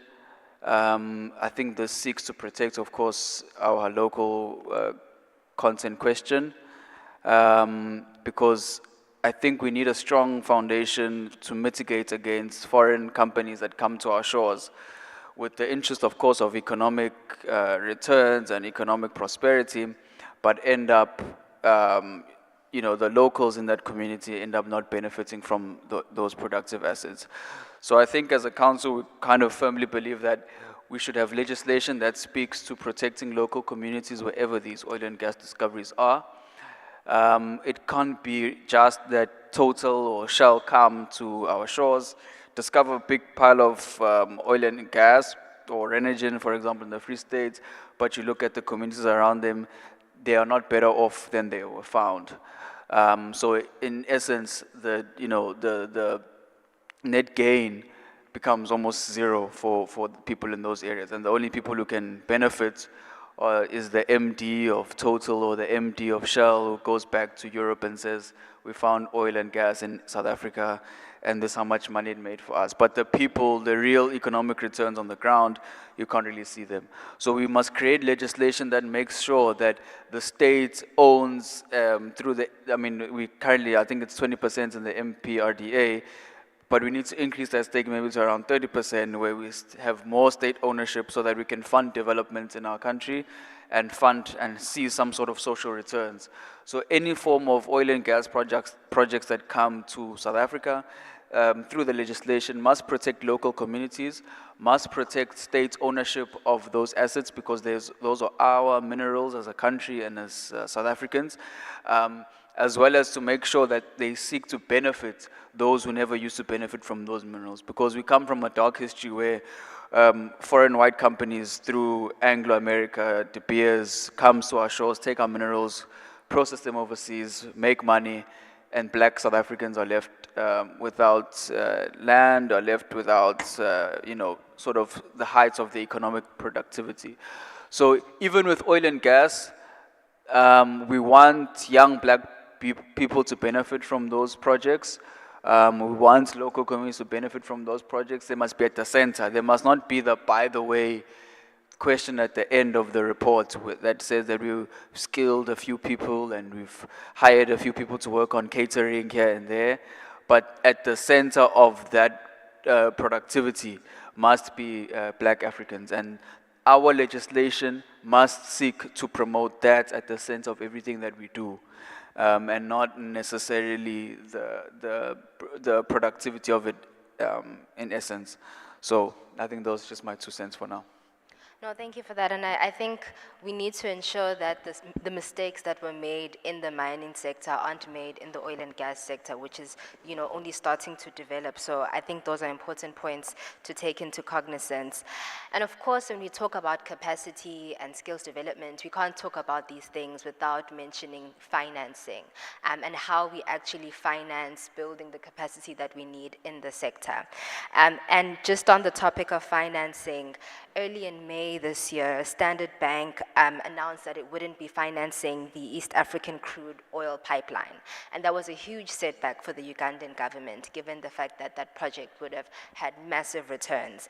And so in an anti-non-renewable sources of energy global environment, how do we navigate that, and how do we maybe look at leveraging on our development banks and other financial institutions to finance the oil and gas sector if global and big banks are unwilling to? And I think I'll pose the question to Professor Ray as well as to Mimi. Right, thank you. It's true that there's a lot of backlash against, you could say, oil and gas. And in the academic environment, we sit in a situation where, of course, a university is a place where you have robust debate, people speak their mind, and there are members of our community who've demanded that WITS should, for example, disinvest from any fossil fuel company, any extractive industry company. And WITS was, in fact, originally the South African School of Mines. The first 3 professors were geology, metallurgy, and mining. And there are people involved in every school, every department, even if it's law or art or history, involved in the extractive industries. And so this is a real issue that we have to deal with, the public perceptions and also the perceptions of students. They don't want to be involved in something they're almost embarrassed to speak about. And if somebody says, well, what are you studying? And you say, well, petroleum, engineering, and there could be a pushback back against this. So what has happened at our university, in fact, we've appointed a deputy vice-chancellor, well, what they call a pro-vice-chancellor, which is the advisor to the vice-chancellor, and his title is of climate change and inequality.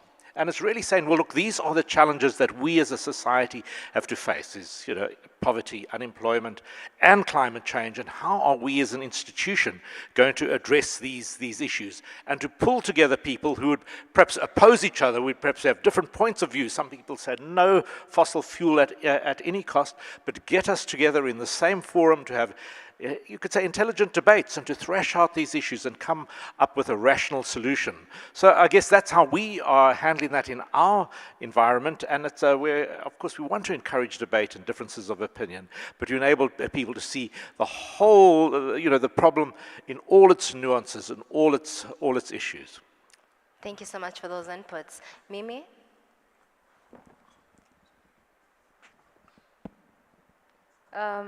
Thank you, Star. I don't know if they've told you, but I'm a petroleum geoscientist. I'm not a financial or anything. But anyways, okay. So for me, this is my opinion. So from this conference, I've seen that the main goal is, how did Guyana do it? You know, how did they grow their GDP from, I mean, like it shot by 62%. Or more than 62%. That spike is actually devastating if you compare it to our GDP, you know. So the main point of this conference, I guess, was to show us that oil and gas is here to stay. Like, there's really nothing that will stop the development of oil and gas. And even if certain countries, like for example, our country, and Namibia, we've got the same resources or geological structures or whatever, but you can see Namibia is unlocking, and we are busy battling legal, I guess, NGOs or environmental lobby groups and whatnot. But does it mean that there's no oil and gas? Does it mean climate change is in South Africa? Does it mean financing won't happen in South Africa? Like, do those things only happen in Africa and South Africa and not in countries like Guyana? Guyana is also a country like that is dominated by black people as well. They did it and it worked. So for me, I would say, talk to Paul Italy Taylor and ask him, do we have financing for oil and gas? Like, actually, after this panel session, go there and ask him, like, is there still financing for oil and gas? I'm sure he'll tell you yes, which is why I'm still saying the youth must still jump into the industry, because this is not an industry that is going anywhere. Even if you see the numbers, they'll say by 2050, the haircut is gonna be like from 80% to 60%. So don't we wanna be part of that 60%? I would say yes. You're telling me that we want to be part of the 20% that is going to be left out. No, we still want to be part of the 20%. We actually still want to be part of the 10% at the very end, or the 5% at the very end. Why not us? You know, so for me, I feel like the industry is going nowhere. And yeah, I don't want to say anything else about environmental lobby groups. I'll close it there. No, I think your sentiments are quite important, and perhaps I should also throw the question to Nilian, because Namibia has been able to fast-track so many oil and gas discoveries, and the question of financing, for whether it's a young person who wants to get into the sector or even big business, how has Namibia been able to solve that financing gap, especially in an anti-non-renewable sources of energy environment? Thank you very much.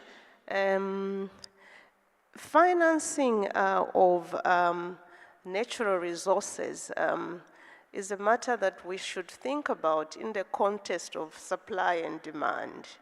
I've been in South Africa for 3 days now. I have been reminded something that I don't think about or experience at home, which is energy crisis. You suddenly are in your hotel and power is cut off. Firstly, you get surprised. You want to look for the quickest exit out of the building, because in Namibia we don't experience load shedding. So there is a huge demand of energy on the African continent. We can crunch the numbers, and speakers that spoke yesterday and today are warning us that it is a crisis. And if we don't act with the agency that it deserves, we are going to literally constrict everything that is linked to energy. We all came here using cars, they were driven by energy. The systems that we have here are working because of energy. We had our breakfast, lunch through to dinner because of energy. Everything is linked to energy, so there is a huge demand for energy. And where there's a demand, capital does not shy away from, realizing some value out of that. For example, in Namibia at the moment, the discoveries that were made by Total and Shell, Total only has committed more than 50% of its global exploration budget to exploit those resources. So that demonstrates to you that there is money to channel towards energy projects. Of course, it would only work if a couple of ingredients are in place. Your laws have to be attractive, and everything else that attracts capital has to be in place. So my comment is, funding is available if there is a demand and you provide a conducive environment for that particular project to thrive. And the other leg, since this conversation is about skills, you cannot build skills without dedicated funding. Again, without dedicated funding, we can all talk about skills development and it will remain a pie in the sky. And a case in point here that I would like to demonstrate, which Namibia has done, having dedicated funding available that will assist to address particularly industries that are as vast as oil and gas. There must be a deliberate strategy put in place where you reserve funding which can assist you to build skills. Once these resources have become viable, they are attracted, the rest of the other funding will generally go towards that industry. We foresee in Namibia that the services industry and logistics industry are going to thrive. And risks associated with those industry is somewhat low, so we expect the banking sector to also jump on the bandwagon and finance several projects that are associated with those industries. So once de-risked, the rest of the capital will naturally follow those projects. Thank you so much. And I think building on from the topic of financing skills development, I want to move on to you, Advocate Ibrahim. Your role obviously is at the Upstream Training Trust, and training trusts have been so important to ensure that we're able to fund the skills and education of our future petroleum engineers and other professionals in the sector.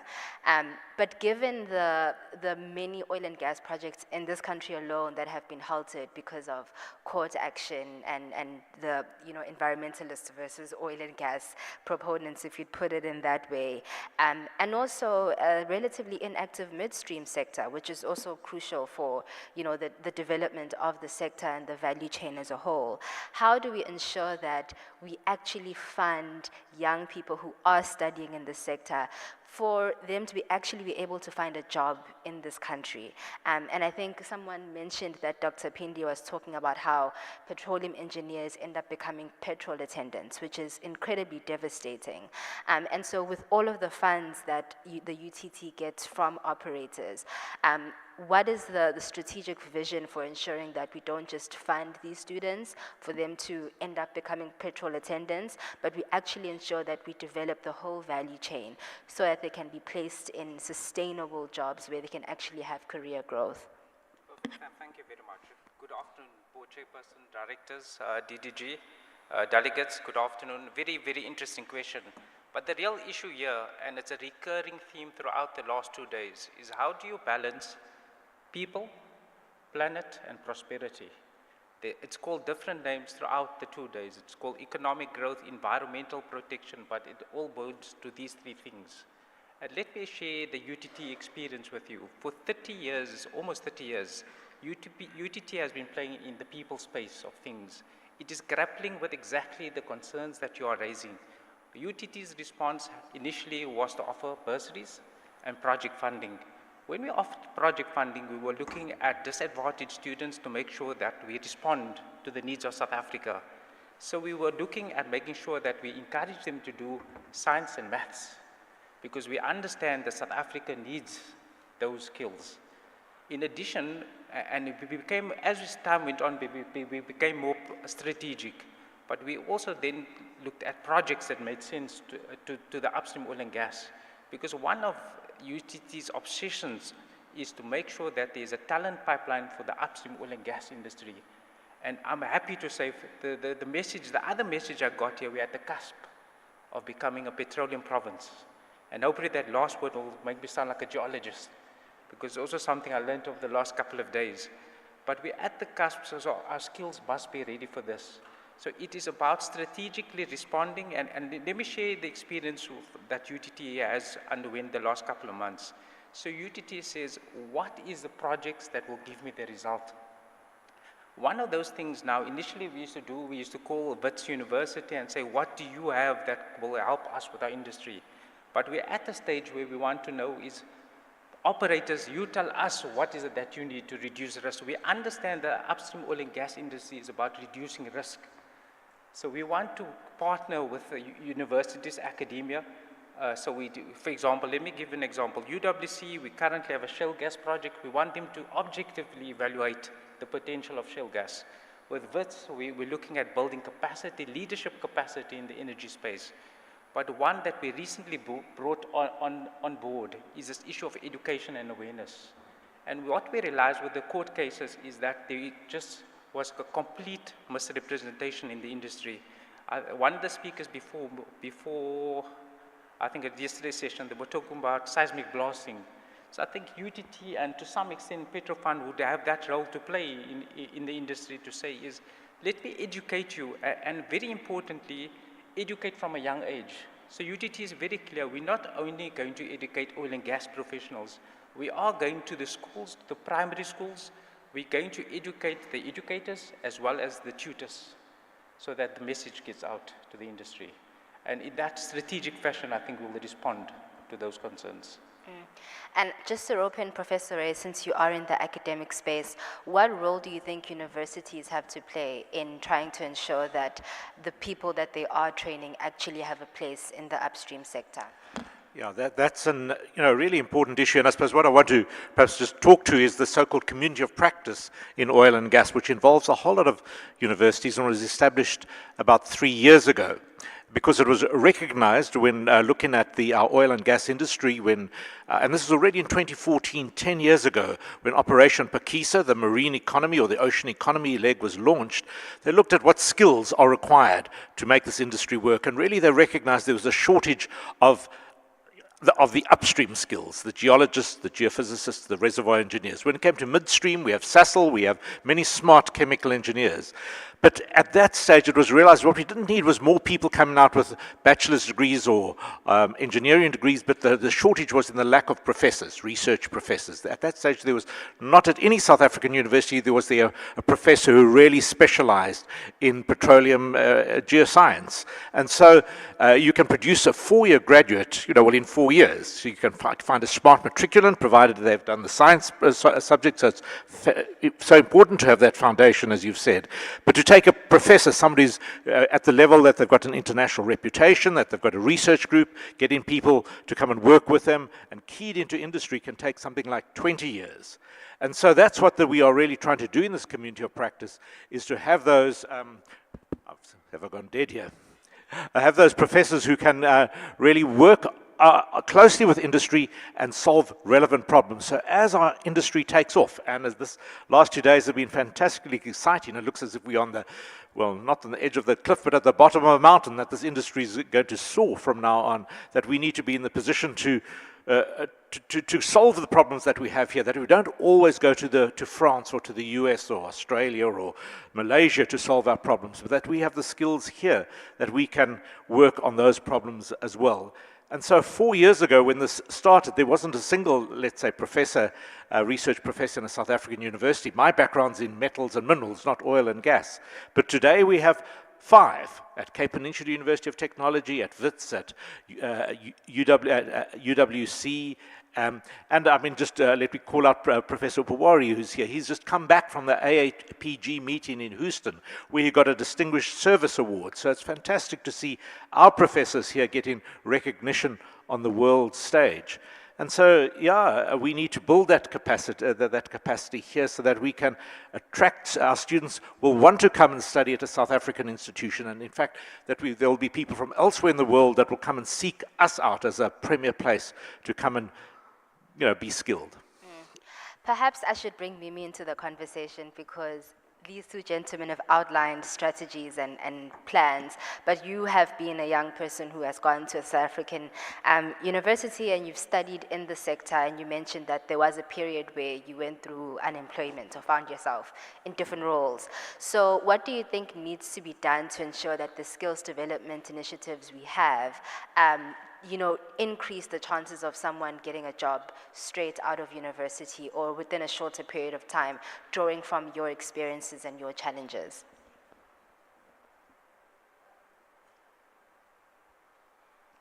Thank you, Star.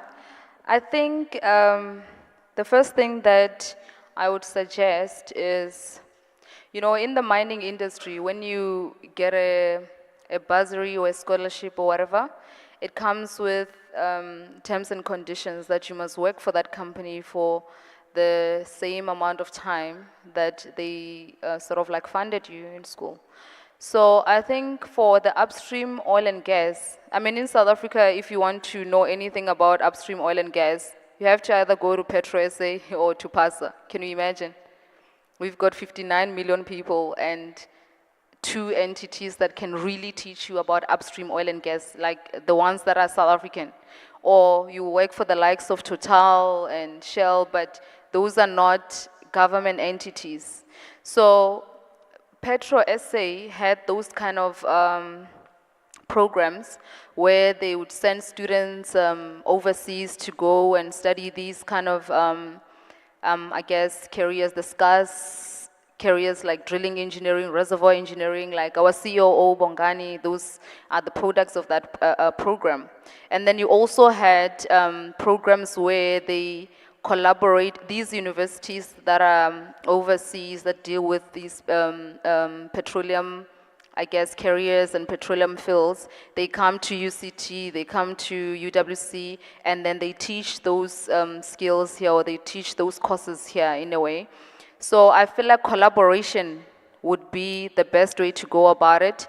And I feel like even applicants, like when you're an operator and you are applying for an exploration right, a permit, whatever, for me, in my opinion, there should be some kind of a clause that says that you must host a student, an intern. The intern can be paid by by Petrofund.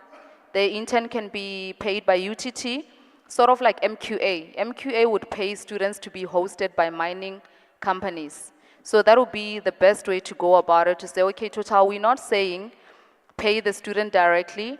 We're not saying Shell must pay the student directly, but we are saying we will pay the student as UTT, we will pay the student as a Petrofund, and that way the value chain is like complete, because now you don't have graduates who are stuck with the skills that are already like almost useless because you're not in the production phase. You can't go to Nigeria and get a job there. You're not a Nigerian citizen. Like, I feel like if they do that, the multinationals have they've got, what is this, oil blocks or exploration rights everywhere, right? So they can definitely host you somewhere.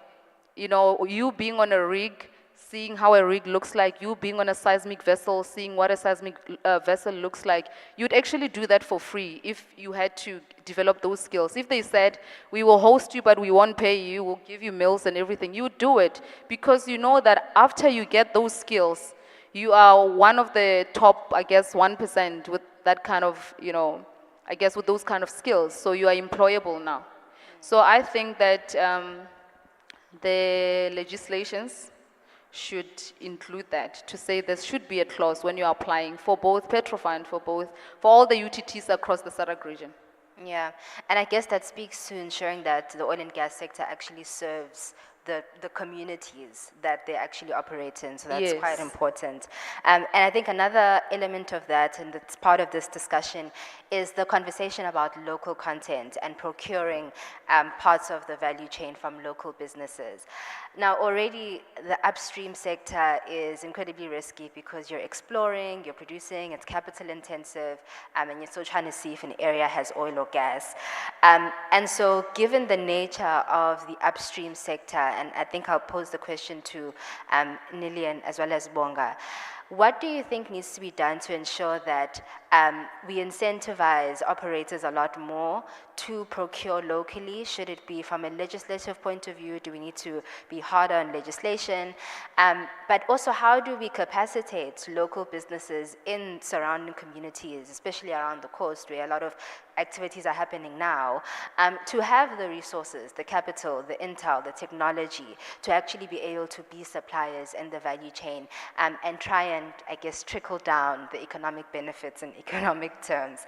I think we'll start with Nilian on that question. Thank you very much. Let me first and foremost, if you allow me, touch on the issue of training for an industry that doesn't exist and having a challenge of what you do with the skills. Namibia has had that classic case. Remember, I mentioned that we've had a training fund for nearly 30 years, and the training fund has been active and training personnel that we're looking forward to getting a job. So exactly the way you've put the problem is the problem that we had in Namibia. And we had to think of ways of resolving that problem because we did not want the skills to become obsolete. And this is what we did. We introduced a funded internship program for those that we had granted opportunities to specialize in oil and gas programs. We collaborated with employers and incentivized them to give a 12-month employment opportunity for our graduates. And we mentored the graduates. It worked like magic. None of them at this stage are unemployed. So we managed to retain all those that nearly, or except 3, because we've got the numbers, all those that we had granted opportunities to specialize in oil and gas were all retained in the industry because of that. The other aspect that we were exploring, and we wanted to pursue that aggressively, was to collaborate with host countries that have oil and gas and have MOUs that will allow our graduates to secure employment opportunities in those countries. Remember that operators operate in jurisdictions. You can force operators to take your graduates, but they will not be able to do it because they are operating in a country that has dedicated laws on local content. So you can best do it by using G2G collaboration.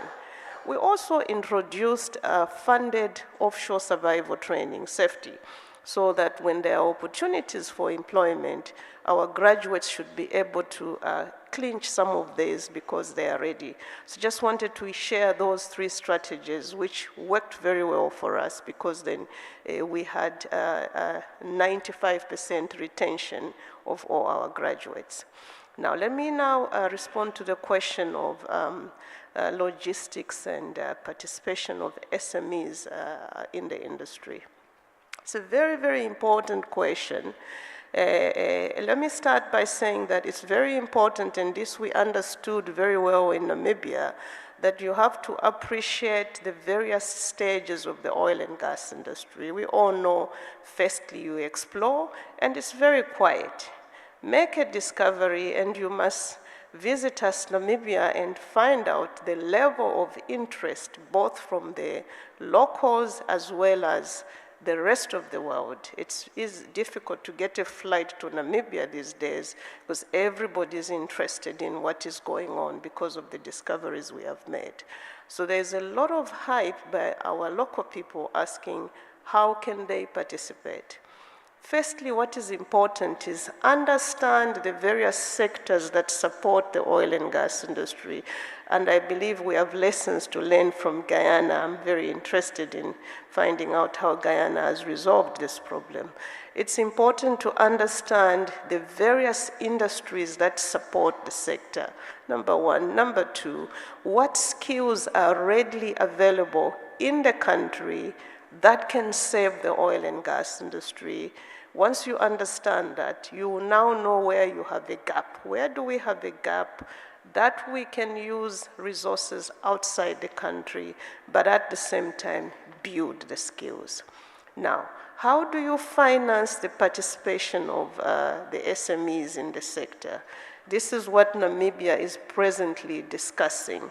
Do you create a dedicated pool of financing that you can then use for the local personnel to participate? We haven't answered that question, but it's something that we are going to have to do because the sector is so big and funding will be key to allow the SMEs to participate. We are not yet there, but I'm sure there are good lessons to learn elsewhere.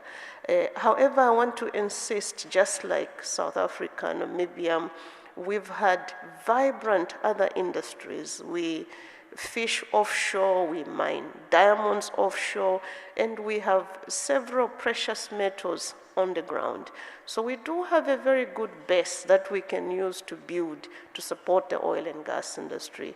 But I'm also going to be very quick to point out that the oil and gas industry is a whole different cow.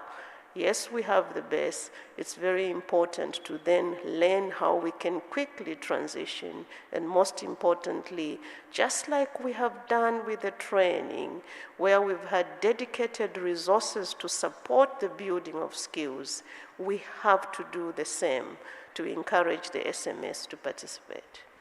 Thank you so much. Bonga? Thanks. So I think firmly, the only way to support the local question. I think use Mimi's mic because we are struggling to hear you. Can you hear me? Yeah. So the only way to support the local question and making sure that SMMEs and local businesses are actually protected in, through these oil and gas discoveries, you need bold and decisive political leadership. And we need bold and decisive political administrators. So the CEOs and the DGs and the DDGs sitting here today in the South African context, whether it's South Africa or Namibia, those are the people that must be at the forefront of making sure that they protect our national interest from the foreign interest, which of course they must be mutually beneficial. And what I mean by that is that we must remember that these minerals and the oil and gas belongs to us as a country first and foremost. So when you come with the requisite skills, whether you are Total or whether you are Shell, and you want to develop those assets, the conditions must be set by us through the political administrators and through the political leadership. For one, I don't understand why we don't have state capacity through PetroSA to develop our own oil and gas projects. I don't understand why PetroSA doesn't have the capacity to make sure that we take the oil out the ground and take it and make sure that it comes to markets, or take the gas out the ground and goes to market. But we don't have that capacity. It's fine. Total does. When Total comes, because we have a mutually beneficial relationship, Total, you have 5 years to make sure that you have a skills transfer plan to make sure that PetroSA, after 5 years, has the capacity to extract the oil and gas out the ground. After 5 years, the asset goes back to PetroSA, the state continues running those assets and developing it for its own people, and not making a private sector-led oil and gas industry which doesn't seek to benefit the South African domestic interest. So we need all of our oil and gas projects in this country to make sure that we do have a functional Petro SA. We do have other agencies such as PASA, who are the one who gives you the rights to take it out the ground. Before PASA gives you the rights to extract oil and gas, they must make sure that you do have a proper skills transfer plan to make sure that the local community benefits from whatever project. And that skills transfer plan, we must see that after a few years, senior engineers, senior managers of the local structure, whether it's Total or whatever, has transferred from French engineers or Japanese engineers to black young engineers who can then take control and run those assets. So that's where your bold and decisive political leadership comes in the negotiation, to say that you can't develop any oil and gas projects in SA without making sure that, one, you have a proper skills transfer plan to make sure that our entities locally, both SMMEs and local companies, are left with capacity through the foreign mutually beneficial relationship. But two, that you end up building local capacity through your SOEs that you have currently, like Petro SA. And this is where the role of DMRE is going to come into as well, to say that they need to make sure that they develop policy that puts pressure on PASA, puts pressure on Petro SA to say you are sleeping on the job if you can't develop an oil and gas projects in SA. It doesn't make sense. Why do you exist then as an SOE if you can't even do the most basic function, right? So, two, young people ought to have an interest in that space, and our political leaders must make sure that there's skills training programs that are designed for them to benefit, and as well as those avenues are there. Because currently, I mean, this is the skills development session, but we're having the discussion last, where half the room is empty, for example, at an oil and gas conference. Those things need to change. And this is where we must hold the administrators accountable, to say that when discussing young people and SMMEs, it must be first on the agenda item. Before the minister's speech, before everyone's things, we have young people discussing, not at the end. Yabo? So that must also then reflect in policy. Before the first agenda item, DG, in your next DMRE meeting, must be how do we develop young people not as an afterthought at the end when you're all now wanting to go home. Yeah, well, so the thinking and attitude around young people has to change. The thinking and attitude around SMMEs has to change to make sure that they're at the center of all of our policy development and strategy and building state capacity through our SOEs. Thank you. Thank you so much, Bonga, for those inputs. I know that we are running out of time, but Sis Unati, if you would permit, can I please take one question from the floor? And then our speakers can wrap it up with closing remarks. Does anyone have a question? If you do, please may you just raise your hand. I don't see any hands. Bonga, I guess you left everyone speechless. So, on that note, I think I'd like to just thank my panelists for all of your inputs. I think we have really left here with some solid ideas on how we can go about building the capacity that we need for the oil and gas sector in the SADC region. So ladies and gentlemen, thank you for your time. Thank you for being an amazing audience. Thank you to my panelists. And congratulations to all the organizers for such an amazing conference. Thank you so much.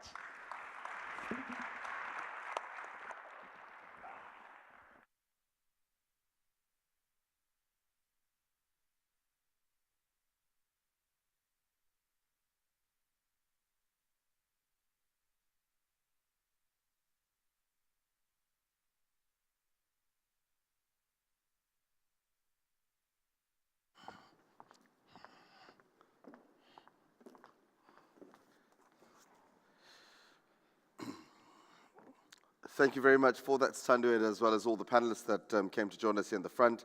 I think the future is sitting in good hands, and you've got youth that are doing so incredibly well. I'm going to call on Mr. Jacob Mbele, who's the Director General at the Department of Mineral Resources and Energy from the Republic of South Africa, to just give us reflections as well as some of the closing remarks for the conference. Let's please give him a huge round of applause and welcome him onto stage.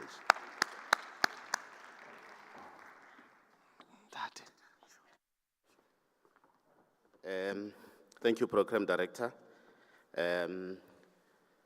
Almost evening, so good evening. Good afternoon, everyone who's still here. And all protocol observed. Bonga, I agree with you. I think you and me and the youth, we must be first next time. We must get an opportunity to come first on the program. I'll make sure. Ladies and gentlemen, mine is a simple task.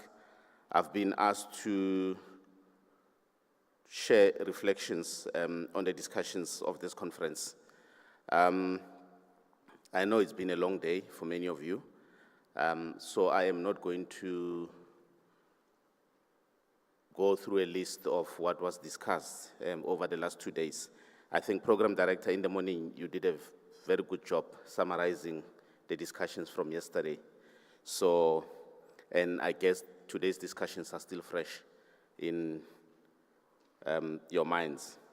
I think what I would like to do, I would like to start by thanking Professor Mohamed Martin for making time and traveling to South Africa to come and share with us Guyana's journey and the key lessons from their country's exploration of oil and gas, which has seen its economy grow by 62.3% in 2022.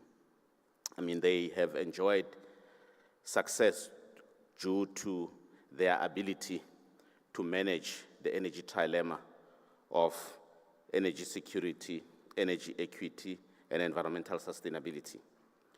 I especially want to thank her for her wise counsel captured in her closing remark. And I quote, basically what she said is that we must not squander the opportunities based on narrow individual or personal interest, for if managed very well, they can present a real chance to change the lives of many, if not transform the country. This indeed, for me, is an important message for all of us sitting in this room. This conference has reconfirmed South Africa's policy position of ensuring energy security and economic development while ensuring reduction of emissions. Minister Mantashe yesterday reminded us that there is no debate here in South Africa about our commitment to move from high emissions to low emissions. The discussions we are having, which I believe is the right and correct discussion to have, is around the pathways that will ensure that we meet our energy security and climate change commitments.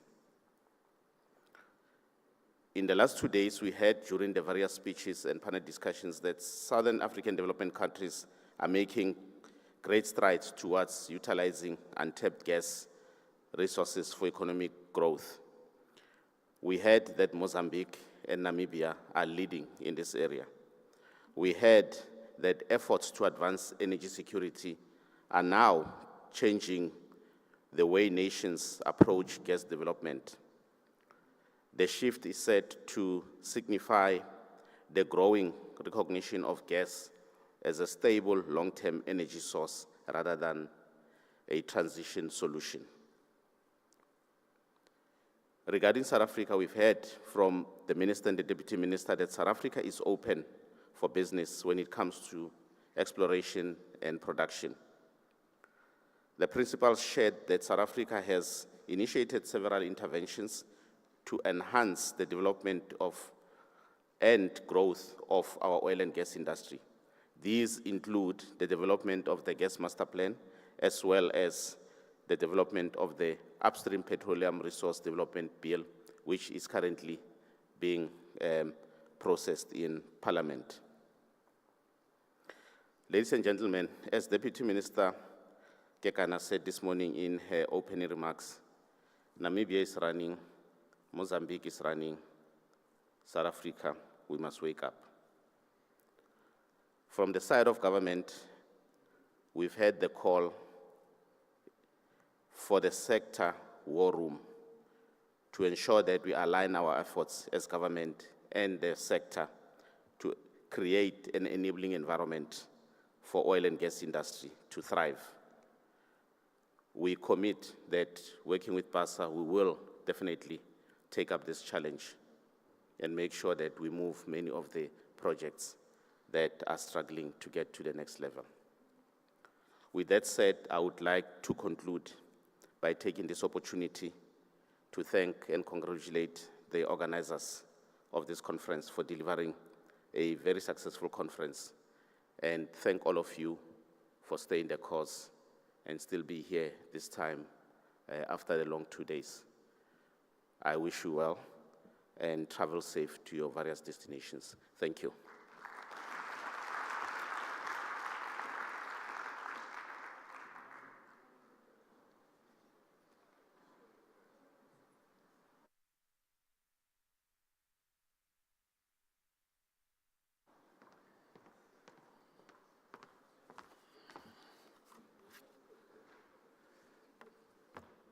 Thank you very much for that, DG.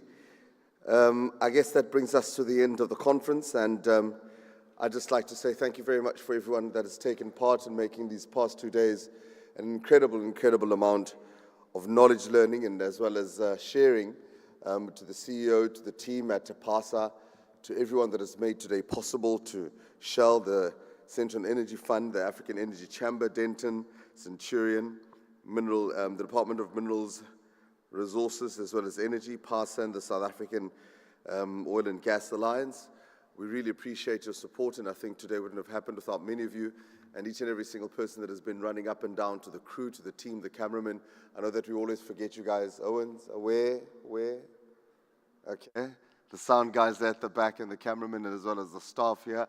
Thank you very much, and thank you for taking part, and hopefully the message goes out loud and wide and clear to the many people that need to hear it and resonates into their ears, and realize that what we saw the other day outside, this can be the solution to many of the problems that we have in this country. So from my side, thank you very much for also indulging me throughout the day and allowing me and giving me the opportunity to be an MC. And I hope you all travel well, travel safely, get home safely. And from my side, Khotso, Pula, Nala, good night. Thank you.